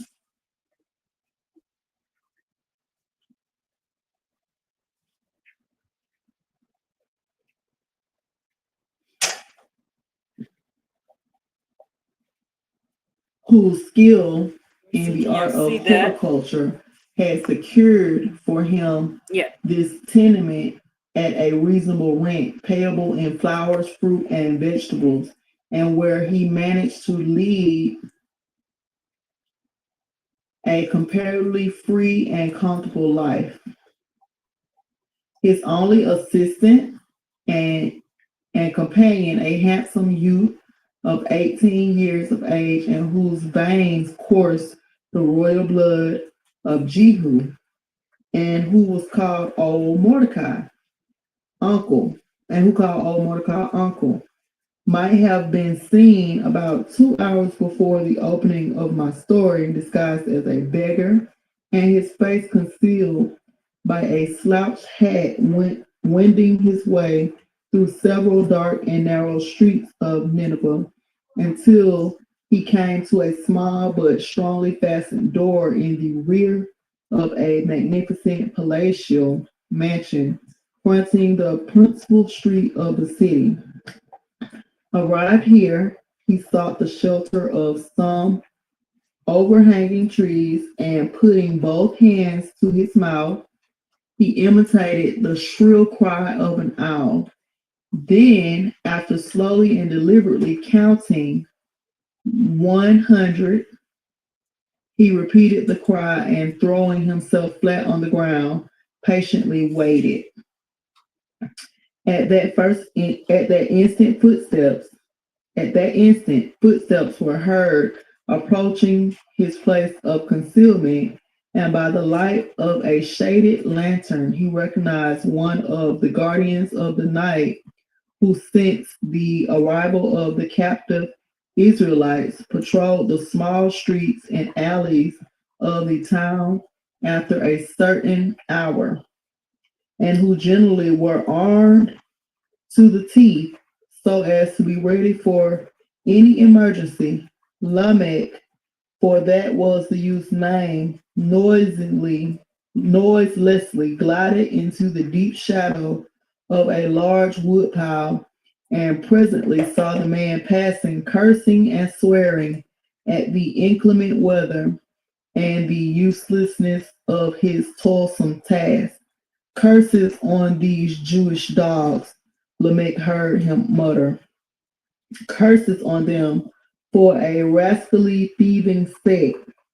Were it not for them, I now might snugly and comfortably sit by my own fireside, listening to the sweet voice of my dear Melina. Ha! Should I once be fortunate enough to find one of this detested race where I could lay my hands on him, but by the beard of Shalmaneser, I believe it is best for me to go to my home, for in a night like this, no cowardly son of Israel would dare to cross his threshold. My watch is not to be ended before the breaking of another day, and then I shall be at my post again. So farewell, storm and tempest, and welcome my own bright home. With this, that trusty guardsman kept on his solitary walk, and soon the sound of his receding footsteps died away in the distance. Lamech then came forth out of his place of shelter, and again approaching the small door, uttered the sharp cry of a dog 3 times in rapid succession. Y'all, this is in This America. time his patience was rewarded, for scarcely had the last note of his voice died on the air when the startled cry of a frightened cat fell on his ear. At almost the same time, a key was inserted in the aforementioned door, and a moment later, Lamech found himself face to face with a swarthy man, apparently about 40 years of age. The newcomer, whose sinewy and well-knit frame might have been envied by a Hercules, was one of those rarely seen men whose whole appearance inspires respect and confidence. His open countenance and noble, lofty brow spoke of goodness of heart, while his finely cut but firmly set mouth denoted a firmness of character and a strength of determination which were not to be shaken. The first greetings over, and after a brief consultation, Harim, such was the stranger's name, who served as head steward in the king's own household, followed Lamech up several other small streets until they arrived at another small private door, which led to the mansion of the king's prime minister, Alman, Alman, Almanzor. Almanzor.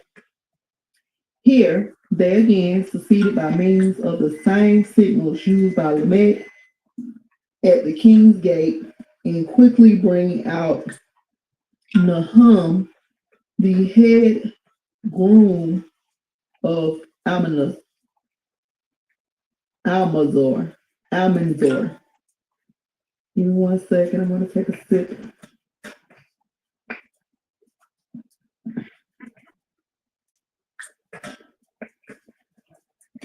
Okay.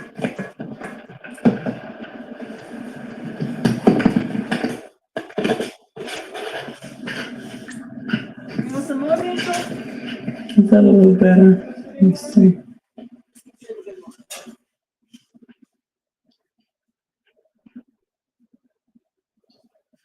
Is that a little better, y'all? I think so.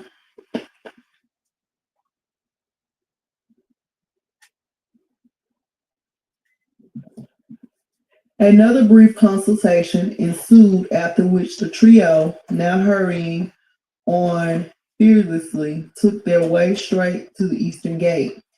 Suddenly, the startling "Who's there?" of a night patrol brought them to a stand, and the leader of the guard, whose weather-beaten and sunburnt face bespoke the soldier of many battles, confronted them, and would without further ceremony have consigned them to the custody of his followers, had not Hiram uttered a commanding halt. Then, thrusting his hand in his bosom, he produced a roll of parchment covered with curiously shaped characters, and to the bottom of which was affixed the royal seal. At seeing this, the soldier bowed deeply and in an attitude of profound respect, offered to our wanderers the services of himself and followers. Hiram, who knew what effect that parchment would produce, was still pleased with this turn of affairs and requesting to be led out of the gate, then bade the guard return and resume their usual duties. As the reader may most naturally wonder how a simple roll of parchment could produce such an effect on a personage of so much importance as the leader of a night guard, I hasten to inform him that in those days of warfare, when the strictest watch was kept both by day and by night, there were some persons who, through some means or other, were favored with an unlimited passport sealed with the king's own private signet, and which authorized the bearer to go either single or accompanied by one or two friends wherever he pleased at any hour, night or day.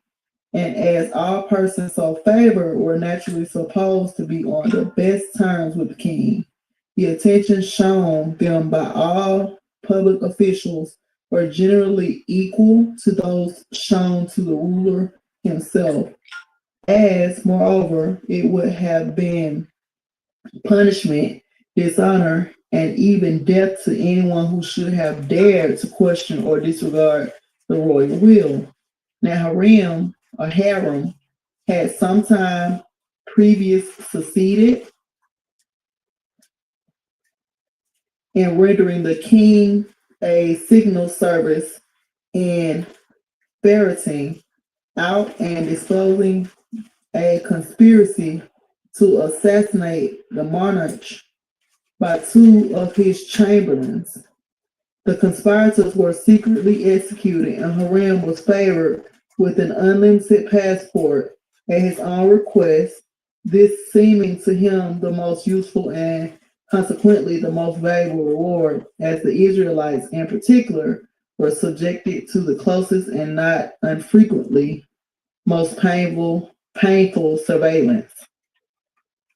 Safely out of the gate, our three friends hurried to old Mordecai's dwelling, where on giving a peculiar signal, these two strangers were instantly admitted, while Lamech remained outside and stationed himself in such a position as to guard most effectually the only approach to the house. After being warmly welcomed by old Mordecai, Hiram and Nahum were invited into an inner room, which was furnished in the simplest manner, and where the reader first made their acquaintance. Nahum was a man about 35 years of age, of medium size, rather slender, but an attentive observer might have detected an uncommon strength of muscle.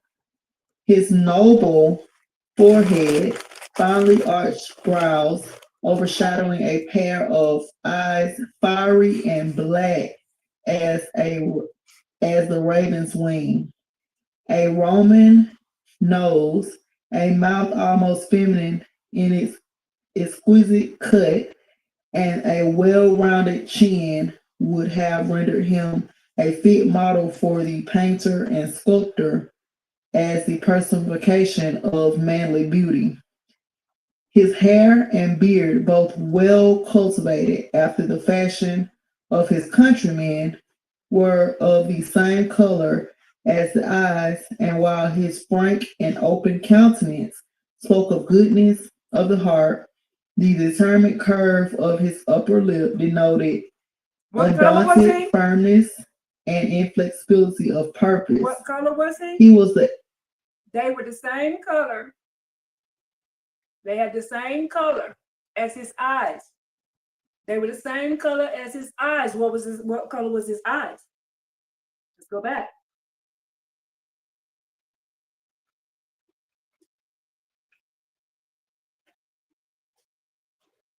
Wow. The determined curve of his upper lip denoted undaunted firmness and inflexibility of purpose. He was the elder describing what he looked like as now. the personification of manly beauty. His hair and beard both well cultivated after the fashion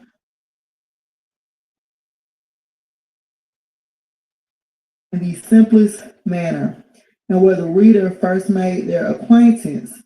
Nahum was a man about 35 years of age, of medium size, rather slender, but an attentive observer might have detected an uncommon strength of muscle. His noble forehead, finely arched brows, overshadowing a pair of eyes fiery and black as he had black eyes. wing. He had black eyes. He had black eyes. He had black eyes. He had fiery black eyes, and their skin color was the same color as his eyes. He had fiery black eyes.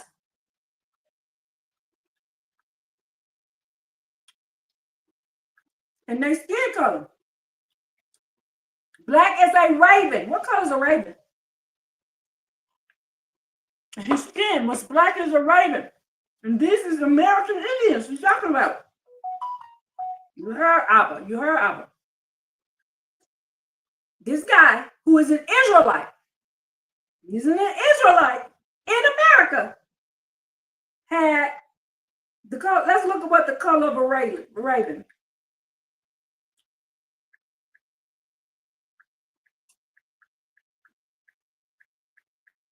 He was the color of a raven. This is the color of a raven. He was the color of a raven wing.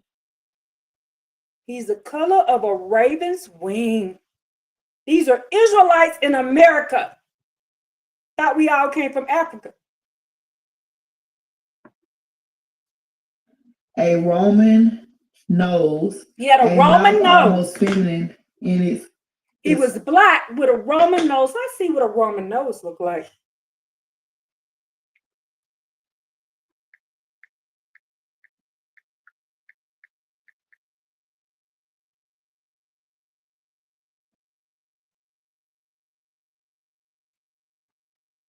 So he was black with a Roman nose. What a Roman nose. What a Roman nose. Guess who got a Roman nose like this? My baby daddy. He blacker than Wesley Snipes. Guess who got a Roman nose like this? He tall, 6'8". With a Roman nose. That's what his nose looked like. That's what his mom looked like as well. This is what she looked like. Jet black. They darker than me. But they got beautiful, straight black hair and dark eyes. It sounds like they Israelites. With Roman noses this. With Roman noses. That's what they look like. And guess where they from? Guess where they from? Mississippi. Exquisite cut and a well-rounded chin would have rendered him a fit model for the painter and sculptor as the personification of manly beauty. His hair and beard, both well cultivated after the fashion of his countrymen, were of the same color as the eyes, and while his frank and open countenance spoke of goodness of the heart, the determined curve of his upper lip denoted undaunted firmness and inflexibility of purpose.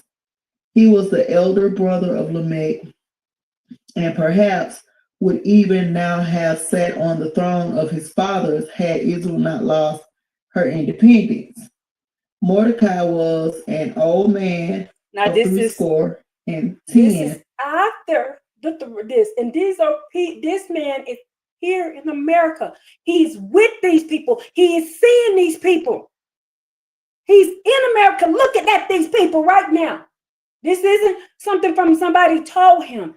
This man spent time in America looking at these people. This is in the 1800s. in 1861, I believe. He was looking at them. This is somebody he's describing in his face. And apparently had been very strong and decidedly handsome in glorious youth. But now he was a mere wreck. Care and sorrow had bent that once powerful frame. The sight of his dark eyes was dimmed, and his once glossy black hair was now shaved off by the hand of time, while his still long and flowing beard, once of the same color with his hair, had assumed the color of fresh fallen snow. Harem is already sufficiently introduced to the reader so as to make it only necessary here to say that he too was a descendant of the royal house of Jehu. Children, commenced old Mordecai in a low and sorrowful voice after all three had been seated. I have once you. Who is Jehu? Who is Jehu? These people are from the house of Jehu. Who is Jehu?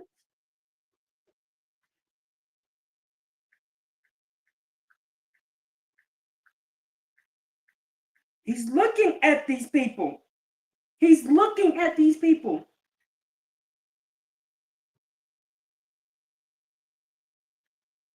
In the Bible, King Jehu was the 10th king of the North Kingdom of Israel, who was divinely anointed by the prophet Elisha to overthrow the wicked house of Ahab and eradicate Baal worship. He is known for his violent yet effective pursuit of these goals, which include assassination of King Jehoram, the killing of the despised Queen Jezebel.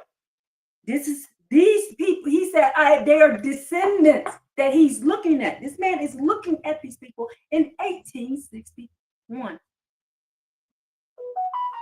Do you hear that? In America. In America. And that's Abba. That sound confirmation means that's Abba saying they in America looking at the descendants of Jehu in America. Of the trials and hopes of our unfortunate brethren.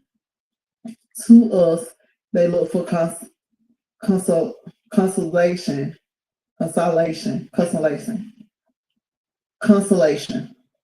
In us, all their hopes and trusts are centered. You, my noble nephews, have already done much to lighten our burdens, to kindle anew the hopes of our desponding countrymen. By your perseverance and unflinching attention to your hard duties, you have succeeded in gaining the esteem and the confidence of the two most powerful men of this heathen nation. Thanks to you, the severest trials of captive Israel have passed. The terrible persecution has ceased. But when will captive Israel be free? When will we be allowed to pray to Jehovah after the manner of our fathers, publicly, openly, without fear of molestation, of even death? Shalmaneser and his prime minister are the two most powerful men of this nation. It is true, and equally true it is, that through you we may call them our friends, but they dare not openly act against the will of the combined masses, and these, alas, are against us. When when will the Look hour look what the original picture of the Israelites look like.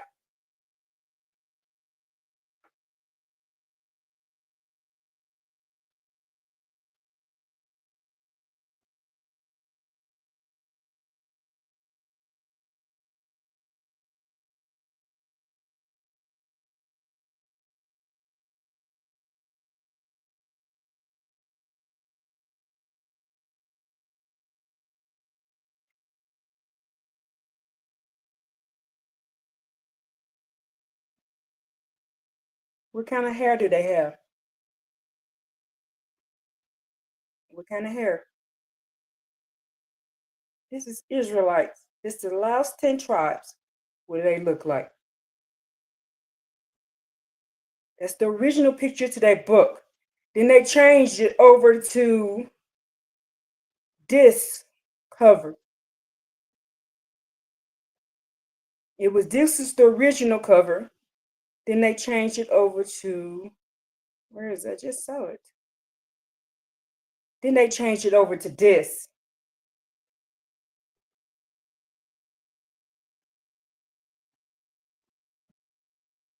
Now see with the difference in the cover? They changed the cover. It was freedom strike. Here, the old man ceased, overcome by his sorrow and bowed down by grief. He sank back in utter exhaustion. That's just a made up word. Excuse me.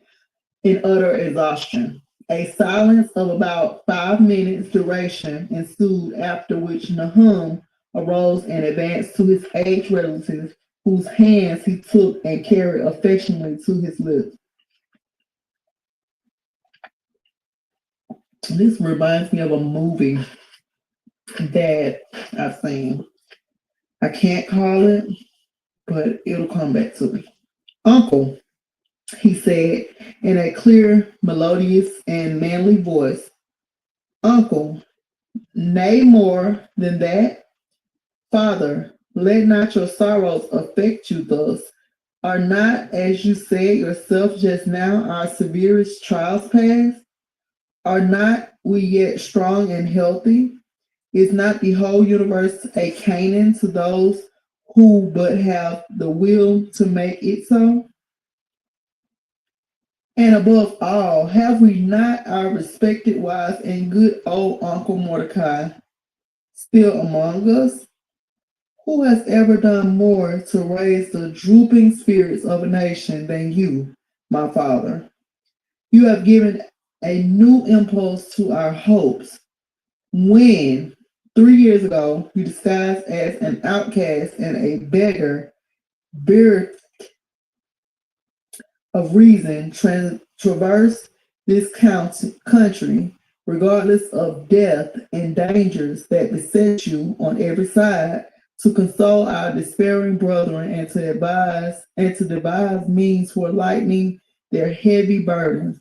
We trembled, and on our bended knee we besought Jehovah to watch over you and lead you safely back.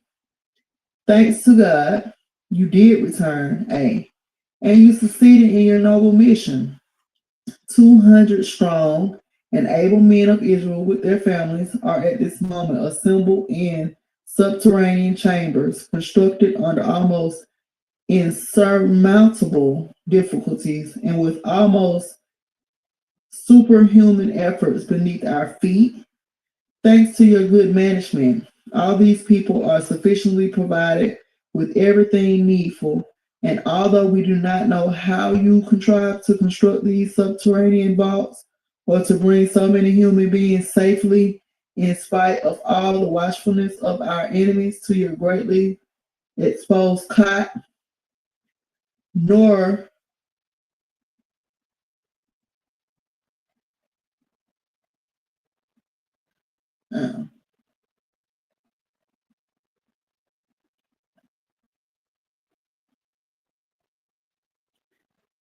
your final purpose may be.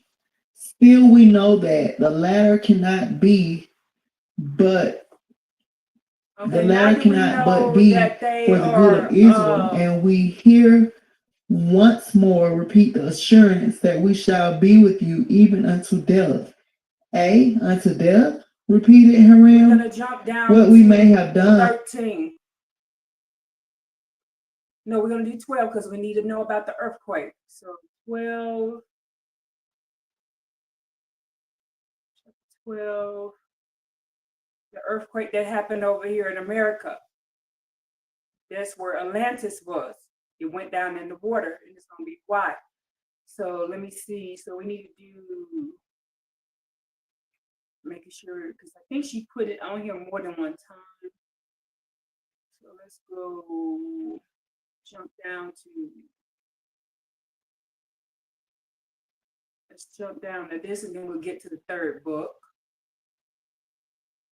Chapter 8, chapter 9, chapter 10.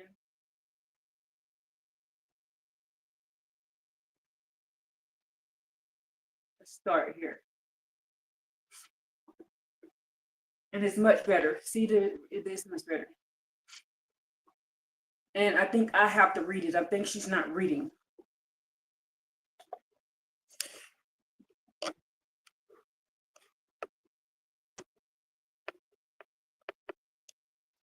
The earthquake is the consequence. Yes, she's not reading this, so I'm going to read it.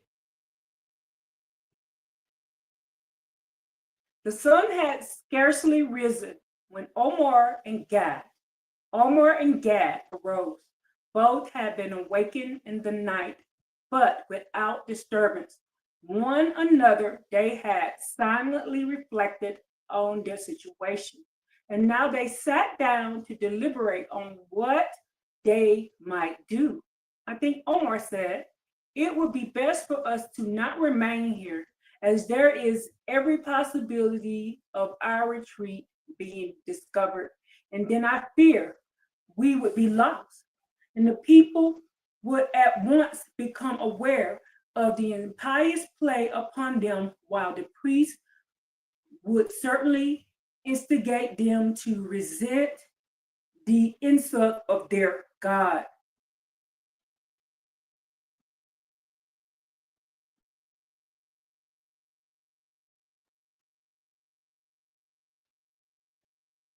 And therefore, our only satisfied safety lies in the departure from the region where the inhabitants of New Babylon are not likely to follow.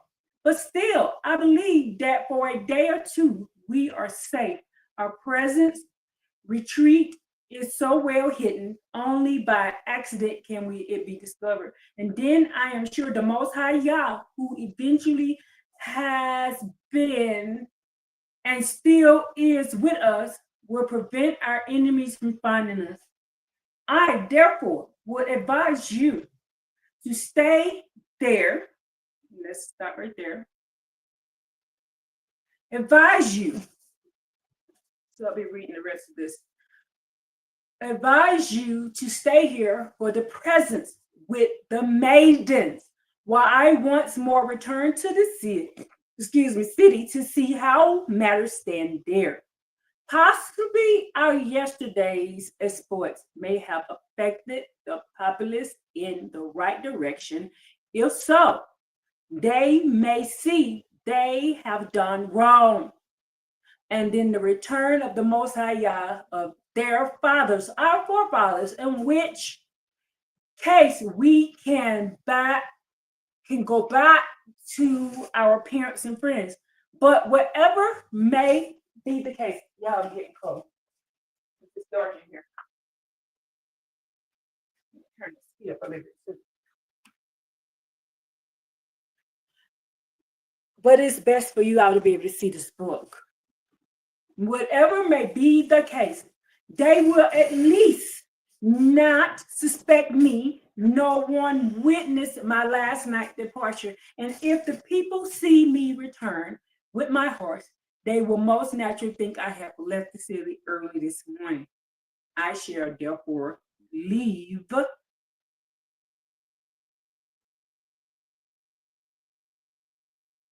you immediately and stay in New Babylon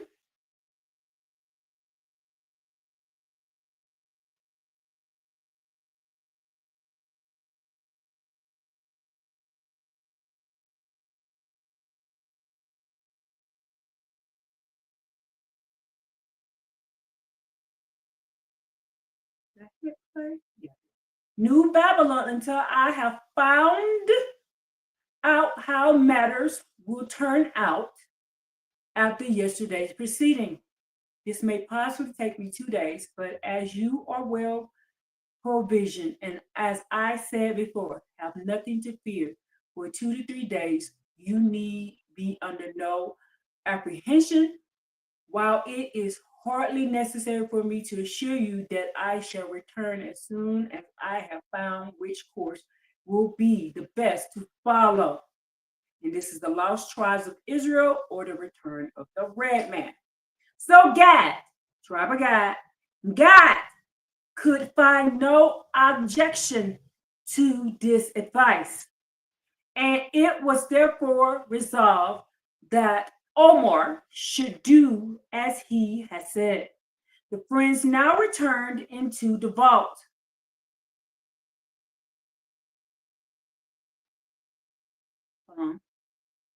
Into the vault, where they found the two maidens just opening their eyes and sitting down. The young men told them what they had resolved upon.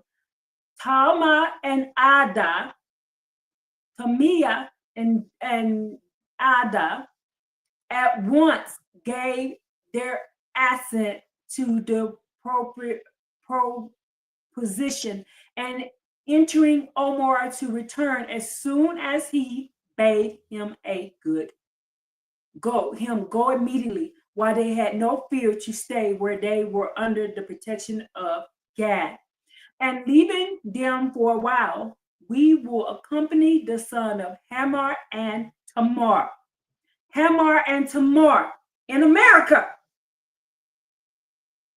who at once left the cabin in searching for his horse. He found the animal quietly feeding in luxuriant grass about the stone's throw from the entrance.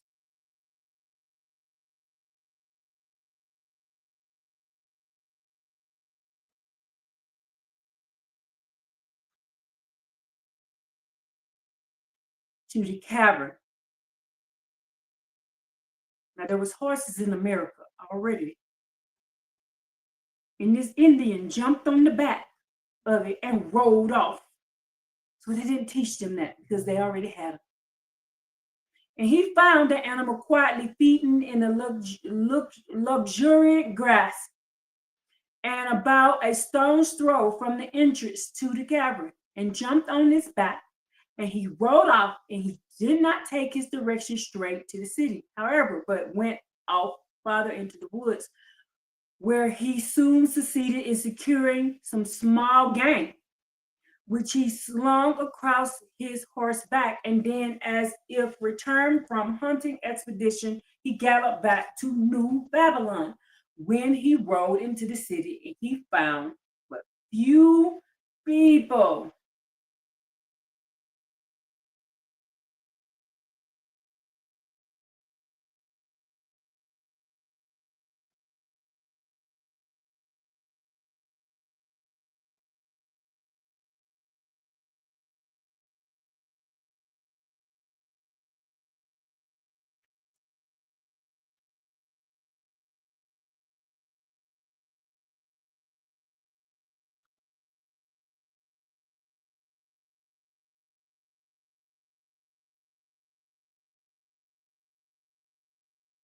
Let's go up. Let me grab me a water.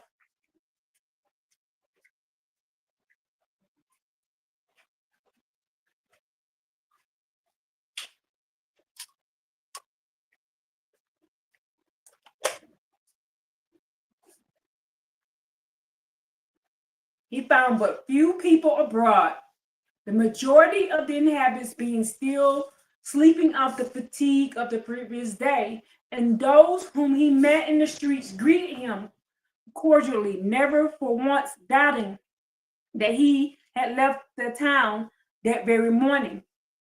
On coming to his father's house, Omar found everything quiet and still, and everybody sound asleep. He put his horse back into the stable, and taking his game he had secured, and he went and woke some of the servants, berating them soundly for their laziness.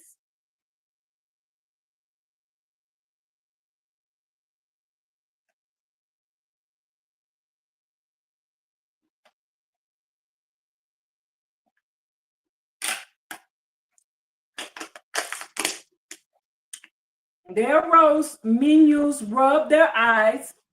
The aroused menials rubbed their eyes and jumped up, and seeing their young master, pleaded their yesterday's fatigue and the miraculous circumstances which had kept them awake far beyond their usual hour for retiring as excuses for having slept so long. Omar declared himself satisfied with this and leaving his game. Let's stop it right there. Boom.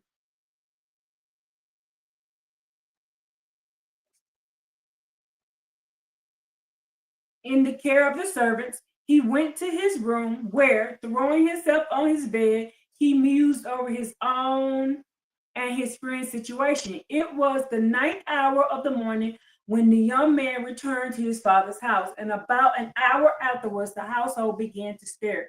A little later, Omar was called to join his family at their morning meal.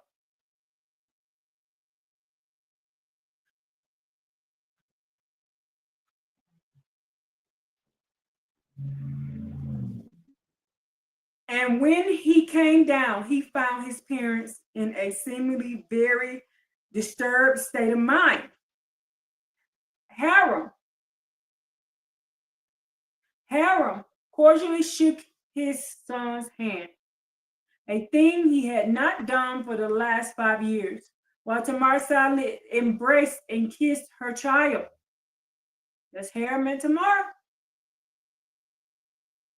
In America,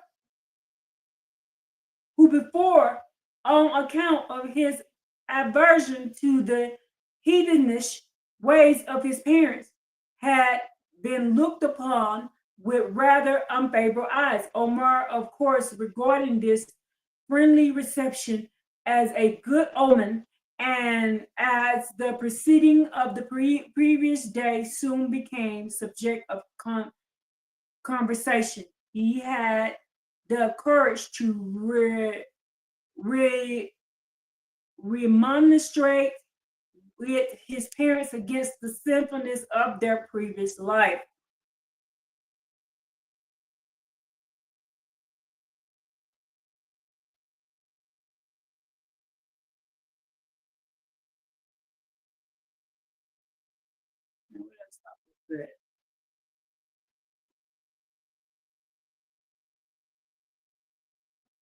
Oh, and as all the details of yesterday interruptions of the heathenish festival were known to all the inhabitants of the city, whether they had participated in the processes or not.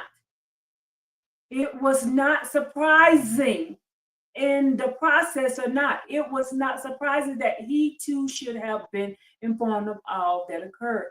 And therefore he spoke without fear on the sword. The Most High Yah, he said, has most significantly shown you that he is the God indeed. And what else could have prevented the consumption of the ungodly sacrifice? Because they did a sacrificial of maidens in the temple. I didn't want to read that. What a glorious sign of his infinite goodness and mercy to send your deported friend and teacher to admonish you to leave your heathen ways. Believe me, the two virtuous maidens whom the wicked priests of Moloch were about to sacrifice, not to their false god, but to their own beastly desires, are safe and well cared for. If our friends do indeed return to the true God of their forefathers, Tama and Ada will be restored to the embrace of their parents. Yes, my dearest father, my most beloved mother. In the name of Yah alone, there is salvation. Alone, he says in this book, alone. Yah alone, there is salvation. And in him alone, only, must our hopes be centered. And what is he whom you have thus far served? These are the Indians saying this over in America. Now, whom you call your God, an image of clay and wood. You call your God an image of clay and wood, may be the hands of its villainous priest. Be the hands of its villainous priest. Ain't nothing new under the sun, as Solomon said. And all of this is taking place after Solomon. All of this is taking place after the destruction of the kingdom of Solomon and David. Let it go up a little bit more.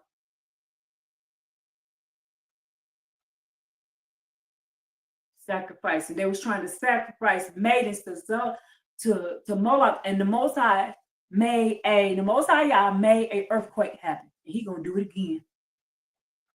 That's scriptural.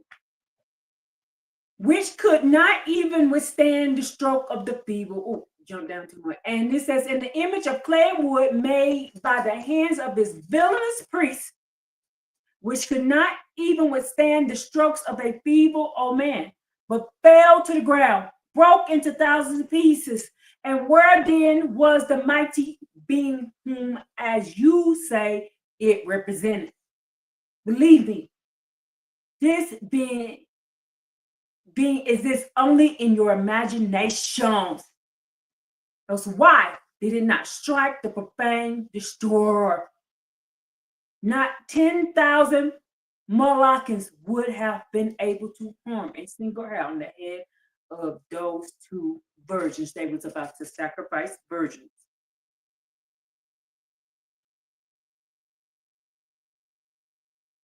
Did I get that?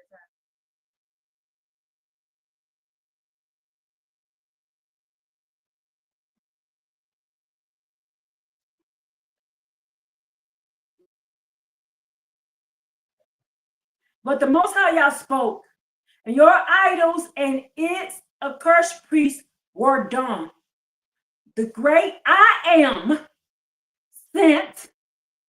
The great I am. This is the dark-skinned, dark-eyed, raven-colored Indian speaking that the great I am, sent one of his messengers on the wings of lightning, and your souls trembled in awe, while the two of your maidens went free. Oh, my beloved parents, I adore you by him.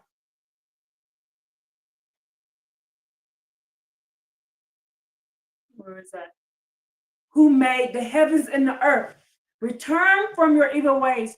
Return to the God of Israel. This is in America. They said turn to the God of Israel. Well, yet it is time. Else it may be too late and you be lost forever. Now I know why Abba's having me do this today. Thank you, Abba, y'all, for letting me be the vessel that do this today.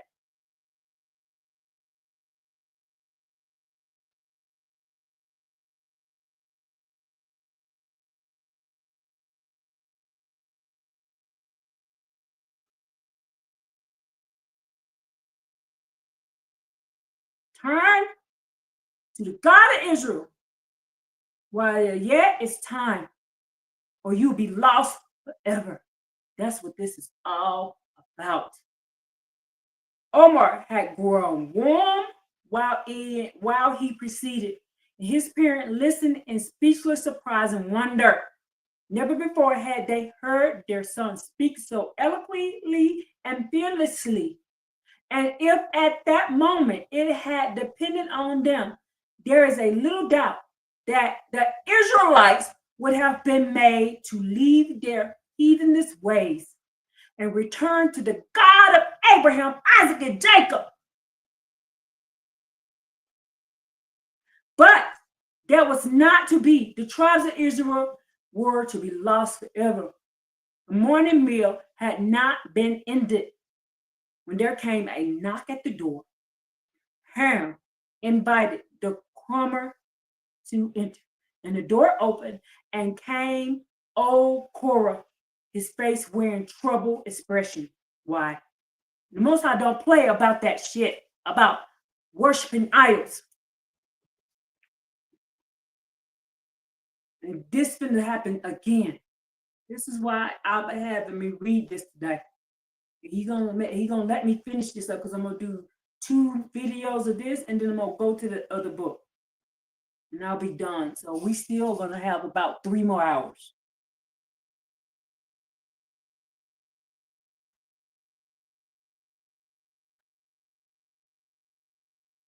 He said, return to the God of Abraham, Isaac, and Jacob. But that was not to be. The tribes of Israel lost forever. The morning meal had not been ended when there came the knock at the door. Haram invited the comer to enter. And the door opened, and in came old Korah, his face wearing a troubled expression. His son had not been home all night and was not to be found in the city. All the clothes and the other properties of the young man had also disappeared.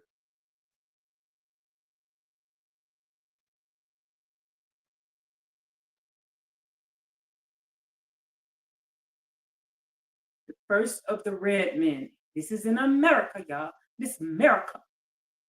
The clothes and the other property of the young man had also disappeared, and the father began to fear the child was lost to him. He had hoped to find him at the house of his friend. Stop right there. Or at least to hear there was some tidings of the lost one. And the former he saw was not the case. But in the latter, he was not disappointed. Omar had indeed seen God leave the city on the previous day, so he told the old man, adding at the same time that his friend had left because he feared the priest of Moloch, who tried to injure and destroy him, as he was known to oppose their teachings and doings. Therefore, he had thought it best to depart for a time at least, promising, however, to return as soon as he should hear the power of the priest was.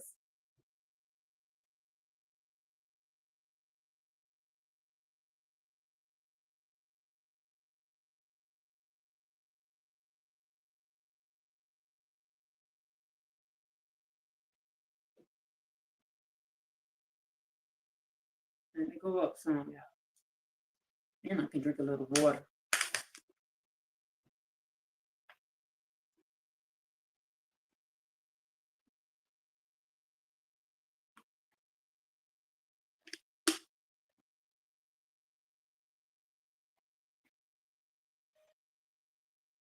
The power of the priest was broken. And here, the speaker continued, turning to his parents. You see another of the consequences of the heathenist idolatry. Nahum, our king, and Aaron already mourn the loss of their children who have been driven from their homes through the instrumental that the crap of the Molochs, radical, rascally priests. And believe me, they will never return until you all again acknowledge the true God of Israel. Behold, here our good old friend Koran. His father hearts yearn for his absent boy. Then, whom a better and more virtuous son the world never seen. That too, I am afraid, will not return until the accusers, priests of heathenism have lost their powerful influence. But alas, when will that be? When I love my parents in my native city. This is his native city, the native city in America, obliged to flee before the wrath of these men who are well aware that I too am opposed to the false doctrines. These are false doctrines. The last part of this speech produced is due to the fact that a young man hearing, and if Haram had before been determined to leave the ways of the heathens, and he and Korah now solemnly vowed to do all in their power to restore the true religion, the true ways of the Most High God, While they were yet speaking, a messenger of the king was shown into the room, who summoned Hiram and Korah to the royal palace. And the two officers lost no time in obeying their master's will, while Omar, who, as an special favor to Nahum, had often been allowed to attend the council state, followed his father. When the trio arrived in the palace, this happened over in America. They was doing idolatry to Moloch.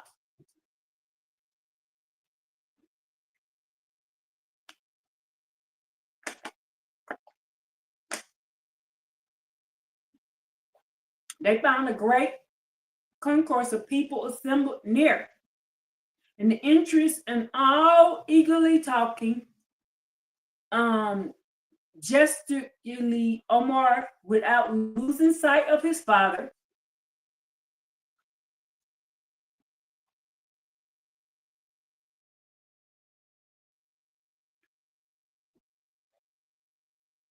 went as near the crowd as he could when he did distinguish the words. A great wonder indeed. Truly, truly, Moloch is a great god. Now they talking about truly, truly, Moloch is a great god. But the disappearance of Haman and Korah within the door of the palace prevented him from hearing more. When the newcomers entered the council chamber and found that the king, surrounded by the officers, seated in the middle of the room, were on a platform occupying the chair of the state, sat Shadrach, the high priest Moloch, and 19 assistants. Omar's heart sank at the sight of the latter, for at once he suspected that so far, having lost their power and influence, they had already contrived with their usual cunning to turn the proceedings of the previous day to their favor. And in this, the young man was not mistaken. All the king's counselors and officers were now assembled, and they're going to go on back to doing some shit they ain't supposed to be doing. Seated, Shadrach arose in a solemn voice. Men of New Babylon rejoice. For yesterday, the great mighty Moloch showed up. Now given what happened to Moloch, and it was Abba who stopped them from killing the virgins.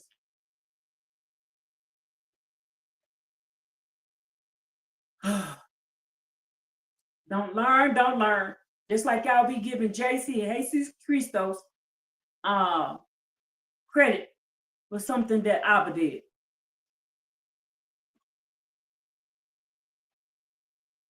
The flash of lightning that prostrated our two young brethren was not less than August's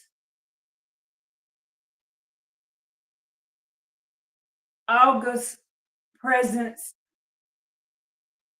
of our Lord, before the glory of which his unworthy priest fell to the ground. And the two seemingly ghosts you saw into the temple were but insufficient messengers of Beelzebub. They worshiping Moloch and Beelzebub, who, being a relentless enemy of our mighty God, tried to sink the latter in the estimate. Yet the great Moloch in his mercy forbore his disdain to crush them. Y'all, this is the same thing they talking about. Jesus Christos coming to rapture them. Y'all, ain't nothing new under the sun. Ain't nothing new under the sun. I can't even read no more of this. This is pissing me off. Let me go on up here. Let's see.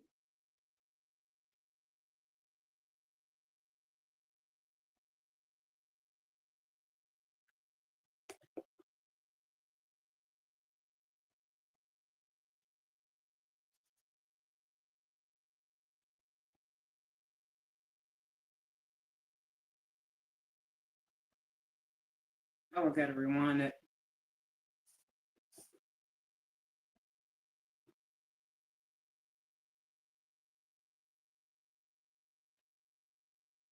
Let our priests select those whom they deem worthy to be sacrificed.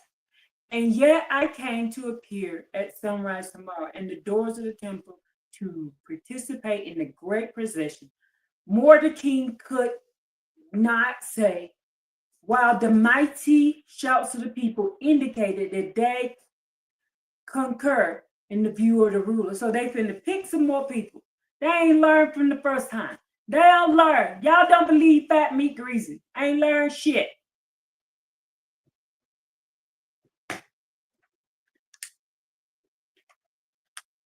Let it go up and then I'll finish reading. I'm gonna get a piece of candy too.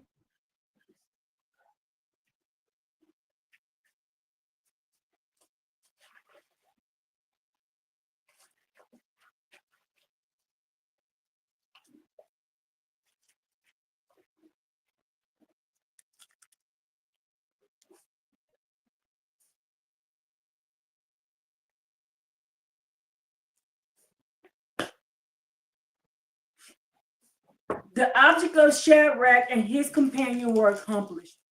Oh, wait a minute. I'm sorry. And their joyful feelings in one is out shouted. And that rang far.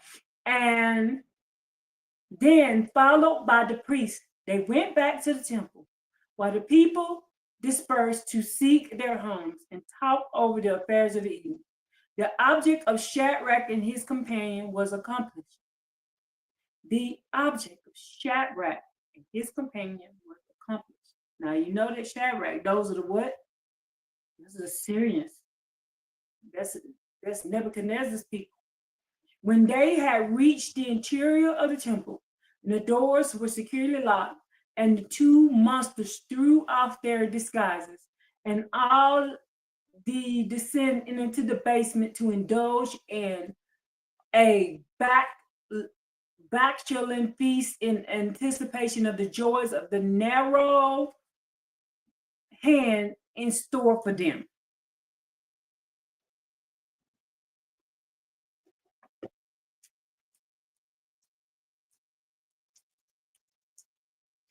Now this happened. This happens after the fall of Jerusalem in America.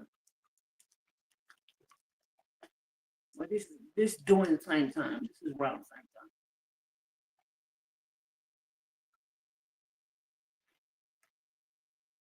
And the day at length dawned, and the dark, gloomy enough was the aspect, yet for the preparations of the great feast were at once made, and at the 7th hour of the morning, the city was again decked out in all pomp that they had been observed on the occasion at the late grand procession, and the air was uncommonly sultry and oppressive. A heavy mist obscured the light of the sun. This, do y'all see what's going to happen? I would want me to read this so y'all can, let me go back. A heavy mist obscured the light of the sun. A heavy mist obscured the light of the sun, while an indefinite yet perceptible something had boded not good pervaded in the atmosphere. A volcano mentioned at the commencement of the 9th chapter, which was situated southward,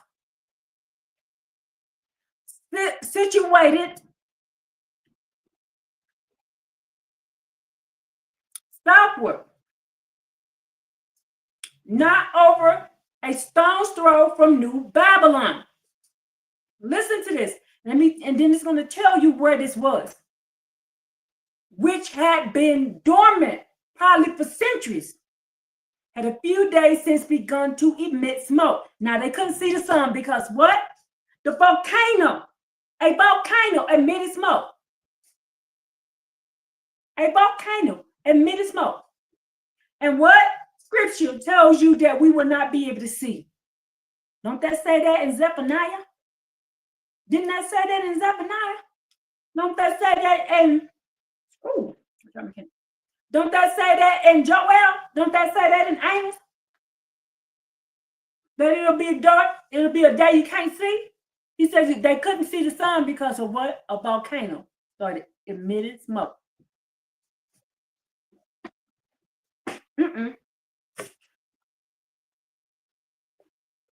so they couldn't see the sun.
A stone's throw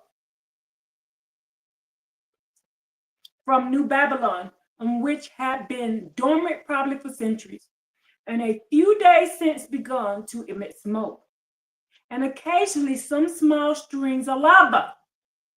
And it seemed as if some mighty revolution were prepared in its bowels. But all this was unheeded by the priests. They weren't paying attention. They were unheeded because they were so wicked that you go out and sacrifice somebody whose thoughts were occupied by the great. Thank you, Abba, for letting them know that, by the one great object of their hypocritical life.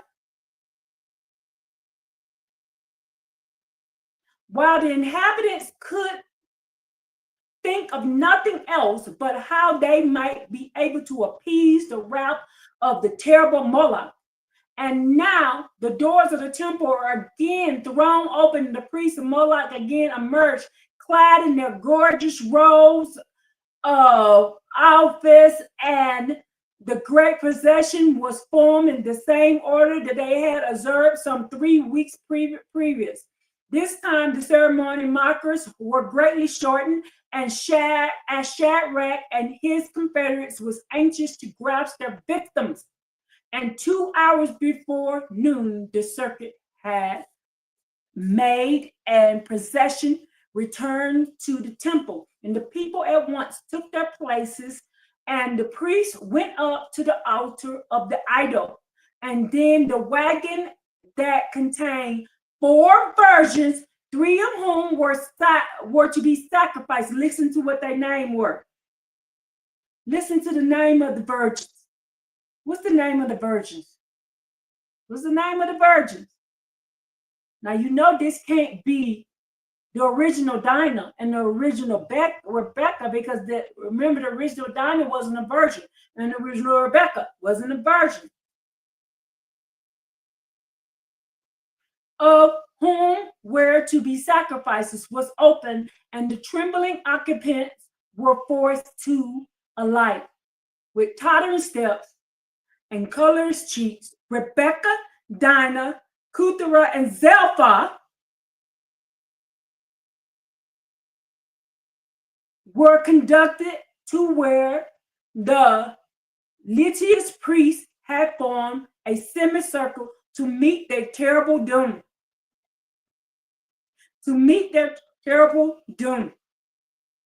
And the farce of a lottery was again restored to, and while the 2 youngest members of the fraternity was blindfolded, Shadrach arranged the urns, and when all were ready, and the blinded priests came forward and solemnly stretched out their arms to draw the first lot, I sullen and silent, the assembled multitude looked on, and when the being that happened to be the only white one in the urn glittered in the hand of the drawer, They was drawing lots. They was drawing lots. Who gonna die and who gonna stay alive?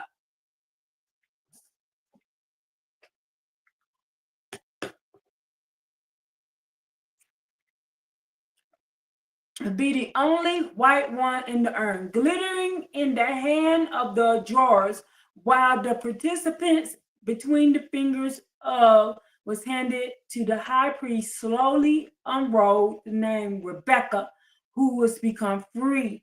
Once more pronounced, no answer shouted, became audible. The liberated maiden fell lifeless to the floor where her name was pronounced, but not one exclamation of joy at her escape from the terrible doom were heard, while her companions sat pale as death, erect and motionless. And now the priests rushed madly forward, and their passion, so long frustrated, had reached the highest degree. All other considerations were set aside, and forgot all decorum and all dictates of prudence. Each of the villainous libertines strove to be the first to grasp his thunderstruck,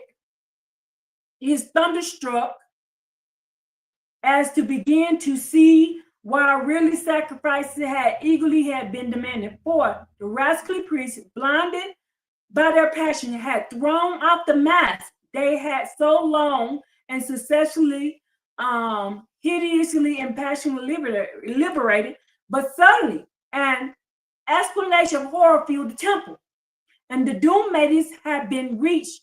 40 rude hands were stretched out simultaneously to divest the victims of their garments of the virgins. And yet, strange to say, I gotta go back. It went a little bit too fast. And yet, strange to say, the poor girl did not shriek. And yet, strange to say, the poor did not shriek, and they did not even try to avoid indelicate touches. And when were more forcible repeated, the three maidens sunk down, never more to arise, by the side of Rebecca, whose soul had also departed the realms of her everlasting bliss. Thus the Most High Yah had taken away his faithful children, pure in soul and body. He had taken them away to spare them the terror witness what was to follow. They unalived those virgins, 4 of them. When the priests were assured that their victims were dead,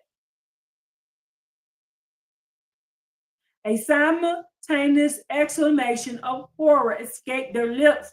Then they looked up to observe the effects of the strange occurrence on the assimilation multitude. What was occurring, y'all? There was about to be a volcano go off. Abba don't get away with punishing you. But their bewildered gaze was met by a sight of terrible that it froze the blood in their veins. The sky had suddenly grown dark as Erebus, while the temple was illuminated by a large fire column that reached high up into the clouds, and which slowly and threateningly came near and near. The people too had witnessed the awful spectacle, and now they turned and in the flight sought the door of the temple. But Shadrach had locked all the portals as soon as the participants in the process had been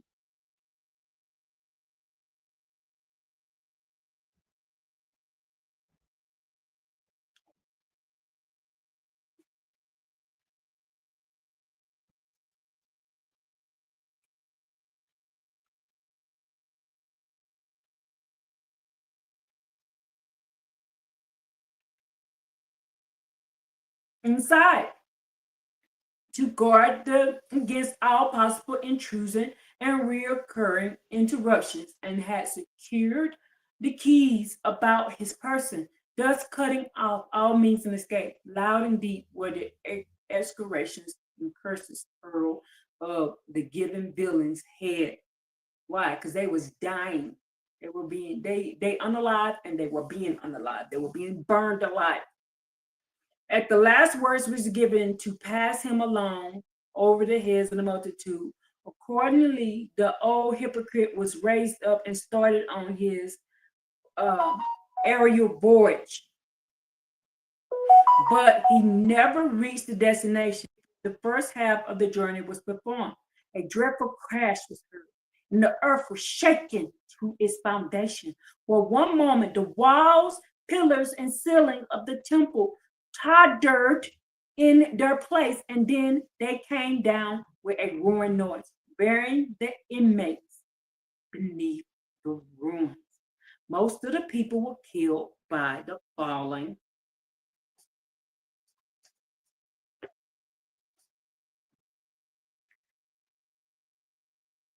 This is happening in America now, people.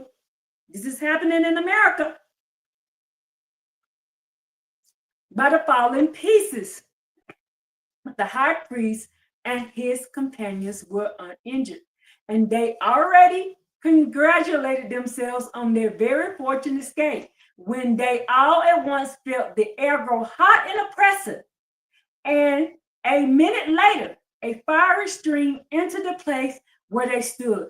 5 minutes after, the 20 priests of Moloch were a heap of charred bones and ash. The volcano. Now, what did I say at the beginning of this? The volcano.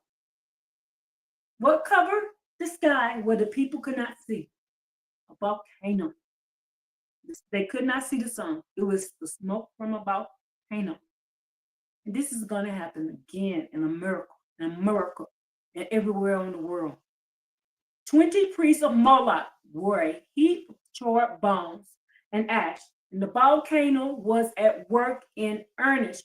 Stream on stream of hot, burning lava rolled down its sides, and in almost less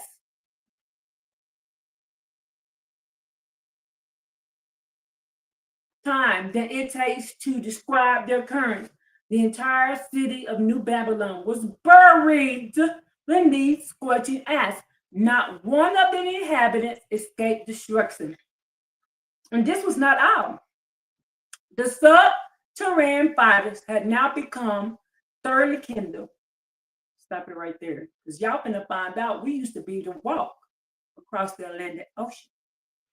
The subterranean fire had now become thoroughly kindled, and the narrow bed could contain them no longer.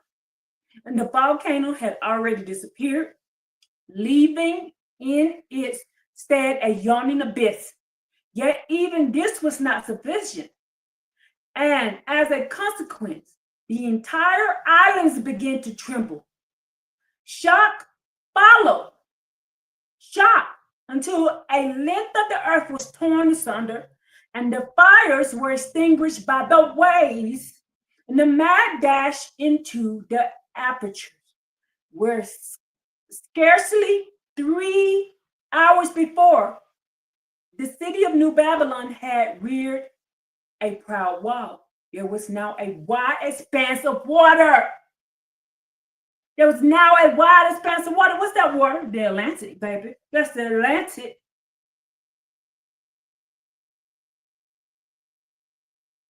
New Babylon, aka Atlantis. Atlantis. And watch this.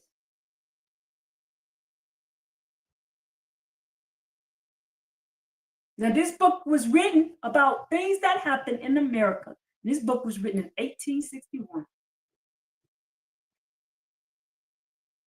Now,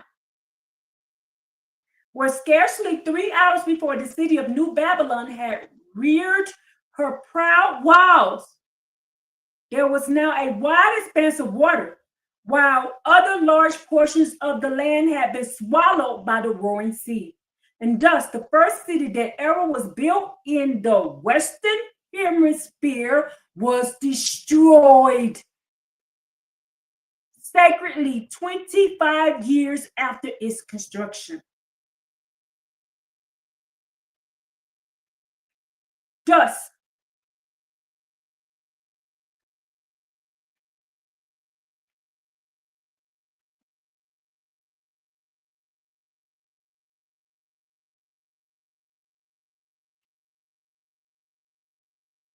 this is America they talking about, y'all. Thus were formed that the cluster of islands that now are known as the Bahamas. Where was New Babylon at? Where was New Babylon at?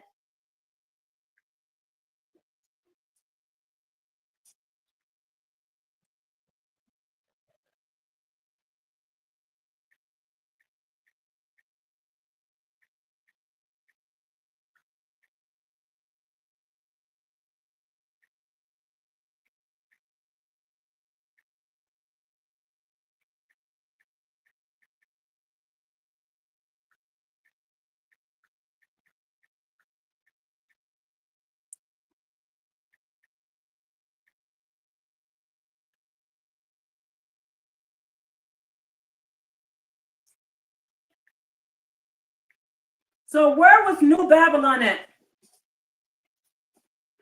Where was New Babylon at?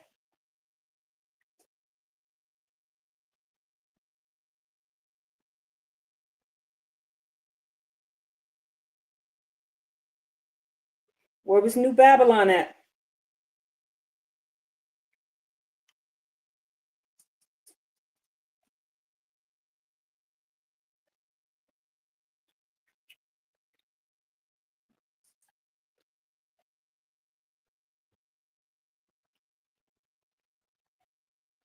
Where was New Babylon at? Where was this all taking place at? That is written in this book. Where was it at?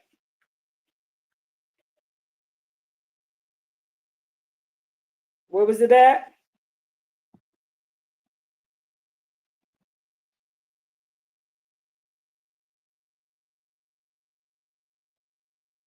What Babylon at then? Where's Babylon?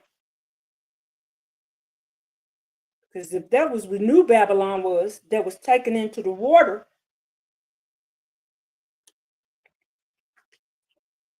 were formed the cluster of the islands now known as the Bahamas. Can you read? Can you read that? I'm going to go to the bathroom real quick and come on back and read it now. Which was once had been one solid country, divided from the continent of America by only a small stream about 50 feet wide that you can walk across. Did you read that? I just read that.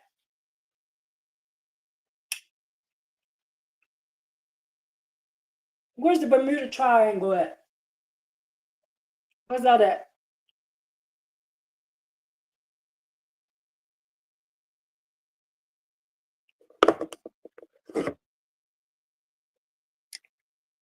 Now this in this book. In the lost tribes of Israel. Ooh. This in this book. I'm going to take a picture of it.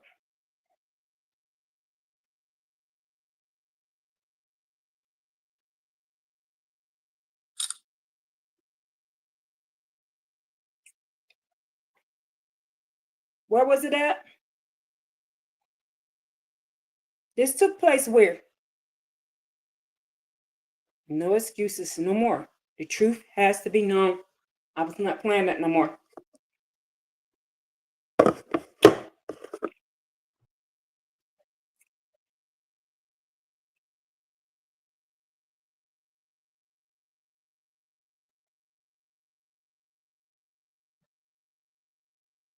Where's Canaan at? Where's Canaan at? Where's Canaan? We left the fugitive Omar and his 3 friends in a cave on the banks of the stream which divided the island of New Canaan from the continent of America, where they led a happy and peaceful life. Fruit and game, as we have seen abound in the vicinity of their new abode. Thus, they were provided with all the necessities of life and trusting in the Most High. Yeah. I'm gonna go to the bathroom on this. I'm gonna let y'all have this one right here.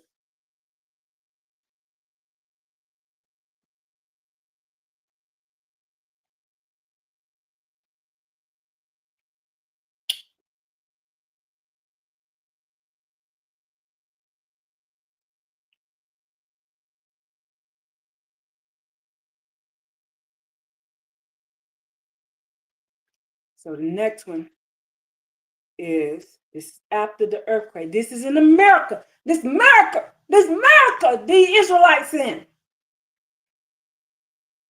And this ain't fictional. This is a true story. Okay, not that one. Now we need to go up to Omar and Friends, chapter 13. And then we'll do 13 to 14. Then we'll go over to the next book. Hey YouTube, this is Nina. I found a new tool. It's on my phone only, of course, because the last couple of chapters that I read were on my computer and it didn't catch any sound. If you cannot read, and don't be ashamed, if you can't read, just drop me a note. And what I do is go back to read those chapters out loud. I was reading them out loud, but for some reason, it didn't pick up any sound. So I'm just going to start off where I left off, which is the last couple of chapters. I'm going to try to get this done today. Because what I want to do next is go into the Septuagint and start reading that Old Testament. I've read it before, but now my understanding is greater. So I want to read that. And I think that'll give me a lot of clarity. And shout out to my fasting partner. We did it. It was challenging. I had family to come in from out of town and they wanted to eat out, and I had to make nice, healthy choices. And as we all know, I eat healthy for the most part, but if I'm going to spend money to eat out, I don't want to go out and eat vegetables, But I did it. We made it through. I held fast to my word. My homegirl was saying, just go ahead and eat. Nobody will know. And I was like, no, not cool. Not to say, okay, I'll fast with you. And then I'm sneaking around eating meat and all types of stuff. So we did it. I thank God for closure because this morning, first thing, I had some pleasant news.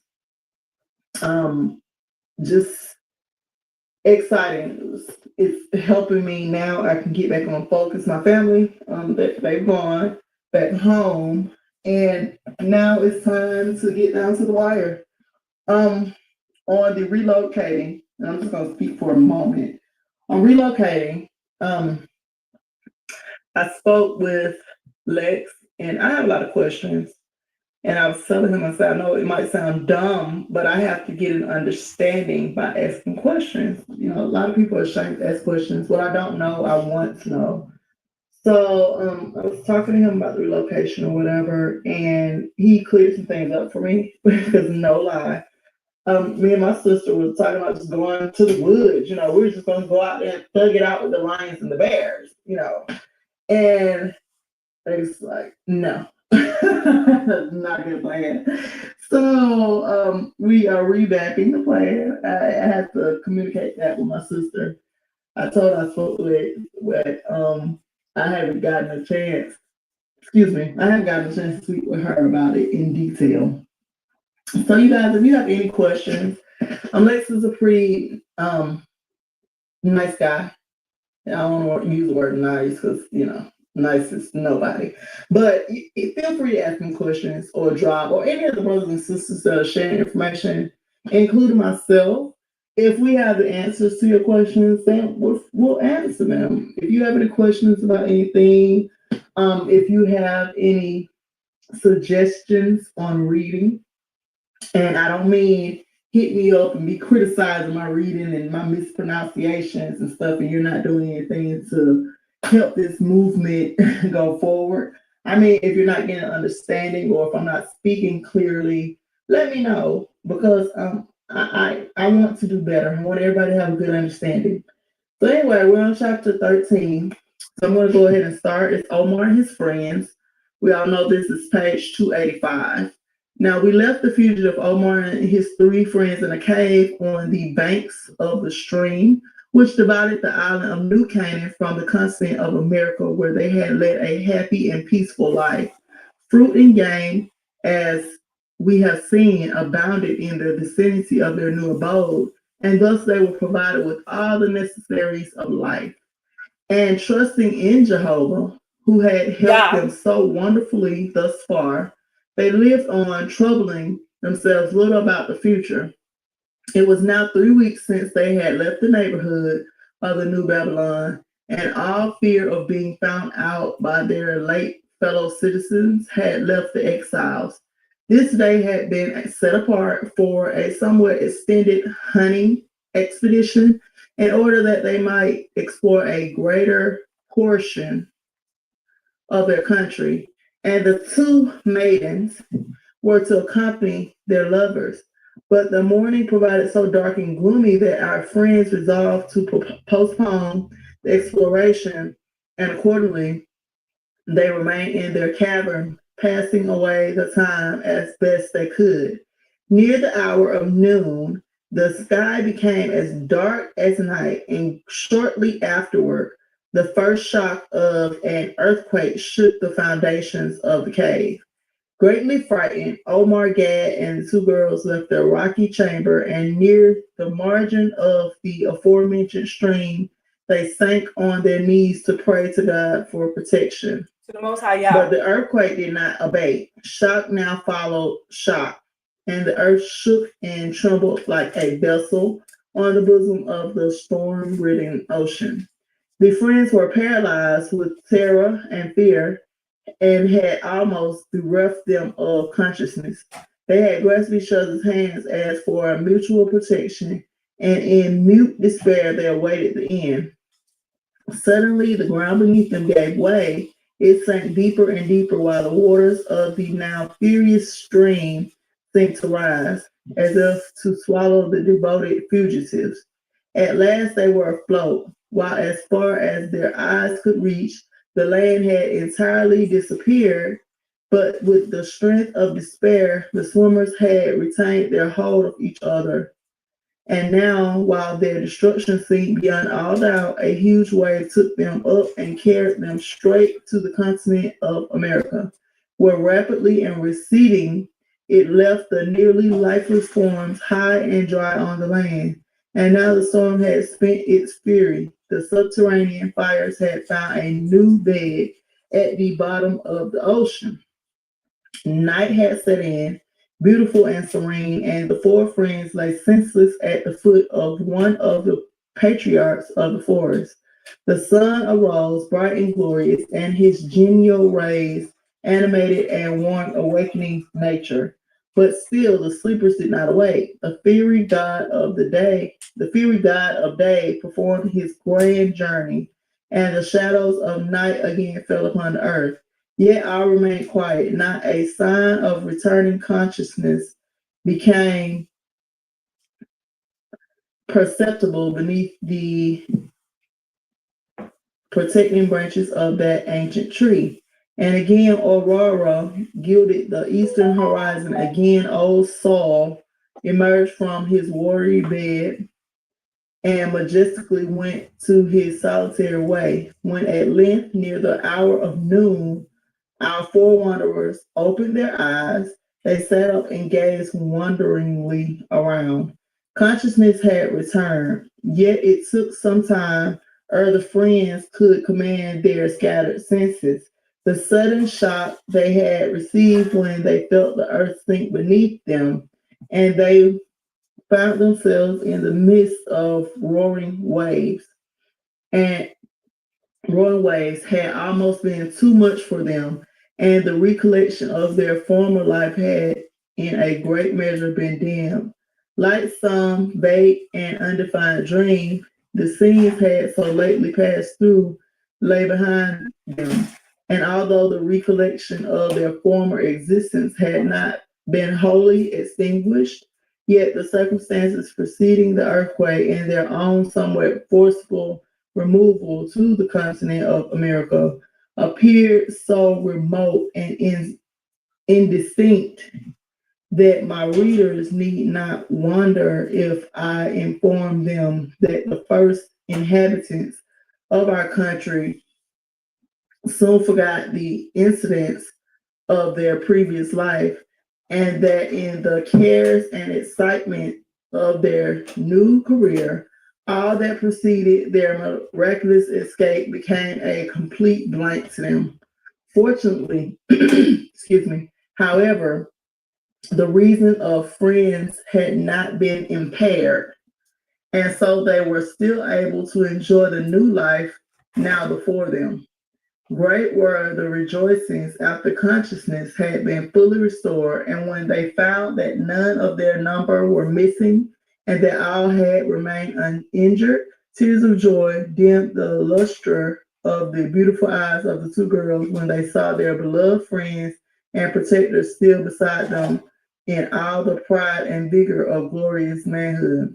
While the souls of the young men were filled with pleasant emotions on beholding the ripening womanly charms of their fair companions. Then the gaze of the young people fell on the surrounding landscape, and although this was altogether new and strange to them, yet they all felt that security one is so apt to experience in the presence of one beloved and respected. The appearance of the new country, too, was well calculated to inspire and to strengthen a feeling of security. The place where our wanderers sat was an open glade, here and there interspersed with some mighty patriarch of the forest. In front and as far as the eye could reach, spread the blue waters of the Atlantic, while in the rear the view was bounded by a I'm exhausted, by a seemingly boundless expanse of blooming and fruit-laden trees. And now nature began to demand her rights. The cravings of hunger made themselves felt, and our wanderers looked wistfully around in search of something worth to strengthen the inner man. Near the place where they had been deposited by the receding waves grew some bushes loaded with dark-hued and poisonous berries, and with the eagerness of children, they fell upon and devoured the deadly fruit until their hunger was appeased. Then they went to a neighboring spring and refreshed themselves with copious draughts of pure water, and as by this time night had set in, they again lay down to sleep. Soon the poison began to do its work. Like fire, it coursed through the veins of the pain-stricken friends, and it would certainly have killed them had not their youth and vigorous constitution, but above all, the great quantity of water they had drunk, and which fortunately happened to be powerfully mineral, acted as so many antidotes. Yet, as it was, the pains of the poor sufferers were almost unendurable, and not before the lapse of 48 hours, in which the most excruciating tortures alternated with short snatches of slumber, was the danger past. Sorry, excuse me. When the adventurers arose at last, worn out and feeble, they were greatly surprised at beholding the change in their appearance. Their skins before so delicate and fair, had become dry and hardened, while their former bright color had been changed to dark hue of unrefined copper. The cut of their features had remained the same. Only the blood seemed to have been affected. But this must have undergone a great alteration. It must in some measure have been burned by coming in And contact with stop the it poison. right there. So they're copper hue. They're coppery hue. So let's look what coppery hue looks like.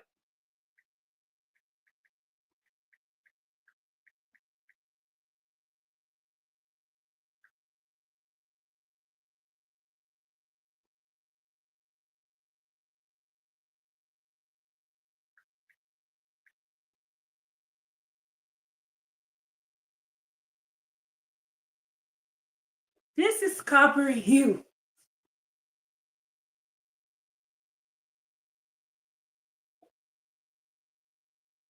This is what they look like.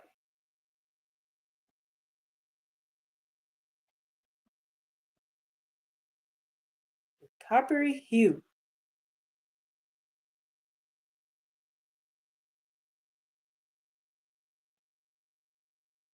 Why don't he have no clothes on?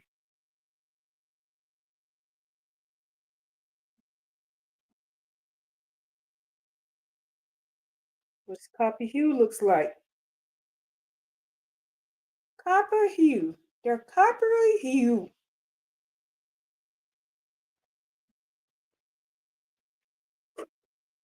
And its consequently darker color must have penetrated to the surface and imparted to the skin its now coppery hue. Certain it is that this hue was permanent. No amount of washing or rubbing could efface it. While the poison must have got eaten deep into the system of the fugitives, as even their offspring have since become distinguished for their dark red color to this day. But we return to our four friends. They had been surprised and somewhat shocked when they first beheld the change in their appearance. But like children, they did not trouble themselves much about this, and soon they forgot that they had ever had another color.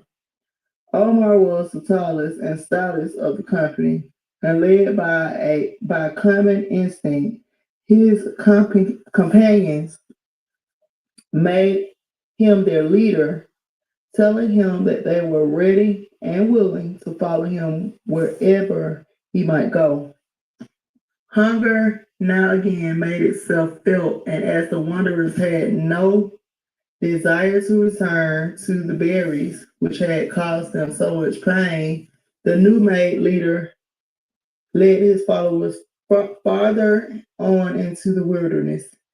Ere long, the eyes of the party were gladdened by the sight of some fruit-laden trees,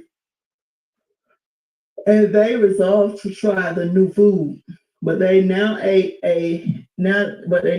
cautiously and sparingly, and only when they had found, after a fair trial, that this time no evil consequences need be feared, they indulged in a hearty meal. When the demands of nature had been satisfied, the adventurers held an earnest conference, and after due deliberation, they concluded to stay where they were, at least so long as the fruit which grew in the vicinity should last.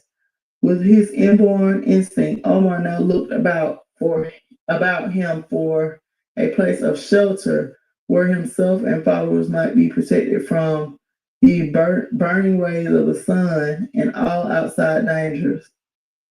And to his great satisfaction, he found while he was going around a huge old tree that the enormous trunk was hollow, while its interior was easily accessible by means of a large opening on one side. Fearlessly, the young man crept in and found himself in a cool and dry chamber about 10 feet in diameter. By the light of day, which streamed in through the opening, Our hero soon saw that the room was free from all obstacles and perfectly habitable, after which he went out to acquaint his companions with the happy discovery.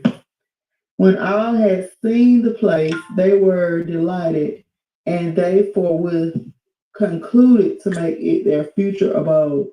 Then they set to work to make their new residence as comfortable as they could, and the ground without being strewn with dry leaves and moss. Sufficient of this was soon carried into form seats and soft couches for a repose. At a little distance from their habitation, the two young men found several trees which had been fallen to the ground by some storm or the hand of time, and one of them having been broken by the fall, suitable piece was rolled to the entrance of the hollow tree, where it served all the purposes of a door, leaving just sufficient room for the admission of light and air. Thank you. And in this natural dwelling, the fugitives led a pleasant and contented life, the young men providing the means of subsistence, while the maidens did all in their power to render the existence of their companions as comfortable as possible. Hitherto, they had subsisted only on the fruit that grew around them in abundance, and with the thoughtfulness of children, they had never for a moment doubted that the supply would last forever. The laying in of a supply with colder season, therefore, was out of the question. And as from some cause or other, our friends had yet not seen any game that might have served them as food in the event of the fruit giving out, and there was some danger of their perishing for want of proper nourishment as soon as the winter season should set in. But as yet Haya had not abandoned the little party, and although their ideas of divinity had become confused in a great measure obliterated, it had been resolved in the council of providence that these last remnants of the lost tribes of Israel should live to become the founders of a new nation, which, though differing from the rest of mankind in customs and color, were to be as perfect specimens of humanity as all the other and more favored descendants of Adam and Eve, and which to future generations should bear witness to the power and wisdom of the Almighty.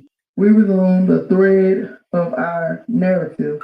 One day, while out in search of a new supply of fruit, Omar and Gad unconsciously stayed far beyond the usual limits of their wanderings, and at length came to the banks of a bubbling streamlet, which seemed to be the residuous of innumerable flocks of deer and other game. With their almost instinctive love of the chase, our friends for some time enjoyed the pranks and gambols of the beautiful animals, which, having never before seen a human being, seemed to regard the two men as some new of their own species, and when their lengthening shadows at last admonished the hunters to return to their forest home, they easily succeeded in capturing as many of the unsuspecting quadrupeds as they wished to take with them.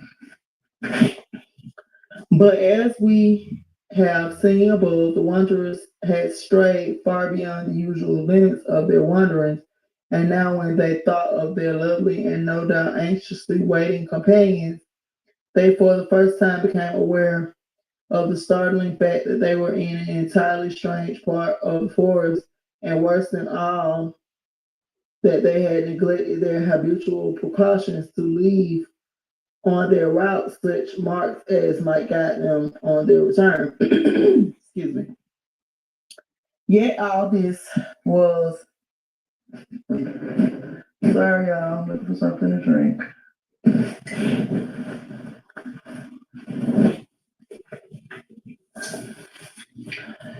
Yet all this was now not to be altered, and nothing but prompt decisions could avail them in this unpleasant dilemma. In their frequent wanderings, our friends had fortunately acquired considerable knowledge of forest life. They had learned to regard each bend of the stout grass, each broken twig, and last though not least, the regular course of the sun. All this now came in good stead, and before long they succeeded in finding the way by which they had come, not however before leaving behind all but one of the captured animals. But although the route toward their habitation now lay partly before them, it required their closest attention to discover the tracks they had left in the luxuriant grass, and consequently their progress was naturally very slow. Added to which came to the fact that the animal had retained a stately deer, which they were resolved on no account to relinquish, at times became restive and greatly assisted in retarding their homeward journey. We, however, will hasten onward, and with the permission of my readers, I will introduce them into the presence of Tamar and Ada. When their friends had left them that morning, the two maidens sat down together to a friendly interchange on their mutual thoughts and opinions. Tamar, whose intellectual superiority over her humbler companion had long been recognized by the latter, by whom she was looked up to as guide and protectress rather than a mere playfellow, as usual, opened the conversation. It is not wonderful, the regal girl commenced, that we should find ourselves inmates of this lovely forest without being able to recall our past existence, for that our existence dates back further than to that moment when we found ourselves awakening from our painful slumber near the banks of the endless water. I cannot doubt, and I can dimly trace in the far past scenes altogether different from these that now surround us. Like some vague and undefined dream, a whole lifetime seems to lie behind me. And yet, while an inner voice tells me that this is actually so, I'm utterly unable to recall a single incident with distinctness sufficient to warrant the recollection. Yet, why should we trouble ourselves about things that lie so far behind us? Rather, let us rejoice in our present existence, free from care and sorrow, and above all, let us exert ourselves to the reader to render content and happy the laborious life of our noble friends and protectors. Oh my, Ada, I feel in my heart that my friendship for the noble Omar is giving way to a feeling far more intense, far more delicious.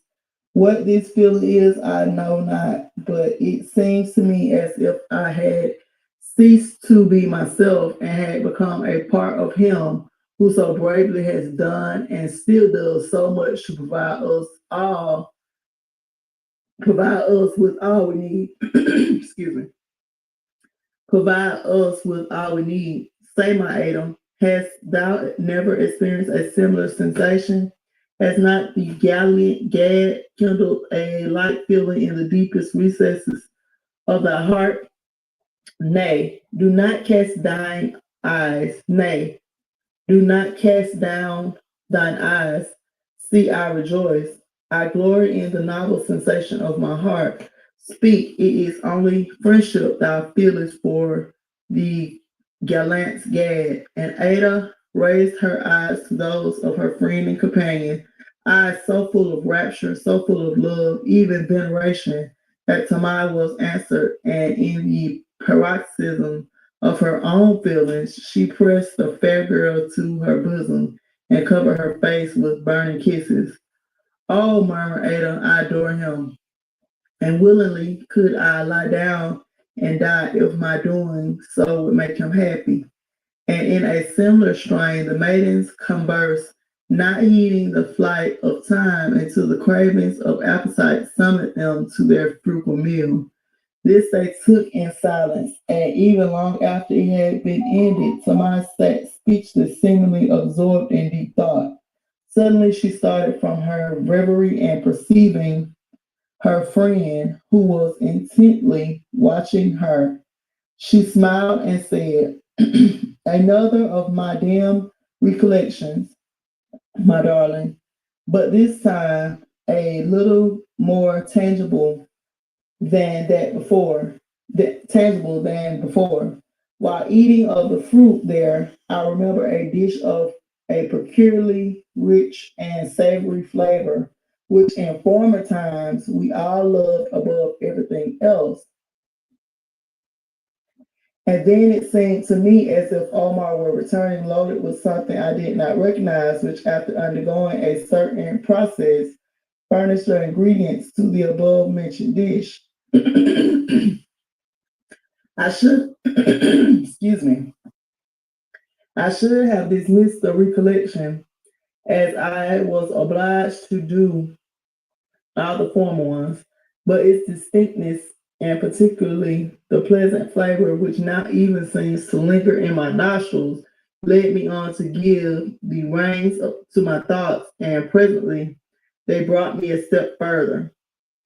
I remember that when last we partook of the dish just described, our situation was similar to that we now occupy, and that while he had gone out to procure a supply of fruit, Omar had found what he brought, and then I began to hope that our friends might again be so fortunate as to find similar objects. For to tell you the truth, although I am quite content with what we have, the delicious food I saw, tasted, and smelled has quite spoiled my appetite for our ordinary food. But how is this? In our eager conversation, we have not heeded to the flight of time. The sun already sunk out of sight, and yet our protectors have not returned. The girls jumped up and left their dark abode. They ran as far as their security would permit, insistently shouting the names of their absent friends, but echo only threw back the sound of their own voices, and now the maidens became really alarmed, yet they were powerless to do more, and after running and shouting for the same time, some time longer, they at last threw themselves down in utter despair. So they lay for several hours until their swoon passed away, and then they again sat up. It was now near the hour of midnight. The moon shone down full, brilliant, and the mighty forest lay dark and silent. After a little while, the girls were entirely restored to consciousness, and the thought of their still absent protectors came back in all force. Once more, the fair creatures jumped up, and once more the names Omar and Gad rang far out over the wilderness. When, oh joy, an answering shout was heard from the depth of the forest, and a little later the maidens, now trembling for joy, were clasped to the bosoms of their other happy hunters. But see, what is that which makes Tamar start, and why that joyous glance that suddenly illumines her noble face? Ha! She has caught sight of a certain something slung across the back of her stout lover, and it is the deer which the young men have caught, and which they have resolved to retain as a trophy of their exploit. When already near their destination, the animal had stumbled over some half decayed branches, and falling down had broken a leg. But being so near their home, our friends had resolved not to leave their prize behind, and Omar, the stoutest of the two, had volunteered to carry it. And now in that dear Tamai had recognized the object she had dreamed of in her reverie, and which had furnished that delicious dish she had tasted in imagination. When Omar had taken the crippled animal on his shoulders, he had been actuated only by pity and the desire of at least showing what had detained and caused him so much trouble. But when he was informed of the recollection of the fair being by his side, he was overjoyed, and not for one moment doubting that she was right. He at once resolved to try the experiment as far as it lay in his power. And now the reunited friends took their way towards their habitation while the young man narrated the incidents of their hunting expedition. Arrived at the hollow tree, Omar forthwith went in search of instruments wherewith to kill their game, and ere long he returned with a sharp-edged stone and a heavy club, one well directed blow, which laid the animal low and forever relieved it of its sufferings. Then, notwithstanding the lateness of the hour, the deer was skinned with the sharp-edged stone and the meat cut. Owing to the imperfection of the instrument, these latter tasks were performed with the utmost difficulty, and only after exertion of the greatest patience and industry on the part of the hunters was the labor at last accomplished. Of cooking, of course, the friends had no idea, but their tastes were untutored and unspoiled, and when the first raw morsel had been washed down with a draught of the yet warm blood, their joy at having discovered so nourishing and delicious a food was very great indeed. When the meal was ended, the young people for some moments sat silent, each one busy with his own thoughts. Then their eyes met, and with one accord they were raised heavenward, while a silent prayer of thanksgiving ascended on high.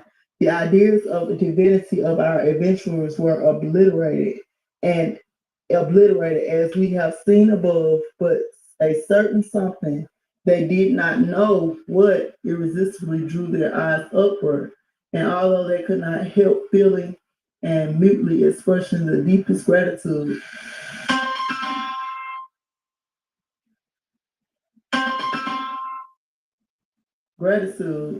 yet they were not aware to whom their fervent thanks were given. And now our little party stopped their couches, and ere long they lay in sweet and sound repose.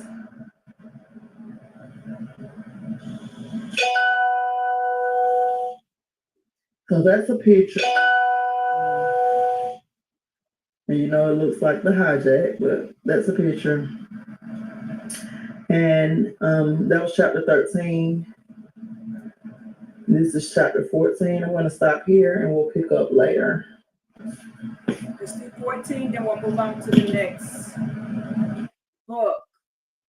14, then the next book. This is the chapter part, and then we'll move on to the next book. Hey YouTube, this is Nina. I'm here to finish up this book. I have a little extra time. I was going to take a nap, but I'm like, let me get it done. Therefore, I can move forward and work on something else. I'm one of those people, Haya, to me, and this is with me, doesn't like me slacking. Like I said, when it comes to Haya moving me to do something, I would rather volunteer than to be pushed. So I'm going to go ahead and finish this chapter. And then, like I said, on the last reading, I want to go ahead and dive into that Old Testament. How you help me. It's just, we've been told so much So now we can read it and get a better understanding. We're maturing, and we can't keep drinking milk, so to speak. It's time for some meat and potatoes. So we're going to dive into that next. And I'm going to do, I am going to still go back and do a part 2 or 3 or 4 to the Cherokee, Choctaw, the wars that I was doing. I still haven't gotten back to that. No fears. I'm one of those people that can't leave something incomplete. So I will be going back to that and also looking more into some of these treaties. It's interesting to read. Sometimes I'm reading and I'm heartbroken, but it's good finding and knowing the truth. So as I said, we're on chapter 14, and this is called Chawaki. Chawaki. So I'm thinking Cherokee, but it's Chawaki, the first of the red men. Now 1.5 had now passed. 1.5 years had now passed since our adventurers had been landed on the continent of America. And they had become accustomed to their surroundings and the mode of their present life. The winter, fortunately, had been very mild. I'm sorry, y'all. I thought I was going to be able to sneak and eat. I'm starving, but I'm going to go ahead and wait, put that down. Now, the winter had fortunately been a very mild one, and thanks to the fortunate circumstance through which the friends had become acquainted with the use of the meat, blood, and at last the skins too of the various animals they had now found to exist in such abundance at a little distance from their dwelling. They had been well provided with everything needful. In fact, long before the cold season had set in, Omar and Gad had succeeded in catching alive quite a number of deer and other game, the flesh of which made the most nutritious food, while their thick and hairy hides afforded excellent protection against the chill blast of the northerly winds. Hitherto, the time and attention of the members of our little party had been so engrossed by the care of providing for their mutual comfort that the nicer and nobler feelings of their souls had of necessity been forced back within the deepest recesses of their hearts. Their original language had almost entirely disappeared.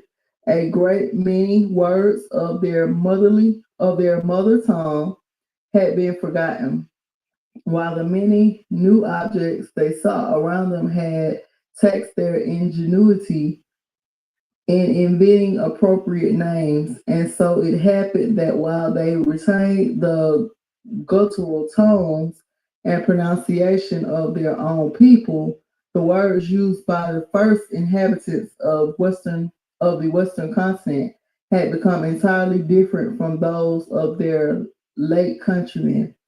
Now that all the simple wants of our friends had been provided for, and for and their friendship had ripened into the most sincere and passionate love, the long pent up feelings of their hearts claimed the right of asserting themselves.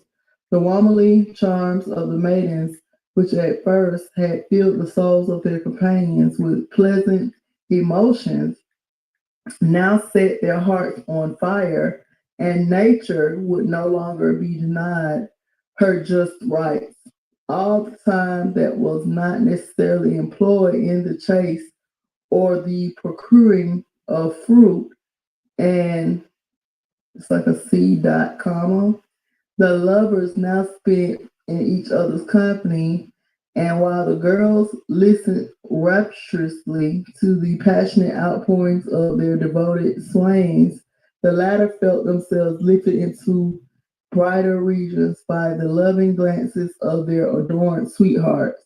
At the distance of about a half a mile from their abode was a small but beautiful lake, whose blue and transparent waters mirrored the sky. And here was a favorite trysting place of Omar and Tamai, while Gad and Ada preferred the protecting shadow of their forest home. Often, when the labors of the day were ended and when twilight began to fall upon the earth, the son of Hiram, accompanied by Nahum's daughter, might have been seen wending their way through the dark and silent forest toward their sky roofed temple of love. Here, in the deep solitude surrounded by patriarchal trees and the crystal liquid sparkling at their feet, and the happy lover pours his burning words into the wide open ears of his encaptured bride, unheard by any other human being, save the writer of this tale and his companions. While the privilege of the author to be present on all occasions where something interesting is going on and well supplied with all the appliances of witchcraft, I spread my magic mantle, which besides making its occupants entirely invisible at the same time, with lightning speed, carries them to the desired spot and most respectfully invite my gentle readers to accompany me on the aerial voyage. Come on, ladies and gentlemen, step fearlessly upon the wonderful garment. It is secure and spacious, and should it be necessary, I shall be delighted to enlarge it with one word of my powerful tongue. Courage now, make yourselves comfortable.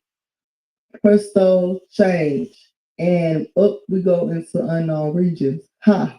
Do you feel the cooling breeze fanning your feverish brows? You fear, you tremble. Take my hand. To fall is impossible. See yonder cloud, how swiftly it sails onward. Now it is beneath our feet. On it goes until it falls to the earth in myriads of glistening raindrops. Where are we? Behold, there the glorious sun, a fiery ball surrounded by an ocean of ice. On, my brave mantle, soar up higher and higher. Ugh, ugh. You shiver. The blood begins to freeze in your veins. No matter. This field contains a powerful, this vial contains a powerful elixir. I throw it up over your heads. How delightful. How do you feel? Warm as on a 4th of July in the midst of the grateful citizens of this glorious republic. Good. I am content. And now we're near our destination. Look down. Do you behold that bed of liquid silver? It is the lake of our lovers. There, see you, that stately dark red young man? That is Omar, and the copper colored beauty at his side is Tamai. Behold the Juno like form, those dark almond shaped eyes, that queenly brow, her jetted hair falls in natural ringlets down on the well rounded shoulders. It's in America. The voluptuous bust is a delicious coach for the weary head of her chosen. There she sits on the trunk of a fallen tree, and her lover nestles at her feet. See, now his lips are parting for love's sweet communion. Be silent now, and let us alight at the foot of yonder sycamore. Hark! Now he speaks, but what a lingo! You don't understand him? Well, I shall translate as the words fall from his lips. Joy of my eyes, light of my soul, as the beams of yonder sinking sun, warm and animate, the creatures of the earth, so the beams of thy glorious eyes, warm and animate my innermost heart. When I gathered the luxurious the luscious fruit, when I hunted the swift doe or the swifter stag, I thought of thee. Thine image has been before my eyes, awake or asleep. For thy sake, I could have done and dared everything. And when sometimes almost insurmountable difficulties arose in my path, the thought of thee sustained me and always made me victorious. When first I beheld thee near the banks of the endless water, my heart was filled with pleasant emotions, and I resolved to be thy friend and protector. Then I did not understand the emotions that were born in my heart, and I only knew that thou wert dear to me.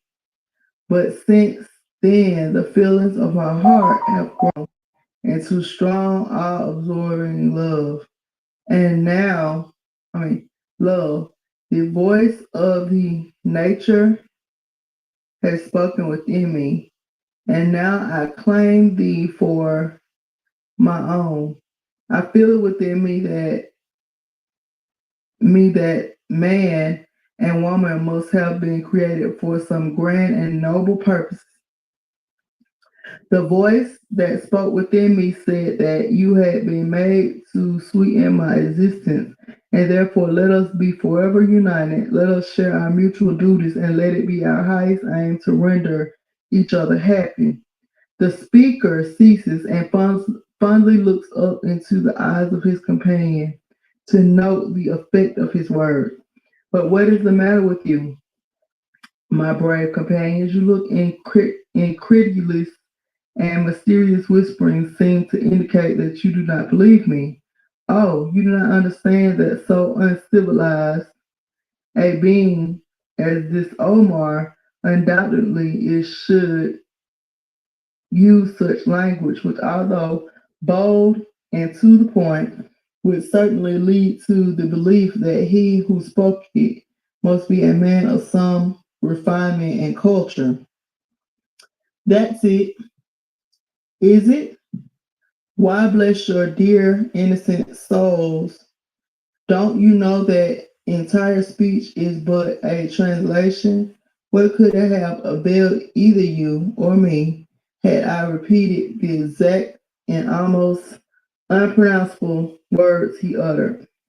You would not have understood them at all, and therefore they would not have interested you.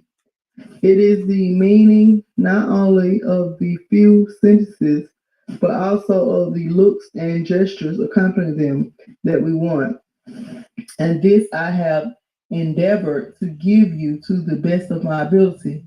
So much for that. And now let us look at the lovely Tamai, how radiant she looks, how that happy smile illumines her brown features. She has eagerly devoured the words of her handsome lover and not even blushed. Pure, simple, and innocent child of nature. With the nobility of a queen, she arises. For one moment, she stands proud and erect, her eyes looking unspeakably, unspeakable feelings. Then she slowly raises her right arm heavenward. Beloved, I am thine, thine through sunshine and darkness, thine to share the duties that await us, thine forever. This ceremony, so imposing in its very simplicity, is important. Thus Omar and Tamai are married. Rapturously, the young husband strains his adored bride to his bosom, and the first fervent kiss seals the sacred compact. The twilight now has vanished and night has set in. One by one, the stars begin to peep out from the azure sky, while far off in the east Luna appears on her solitary walk, and in the pale cold light of the goddess of night, the wedded pair wend their way homeward. We too, gentle readers, must now think of returning, for the night air is chill, and longer exposure so near the banks of that beautiful lake might cost us a cold as a reward for our temerity. On, brave mantle, and carry thy precious load far up above the mighty forest back to the place whence we started. In the meantime, Omar and Tamai had reached their forest home, where by a singular coincidence or by preconcerted arrangement, Gad and Ada had also gone through the important ceremony of marriage. The congratulations, therefore, were mutual, and after a brief general conversation, the blushing brides were led to the couches of their new made lords. The next morning broke bright and glorious. The denizens of the forest had left their lairs, and the brides were singing the last stanzas of their morning hymn. But around the hollow tree, all was silent. Contrary to their usual custom, the young people were not yet in bed, and the sun indicated the 10th hour before they arose. But now the log was rolled away from the entrance of the hut, and arm in arm, the two husbands and their smiling wives appeared in the aperture. The serene and contented expression of the faces of all showered that they were happy indeed, and after mutually expressing their surprise at the lateness of the hour, our married folks at once made preparation for the joyous festival. A stately deer that had been secured on the previous day was brought forward, and while the two men were set to work to skin and cut the animal, a process that was now greatly facilitated by Omar having, after long and arduous labor, succeeded in sharpening a piece of very hard wood in such a manner as to make it serve all the purposes of the modern knife. The women went to gather fresh fruit and fill their cocoa shells with water. No cooking, roasting, or baking being required, the frugal meal was soon prepared, and then our friends sat down to partake of the festive repast. But the order of things was changed. Hitherto, while at the meals, the young men had found their greatest pleasure in serving their fair companions, but now the latter thought it their duty to lighten as much as possible of the labors of their husbands, and in turn now awaited on their masters, who also earnestly remonstrating at first against the unwanted proceedings, soon began to feel and enjoy the comfort of being served. And from that time, the Indian wife gradually became the slave of her husband. The meal of Omar, Gad, and their brides was in every respect a happy and joyous one. The meat was raw, and there were no artificial drinks to stimulate the appetite.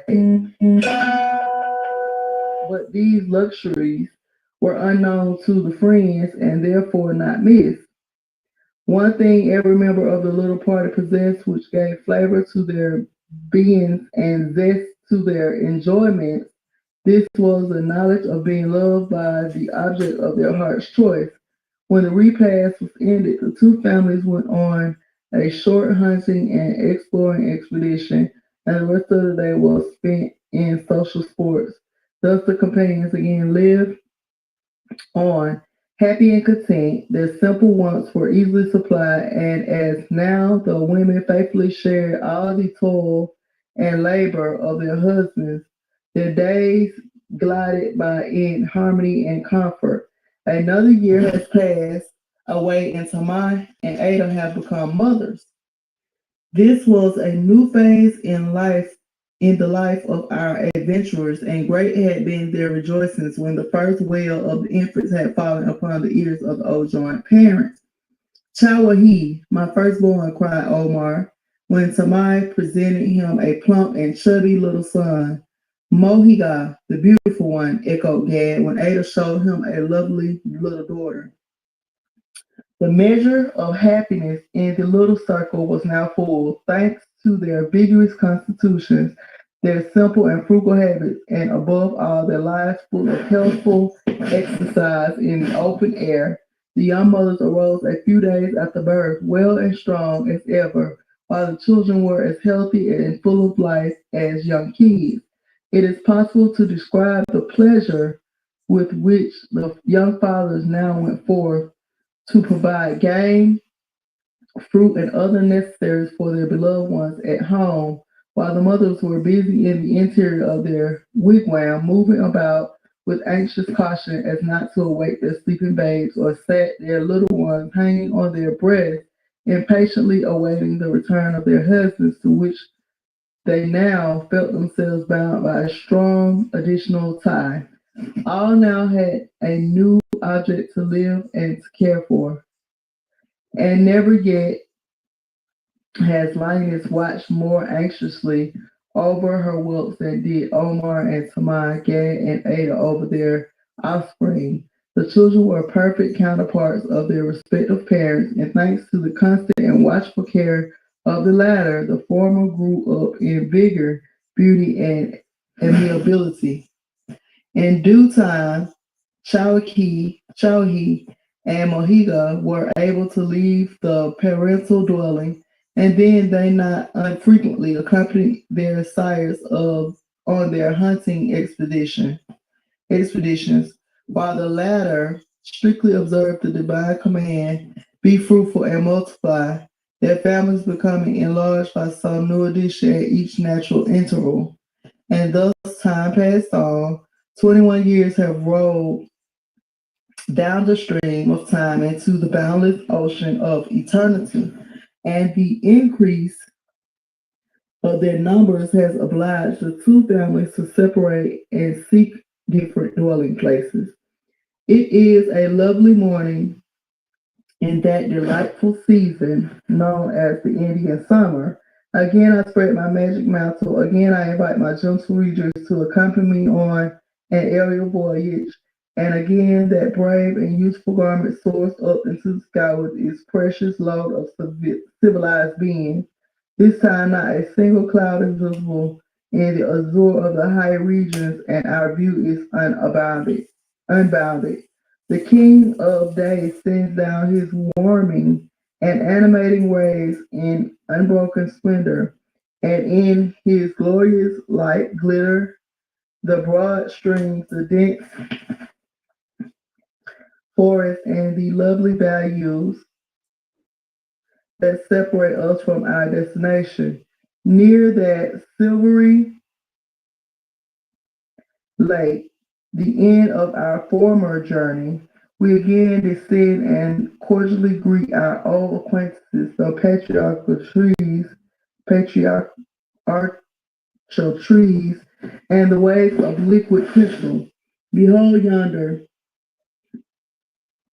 procession of the copper-colored sons of the forest.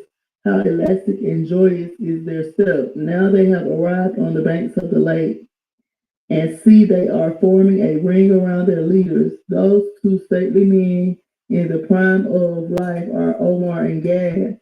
The still and blooming dames at their sides are Tamai and Ada, and the motley group of young men, women, boys, and girls that surround them are their children, all as brown as their parents. Gently ripple the transparent waters of what beautiful lake, and toward its opposite shores are the eyes of the assembled people directed. What next? Strain your eyes, my brave companions. What see you? Nothing? Well, I declare, I too see her. There it is, a bark canoe shoots from under yon overhanging boughs. It comes nearer. See how swiftly it goes? Now you can see its occupants. One is a young man standing tall and erect. He is at least 6 feet high. He is dressed in the glossy skin of the black bear. The other is a girl. How beautiful! What a faultless form! She is dressed in the snowy hide of the white deer. And now the young men on our side of the lake are cheering the newcomers. They speak among themselves. Let me listen. I will try to catch the meaning of what they say. Now I have it. Yonder brown sailor is to be married.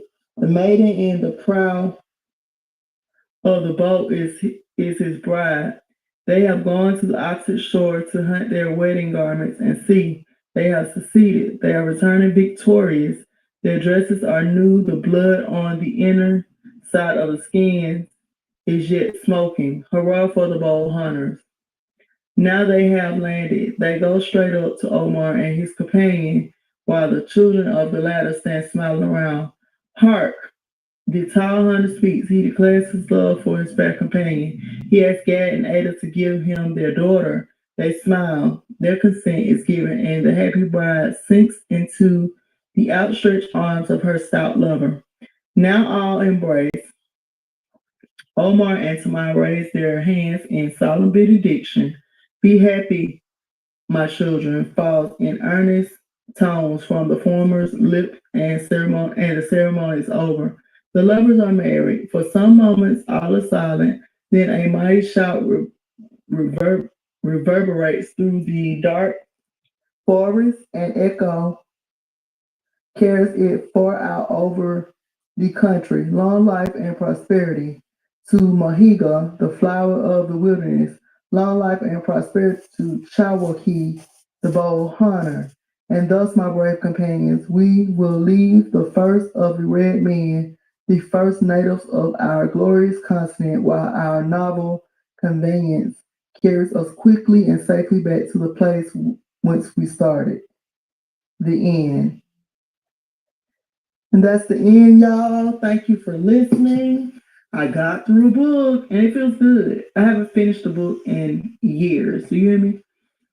So leave your comments and we're gonna move on. I hope everyone has a good day and I'm out of here. All right, let's go back to the other book that I was going to.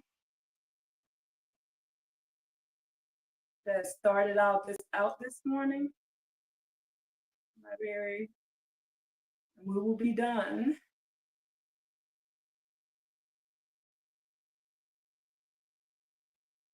Ancient Civilization of America with Kirby Ahu. This is what started this out. Looking like that.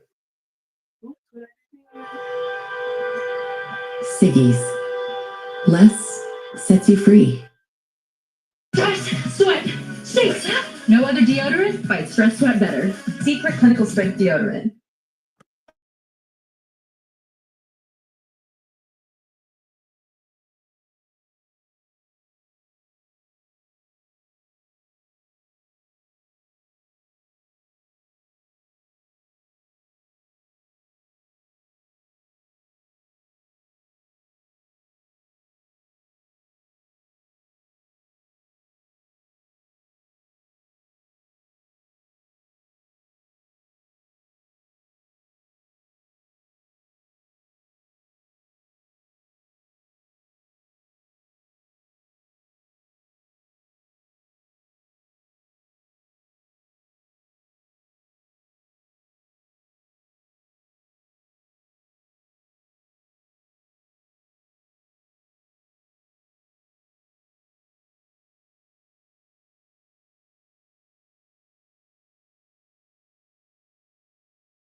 Because of certain situations in life, right? Yeah, 12 o'clock or after 1, that's like a 16-hour, fast, Yeah, but I'm trying to do the 36-hour. Okay, so right now I'm on hour 18. I'm about 18 and a half hours in. I'm about 18 and a half hours in. So I think I already exceeded my expectations. I'm already proud of myself.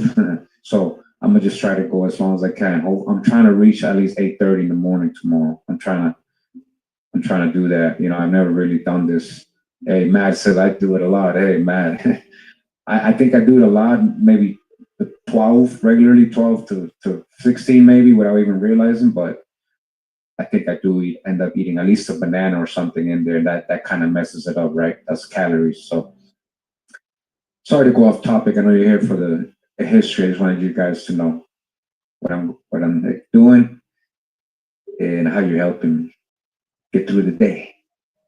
All right, we're gonna re-sign right here. It does get trippy, man. I'm tripping. I can do it. Thanks. Yeah, thanks for the motivation. I'm trying, guys. Like it's not easy, but then I think about all the people around the world starving and stuff. I'm like, come on, I can do it, man. Like your body has a lot of reserves. You got to just activate, get to that part. That's what I'm learning. You got to get to that part where your body's okay. I'm gonna grab whatever in the body and get rid of all the bad stuff. And your brain and your cells repairs your cells, gets rid of fat, a lot of things, guys. It's your diabetes, all that. So, I recommend it sometimes. All right. Hey DJ, what's up? Hey, what's up, everybody in the live chat? All my moderators, what up, sons? All right, we're here. Good. Okay. All the real people are here. We can get started. Hey. So we got this book again. And this is written by Jennings C. Weiss.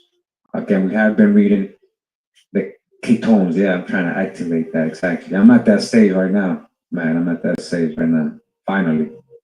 Yeah. So America, the Background of Columbus, right? By Jennings C. Weiss. It's from the 1940s. And again, we've reviewed chapters 1 through 6. So we're going to chapter 7 today. We've pulled out a lot of good, drop out of this book. There's a lot of hijack, there's a lot of hijack and things that are just the author starts going off, babbling a little bit his opinions, but in general, he does try to give opinions based on certain sources. So he does have the footnotes with the books we're familiar with that we read, and historic books and all that, but he does his little interpretations here and there. He or she, I don't know if it's a male or female. But either way, we know enough, I think, a little bit, all these years of research to be able to discern the info, right? And know when to pull out the babies and dodge the hijacks, all right? Chapter 7.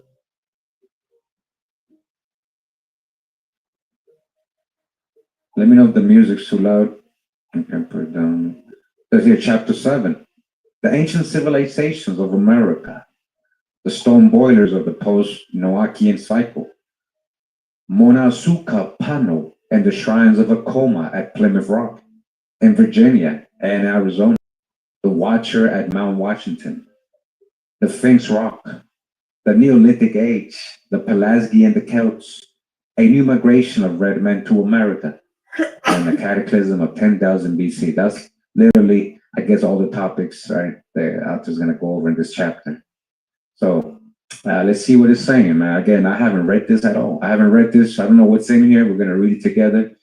All right, let's see. It says the cyclic theory of history, the only tenable one, well illustrated by the series of cultures which appeared in the land of the true cross. All right, remember, this is the land of the true cross. Got over that in a previous chapter and many other researches and books we've done. Research we've done and read. We've gone over this. America, even the land of America, right? The true cross. Because civilization did not evolve evenly, though at varying rate, as if upward along an inclined plane to its present altitude, but in spiral fashion with cycles of varying swings, each of which may have dipped at some point below the preceding one. 5 successions of cultures in the present area of the United States have been identified.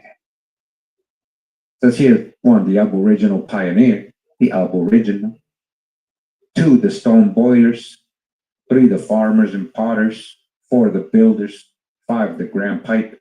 So this is their breakdown, right? Let's see what they mean by that, right? There's also in Peru, the evidence of 5 successive cultures have been found. So look at, he has footnotes. This is what I want to show you guys, right? So he's saying footnote number 2, that's from Squire, Peru. The work of Squire on Peru from 1877. So we have to go to the source and read it ourselves and interpret what they're saying, right? But this is interpretation of what they're saying, right? Like, so we pull up the baby. That's what I'm saying. We got to be able to know and discern and know that there's other info out there we can use, right? So, yeah, the first, right? You guys saw the first.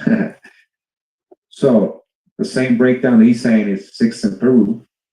Therefore, in respect to America, just as in the case of all other countries, we must conceive of human knowledge as the jet sand cast upon the beach of the present by countless waves of varying heights and throws, each bringing out of the ocean of time the flood sand of his respective cycle. Because this, in fact, is the way civilization has evolved. Always some scholar or scientist is claiming to have discovered that which has been known for ages. All right, nothing new under the sun. It has been forgotten, though, right? Forgotten and brought to light again. We're just remembering, even this research here, including this knowledge from the dolmens and the spiral ascent of the cone of Xochicalco. It is evident that those who erected them saw in the Numa a natural symbol of the evolution of knowledge as well as life. By reason of the deep intrusion of the ice cap into the Western Hemisphere, the population would have expanded more rapidly in the equatorial and temperate zones than in the northern zone covered by the ice cap, so that in these parts the new civilization appeared.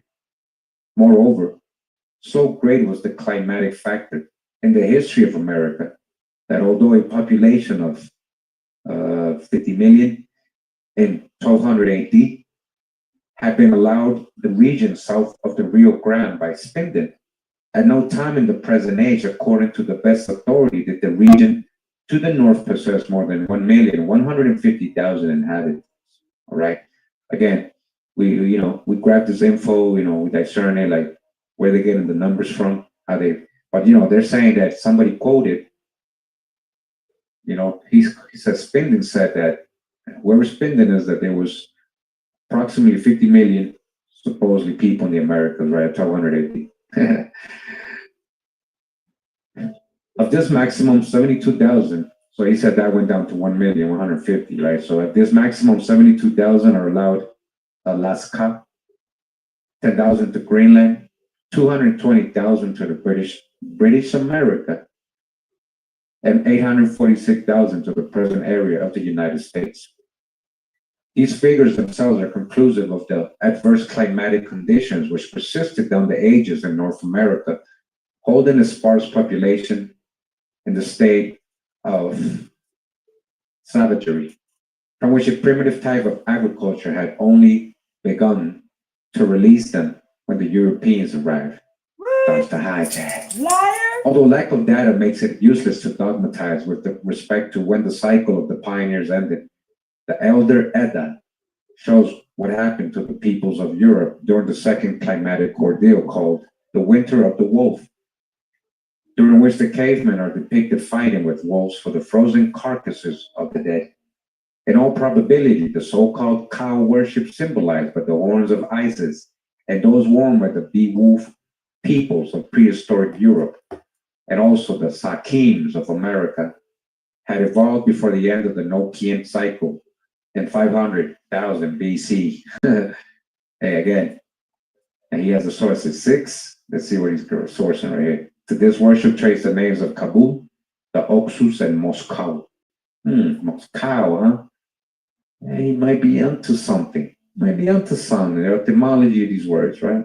Why is Moscow?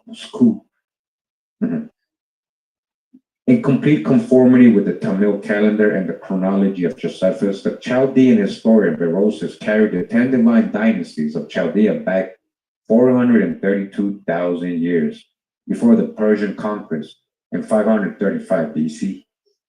And today, his calculations are confirmed by mathematical analysis. Again, these numbers, right? Their interpretations of ancient scripts and stuff.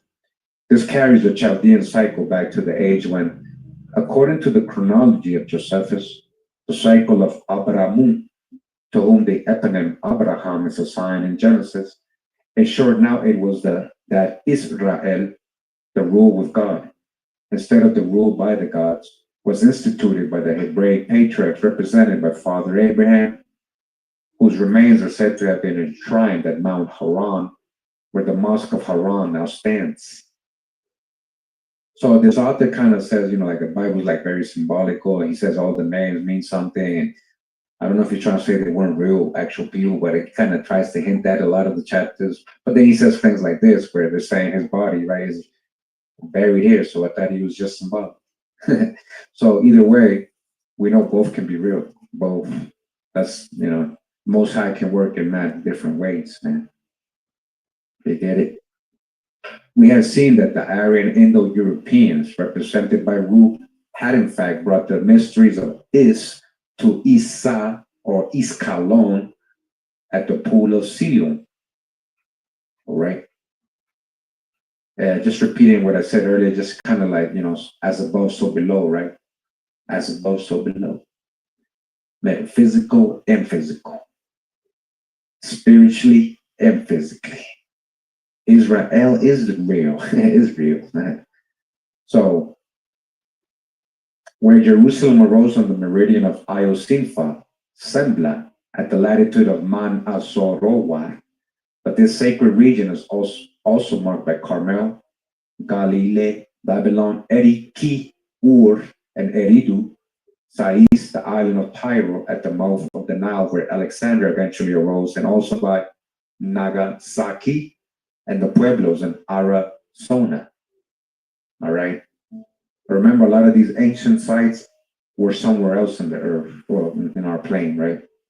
Not always what they tell us they are, today. Oh, this was the ancient place. We know how to dodge the hijack with that. Thus, it appears why Abraham, and the patriarch of Israel, was said to have been born in Ur, in Chaldea, in Ireland, huh? British Isles, when it was connected, maybe, to Ruta, the North Atlantic continent. Once it is recognized who Abraham really was, the biblical student will have no difficulty in understanding the story given in Genesis, dealing with the conquest of the idolatrous Canaanites by Abraham. As shown by Josephus, the eponym Abraham implies the Hebrews constituting the tribe called the scepter of Judah, descended from Eber, who left Ur and moved into the sheltered, well-protected region of Haran to escape the persecutions of the Chaldeans, the Arphaxhadites, the people descendants from Arphaxad, a son of Shem. There they converted a sufficient number of Hittites and Canaanites to seize Damascus, in which the name of the Danitic ancestors of the Syrians appear. Danite ancestors of the Syrians. From here, the tribe of Judah and the tribe of Dan, the name bearers, fought their way through Galilee, Gallia, or Gal, right? The Gauls, the Portugal, ancestors of the Nazarenes had established their mysteries at Carmel to Bethel. From there, they came to Sinai, or Sinai, Sinaloa, whence the eponymous Abraham and his wife Sarah, representing converted Chaldeans, Abraham, visited Egypt and expounded the doctrine of Israel. It's not a doctrine. It's the law, right?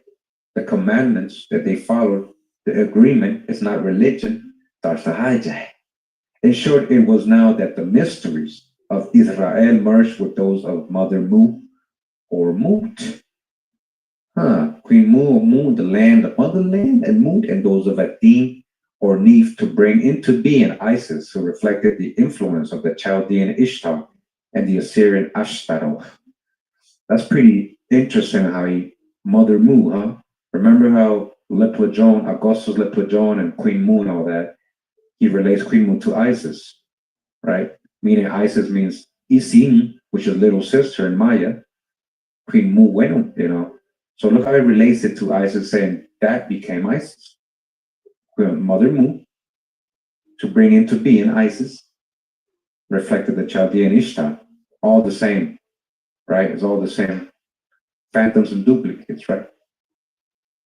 They're worshiping at the Thus, as feet of shown by men the hymns of and women. Orpheus in the Mosaic age, Egypt became the twin sister of Chaldea.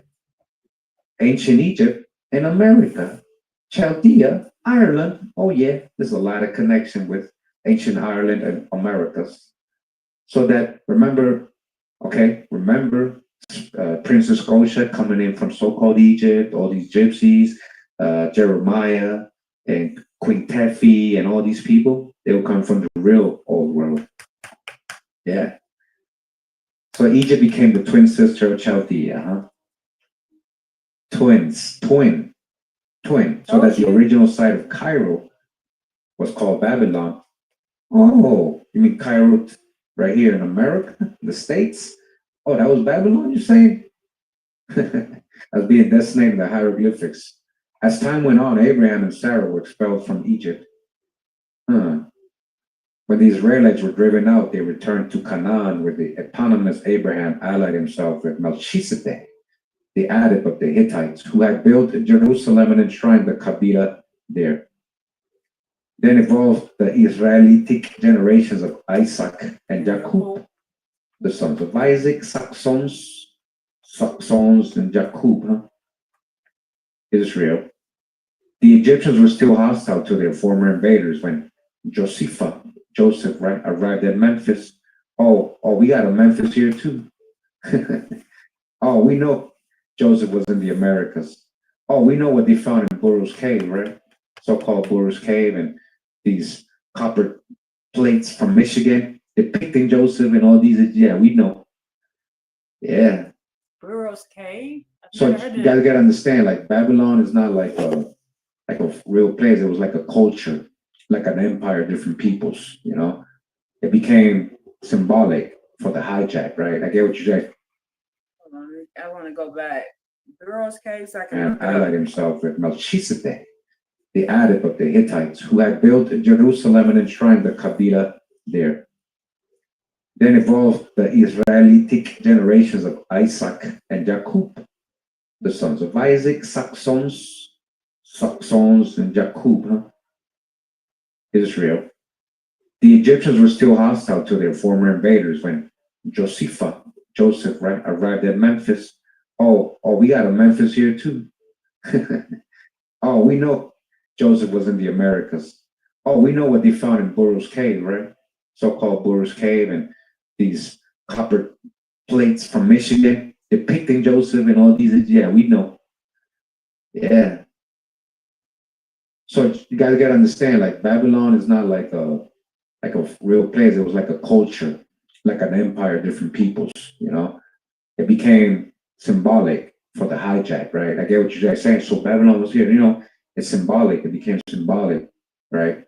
What it represented. Babylon is what it represented. You know, that's why you gotta get out of Babylon. It's a Babylon. It's a Babylon. Get out of Babylon, yo. Freedom, spiritual freedom. You know. So continuing. So Joseph, right, in Egypt, we know ancient America, right? He arrived at Memphis. What Memphis? Soon he became the virtual ruler of Egypt, right? Joseph. Backlash sweat just happens. The secret absorbs sweat everywhere. With Galen's now approach to nursing education, our opportunities become your options and our support becomes your success. Cave.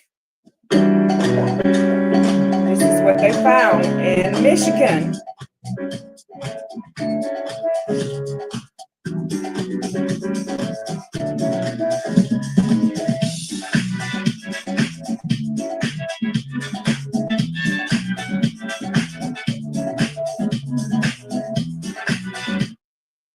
Alitas para llevar y ver el juego. Dice que la paciencia es una virtud. Yo digo que el juego comienza en 15 minutos. Son alitas para llevar, para llevar, para llevar. Busco el carro. Para llevar. Who's Joseph, guys? If you don't know biblical stories or genealogy, history, Joseph is one of the Israelite patriarchs, the son of Jacob, right? The father of Manasseh and Ephraim, right? The one who got sold by his brothers. Yeah, his brothers sold him into slavery. And eventually he ended up in Egypt as a king ruling Egypt. where his brothers eventually seek for help because they were starving. You know, this is the stories, right? You guys got to understand. No, you know, how to have some background. And they needed corn and corn, right? Corn. They needed corn. They had plenty of corn in Egypt. He had saved for 7 years, waiting for the 7 years of famine, and nobody had a food other than Joseph and the Egyptians, so-called Egyptians, because he told them, hey, you should save the corn. So they went to go see him and found out that was their brother. He was king now. So that's the whole story there. Yeah, I don't mean to go off topic here, just so you understand the context. It was Joseph. That's what they're talking about. He became the virtual ruler of Egypt. The Most High made it possible. Thereupon, Jacob and his other sons arrived.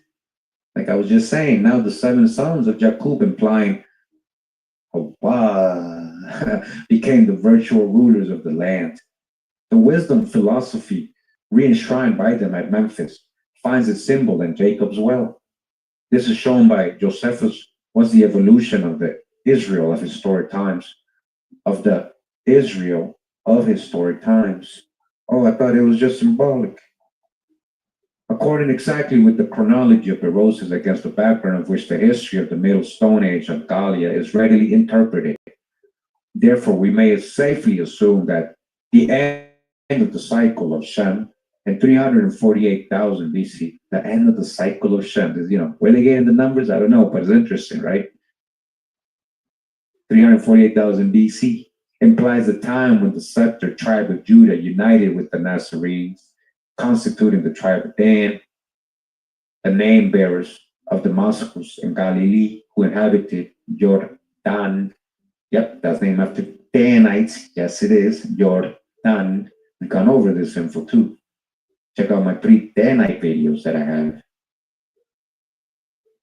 It was during the Middle Stone Age that the kitchen middens.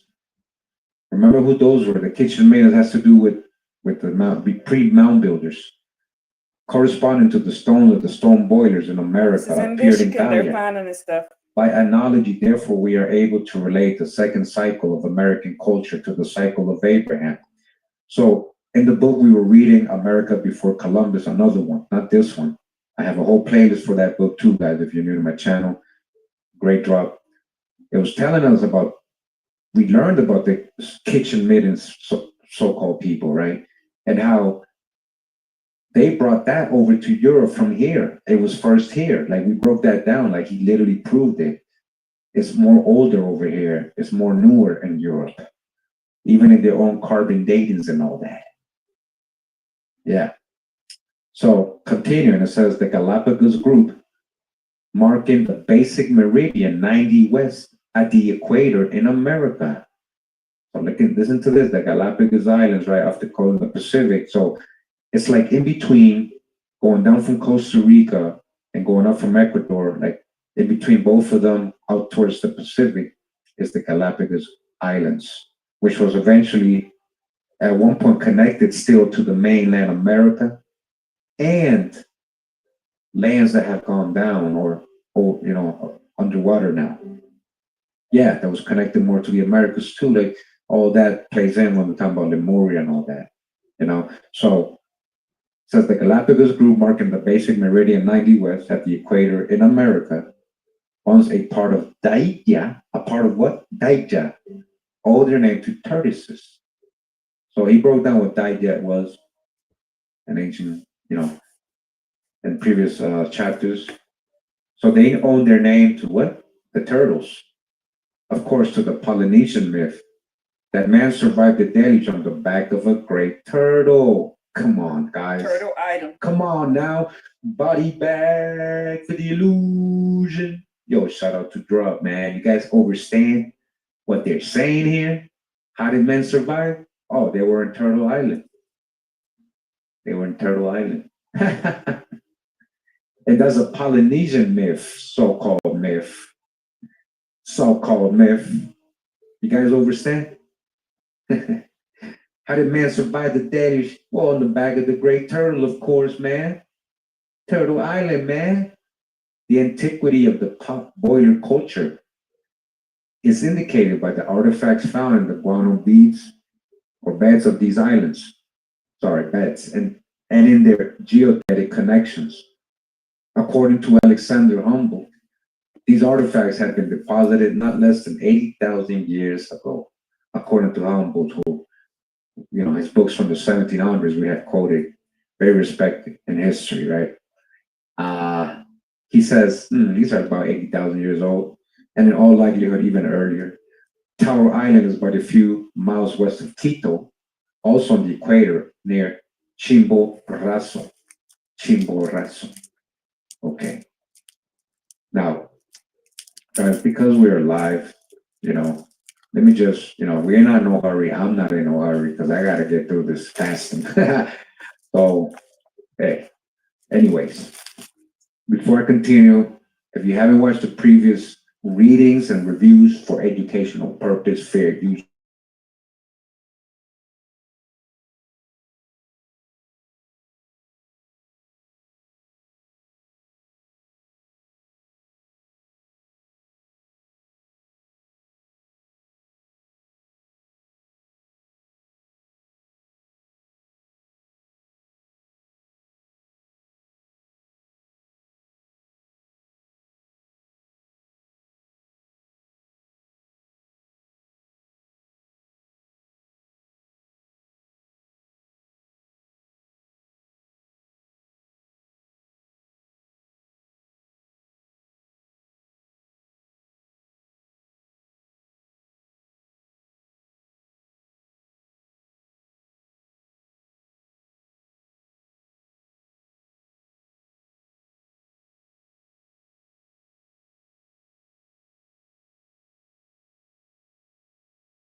of America and other lands that were now underwater.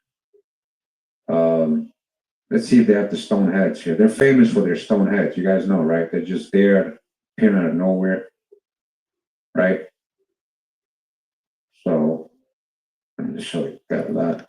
This is in case a lot of people might not know this, right? So look how they don't even want to give it to me. So this stone heads right here, just on the side of the mountain. A lot of people say they go further in and they're gigantic, and I think they have proven that. But look, they don't even want to. That's funny. Stone heads, come on now. They hate it. You see how they're not trying to want me to get specific? All right, here we go. Right? This is what's on that island, on these islands. They don't know who built them, guys. They don't know who built them. Okay? They don't know who built these stone heads. They're probably going deeper. They're just in the island, looking out. In these remote islands in the Pacific, the Galapagos Islands. Okay, so that's what we're kind of reading about right now, right? Near Central America, so in the Pacific side, again, we have what they were talking about. We just read in the other book that this all here right here was. That's what we're kind of reading about right now, right? Near Central America. And in the other book we just read, all of this right here was connected. All of this was connected. There was an island here. There was a whole thing right here. You could just walk across 50 feet across and get on this, which was called New Babylon, and it went down and left the islands of the Bahamas, what we call the Bahamas now, which is right here. This right here went under. We just read in the other book, Review of the Hebrew. This is why I put these three books together. In the book he's reading, all of this went underwater. All of that was attached all together. So it was just a little springway right in between right here. And there was land that went all the way right here. There was land that went all the way right there. All of this was covered by land, all of this. Remember, they said in the 1800s they could walk to Africa. They could walk to wherever they needed to go. So all of this went underwater, and all of that went underwater.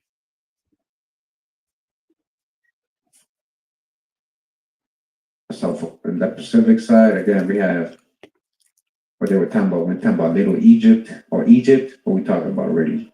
Huh? Babylon, Assyria, Akkadians. What we talking about really? Chaldea. What we talking about really? Huh?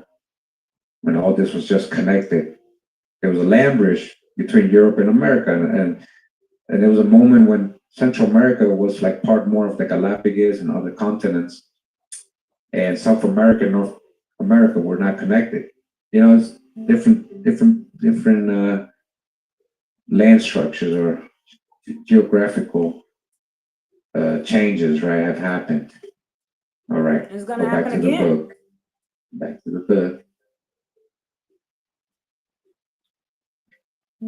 So, Tower Island is about a few miles west of Quito, also on the equator near This is not going. I'm Chimborazo. gonna do like 30 more Here, minutes of magnificent this. prehistoric astronomical observatories eventually arose. While the meridian of Tower Island passes through Copan and Uxmala at the antipodes of Cambodia on the antipodal meridian of La Hasa. The meridian of Quito passes through Cuba, South Carolina, North Carolina, and then squarely through the stone boiler remains among the 5 towns occupied in 1607 by the Siouan Monacans of Virginia, Eastern Siouans, related to the Catawba, the Saponi, and all the other Eastern Siouans, who were akin to the Saponi, look, I just said that, of North Carolina, being part of the Tudelo family of Siouans. You guys don't know in the Tudelo language, which is related to all these people, these Eastern Siouan people, the word Saponi means Blackfoot. Blackfoot. So who are the Blackfoot really? When you say you have Blackfoot ancestry, you gotta look into Saponi that. Indian. You're Saponi. Monasuka Pano, on the present farm of Cars Hill, just north of Charlottesville, on the Rive Ana within sight of Monticello, marks the antipodes of the abyss of learning in the Gobi. Huh? There's a Wow, Monticello in that just Mississippi. confused me. He just referenced something from the Americas. He says it marks the antipodes of the abyss of the learning as far as people went. Wow. Here, therefore, very ancient artifacts have been found, and that is the 5 Monacan towns of Virginia. That's the book. See, guys, there is real history here. There is real sources here that the author's going by. I just want you to see. I don't just pick any book and just start believing everything the author's saying. I just try to understand where he's getting his info, why he's saying this, and I'm interested in a lot of different people's conclusion based on what they find. But remember that a lot of these authors are very limited with the info, especially not understanding the true world and the whole history and the lies out of Africa and all that, right? So they still do a pretty good job trying to explain this ancient history of America that nobody really talks about, right? So there have been a lot of ancient artifacts found there, right? Amongst the Eastern Siouan, right? In that area of the states. Just to the south of the Watch Hill, today called Monticello, is a cave. From it, the meridian of Quito passes through the cavern. Okay, there's a place in Mississippi called Meridian, and there is a place in Mississippi called Monticello. I just wanted to let y'all know that. Of Luraya, in the valley of the Shenandoah, where dwelt the Siouan Manahoacs. Thence it passes through the Alleghenies, Wyoming, and Niagara counties of New York, Lake Ontario, Quebec, Hudson Strait, Baffin Land, and the high point of Ellesmere Island. While the antipodal meridian is marked by Chata Chota in the Gobi.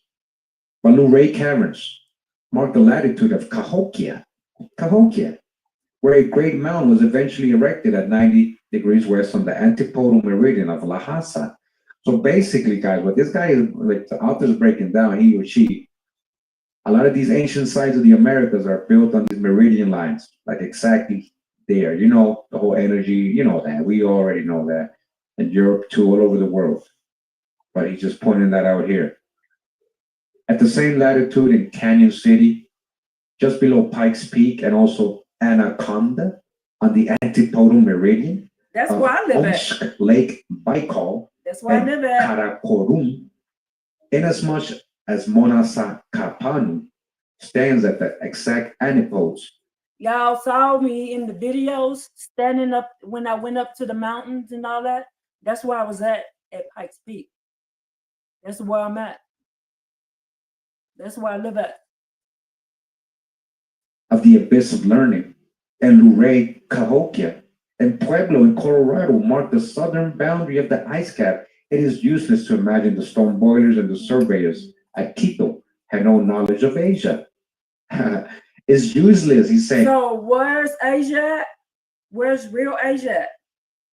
Where's real Asia at?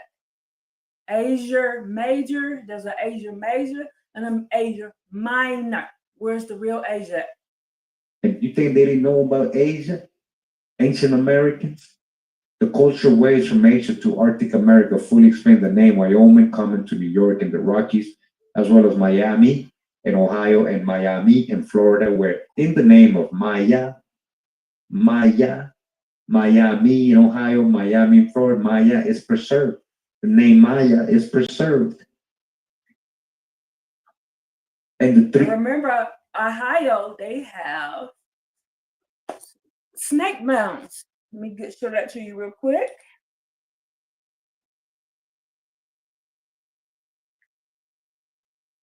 Now, Ohio is right above me.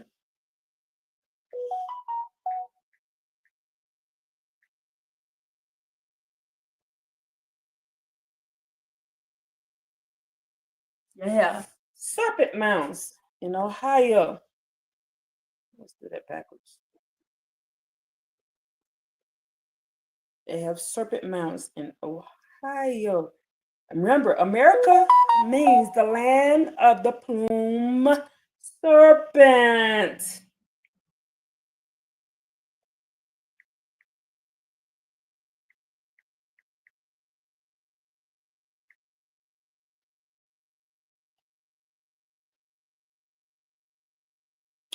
See? America means land of plumed serpent, or land of the serpents. The land of the serpent. That didn't go that way.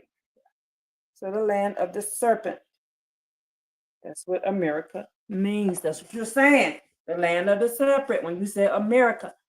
Three peculiarly sacred shrines of Accomac. Acoma, the present Kingston near Plymouth Rock in Massachusetts, right? Accomac in Virginia, at the latitude of Monasukapanu, and Acoma among the pueblos of Rio Grande. The Pueblo people are called Acoma, and there's an Accomac tribe in the eastern woodlands, right? He's saying they might be related. Not talking about the modern day people. They might not even know they're related. I'm talking about the ancient connection here with that name, why they both got the same name. That's a deep one right there. Hey Joe, check it out, Joe. And then we find conclusive proof of a continuing common influence upon the red race on the land of Genesee and the Ming in Siberia. Again, this is Asia Major, in case you guys, you know. And when we talk about Asia Minor, that's over there, right? It was more land connected from Asia to the Americas, not just the Bering Strait. It was a lot of land. And again, remember, continents were different back in the day. Remember all the animals of the Americas that originated here that ended up in Asia? How did they get there? Not just through Bering Straits, guys. We the concept we have of history is based on modern concepts and geography and history and all that. And it's when if it's based on a lie, we're not getting correct info. We're not doing correct reasoning. An examination of the terrestrial globe will show the terrestrial plane will show that the 5 colossi in the valley of Bamiyan near Kabul in the Parapamisian range, also called the Hindu Kush, not only mark the latitude of roads where the famous colossus eventually arose, but the antipodal meridian, 112 West, passing near Casa Grande, among the pueblos on the Rio Grande and through the Grand Rapid today called Easter Island, where 5 similar colossi appear. That's interesting because Rhodes, Rhodesia, remember what Rhodesia was? Rhodes, the city of Rhodesia, Rhodes, that was in Arizona, guys. Remember? And remember the Tucson crosses? You remember the Tucson crosses? The whole video I got, a whole book we've been reading. I haven't even finished the book yet. It's been a while since we read from that book, by the way. Arizona. I gotta get back into that book. Rhodes, and we have Rhodesia, right? In Arizona, ancient Roman colony, Rhodesia. Rhodes, Rhode Island. Rome. Look at the connection. That's interesting how they connect that, and then we know there was a Rhodesia there. The original Rome was here. Not alone in these colossi and the one in southern India do we. I know Mom's doing 112 West, passing something. near Casa Grande, among the pueblos on the Rio Grande and through the Grand Rapid today called Easter Island, where 5 similar colossi appear. That's interesting because Rhodes, Rhodesia, remember what Rhodesia was? Rhodes, the city of Rhodesia, Rhodes, that was in Arizona, guys. Remember? Remember the Tucson crosses? You remember the Tucson crosses? The whole video I got, a whole book we've been reading. I haven't even finished the book yet. It's been a while since we read from that book, by the way. Thanks for reminding me. I got to get back into that book. Rhodes, and we have Rhodesia, right? In Arizona, ancient Roman colony, Rhodesia. Rhodes, Rhode Island. Was in Look at the Arizona. connection. That's interesting how they connect that, and then we know there was a Rhodesia there. Not alone in these colossi and the one in southern India do we find the evidence of how persistently prehistoric man ascribed to the serpent of eternity his own image. The post-diluvians of America were no exception to the rule. Originally, the domain of Massachusetts included the sacred chimes of Acoma and the Narragansett. That's Narragansett, but remember how they related that actually has the word Naga in it. Okay? We Nagas. We the Nagas. In the domain of the Pataguamscut. We the Nagas. Pataguamscut and the Pequot. Shrine of Mystic in Connecticut. Oh, this is deep right here. Like, with it also lay the White Mountains, of which the highest peak is Mount Washington. That's a beautiful place I've been to. Marking the meridian of Lake Titicaca in Peru. Look how it connects the antipodal meridian of the Gobi and the Great Raja in Borneo. That's how they connect. Franconia Notch marks the meridian of Cusco, the Inca capital in Peru. And Cusco means the navel of the world, right? The navel of the world, the belly button, the middle, the center of the earth. That's what it means. The Inca capital in Peru and also the right member of the geodetic X. Here is to be seen in the towering cliff a titanic profile long known as the Watcher, in which the natives saw the face of the Chi, or Great Spirit, designated by the shamans as Set or Set Ibos. What? I'm gonna show you what they're talking about, guys. The Watcher. I was able to witness that. I was able to see that monument. It's not there no more. I think it fell off or something happened. The rocks fell and it's not there anymore. It was a head. It was a face of what looked like an old man on a cliff in New Hampshire. I'm gonna show you guys. He's saying they made that into Set. What? Hold on, let's go. I'm gonna show you right now. Hold on, Set let's see if they still got people images set. of it. Hopefully, there's still some on the In internet. America, in America. Okay. Old man, look, New Hampshire. Y'all gonna find out when they start gathering us and bringing Let's us see what back. comes up. I want to show you Ain't that guys. right? Ain't The that old right? man of the mountain. There we go. Ain't that kitty? All right, I'm showing you. I'm not making this up. He looked like a transformer. Look like the head sticking out. Look at that. You see? Looking like the transformer and stuff. Transformers, more than meets the eye. You guys see that? I drove past that. You used to be able to drive on the highway going up to White Mountains and see it. Okay?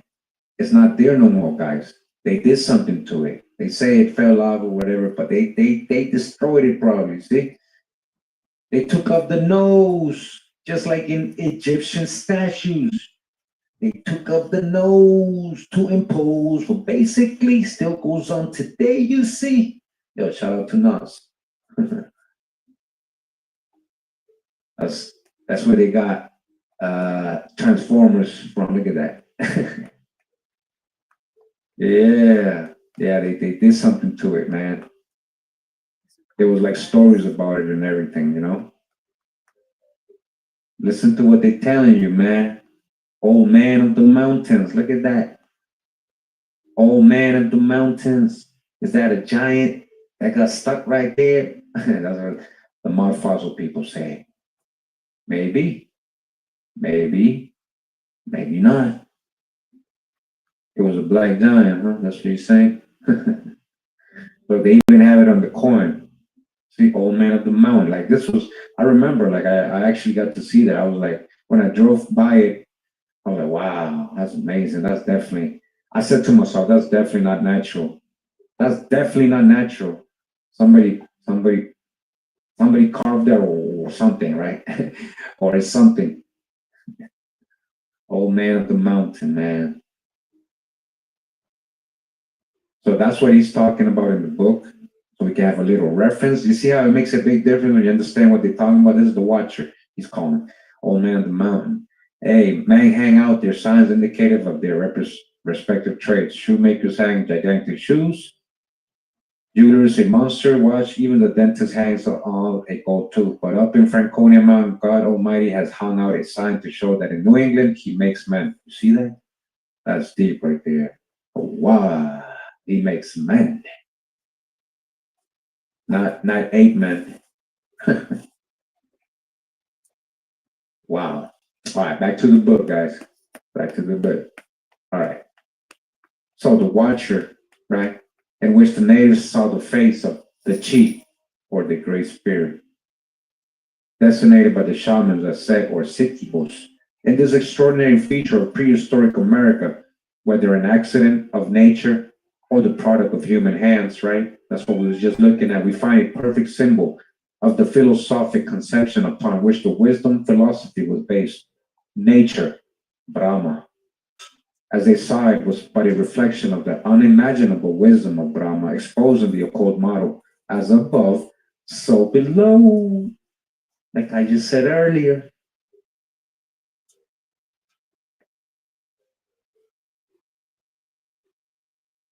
Immediately west of Franconia Notch and at 44 degrees north, 105 degrees east in the Black Hills of Dakota, is to be seen the peculiar elevation known to the native as the Sphinx Rock. Listen to this, marking the meridian of Denver. All right, Anaconda, Canyon City, the Sacramento Mountains in New Mexico, and the Durango in Anahuac, Central Mexico. All right, the Sphinx Rock, huh? You know, we got to go look at that. What are they talking about? I think I know what they're talking about. I think I know what they're talking about, man. Let's go. Sphinx Rock, Dakota. Whoops. Come on, you know what I mean.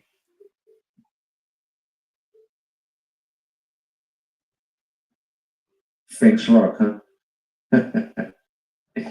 Look at the face, look at the eyes. Yeah, this is very weathered. This is ancient. This is ancient. It's very weathered. Yeah, I have seen this before. Wow. Wait. Look at guys. It even has the body. Nah. Come on now. Oh yeah. Oh, that's amazing, man. What? Come on now. You're just talking about the true old world. I told you. Come on now. Thanks, Rock. Ah, yeah. Thanks, Rock. So that's in Romania, this one. Okay, but that's another one. So Finch Rock, this is this. Okay. Hold on. All right, y'all. Grandfather Mountain, Split Rock. Oh wow, look at that. Man, look how this is split. Nah, come on now, guys. Come on now. That's not natural. Or is it? Oh, there's some stuff here, huh? I don't know what this is. This is Grandfather Mountain, wherever this is. Wow. Thanks, Rock. Let's see. Yeah, they're not trying to give it to us. But it might be one of the ones we just looked at. It might be one of the ones we were just looking at. Come on. Finch Rock. There's so many. It's not just in so-called Egypt. Wow, look at that one.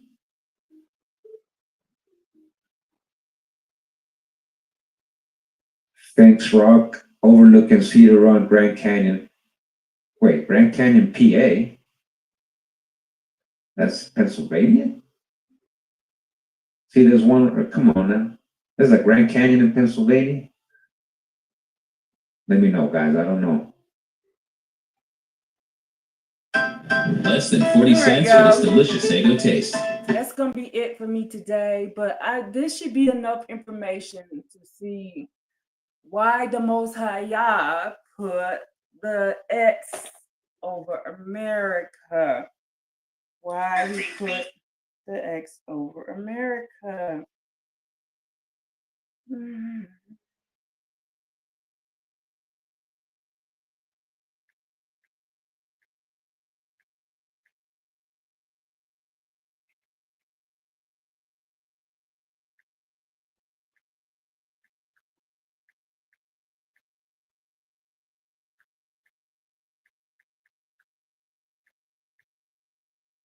You them puppies.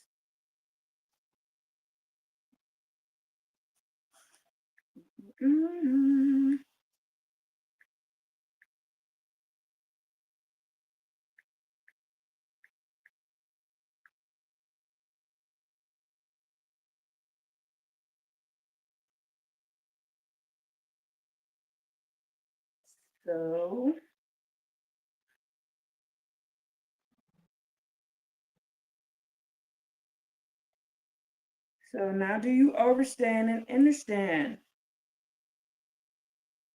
Let's see. I don't want to have nobody talking. I just want to show y'all this real quick. They asked me to put out a video. So Mike had asked me to put out a video, and I'm doing this very quickly because I'm very low on computer space, but it's the Olive Top sign on May 21st at 11:11 a.m., the sign that a lot of people are seeing 11:11. So let me make this very quick video, and I think this will be my last legacy video as my computer is running out. So this is probably where I sign off altogether with my channel. But here's the follow-up to Repo Man 64, Mike's video from this morning. Mike got a message. I'll just read. I was using Stellarium and all that. We just want the elephant top. There we go. Tav, which is the last letter. So the first and the last, and Jesus is the Aleph Tav. And this symbol right here, Aleph, was always represented by the bull, thus it being in Taurus as well. And here's the full symbol that the guy was seeing, the Aleph, which is the first, and the Tav, which is the last. And it goes through the star Alpha Tav, No, that ain't what I was looking Beta for. Tav, which is Taurus. And that's the star Aldebaran, the moon, and Elneth or Elneth. And then the meaning of that is here, which you could read yourself. But this is mentioned in Isaiah 44, verse 6. I am the first and the last. And this occurs on May 21st at 11:11 in the sign of Taurus. So I hope that explains everything. And well, let me go through this quickly. Hopefully I have enough space. This is also what we're going to see with the solar eclipses that traverse across the United States. We had the one on August 21st, and the next one that we know about on April 8th of 2024.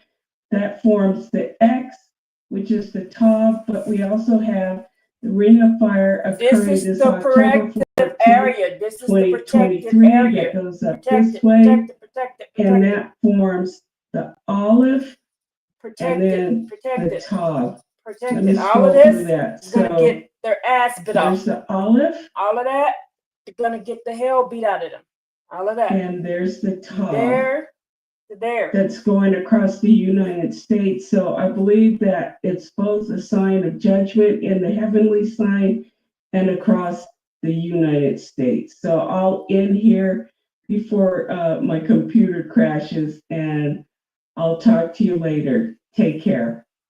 That's all. All right. Y'all have a good one. Peace and Baruchings. Okay, Bishop, I'm gonna take you potty.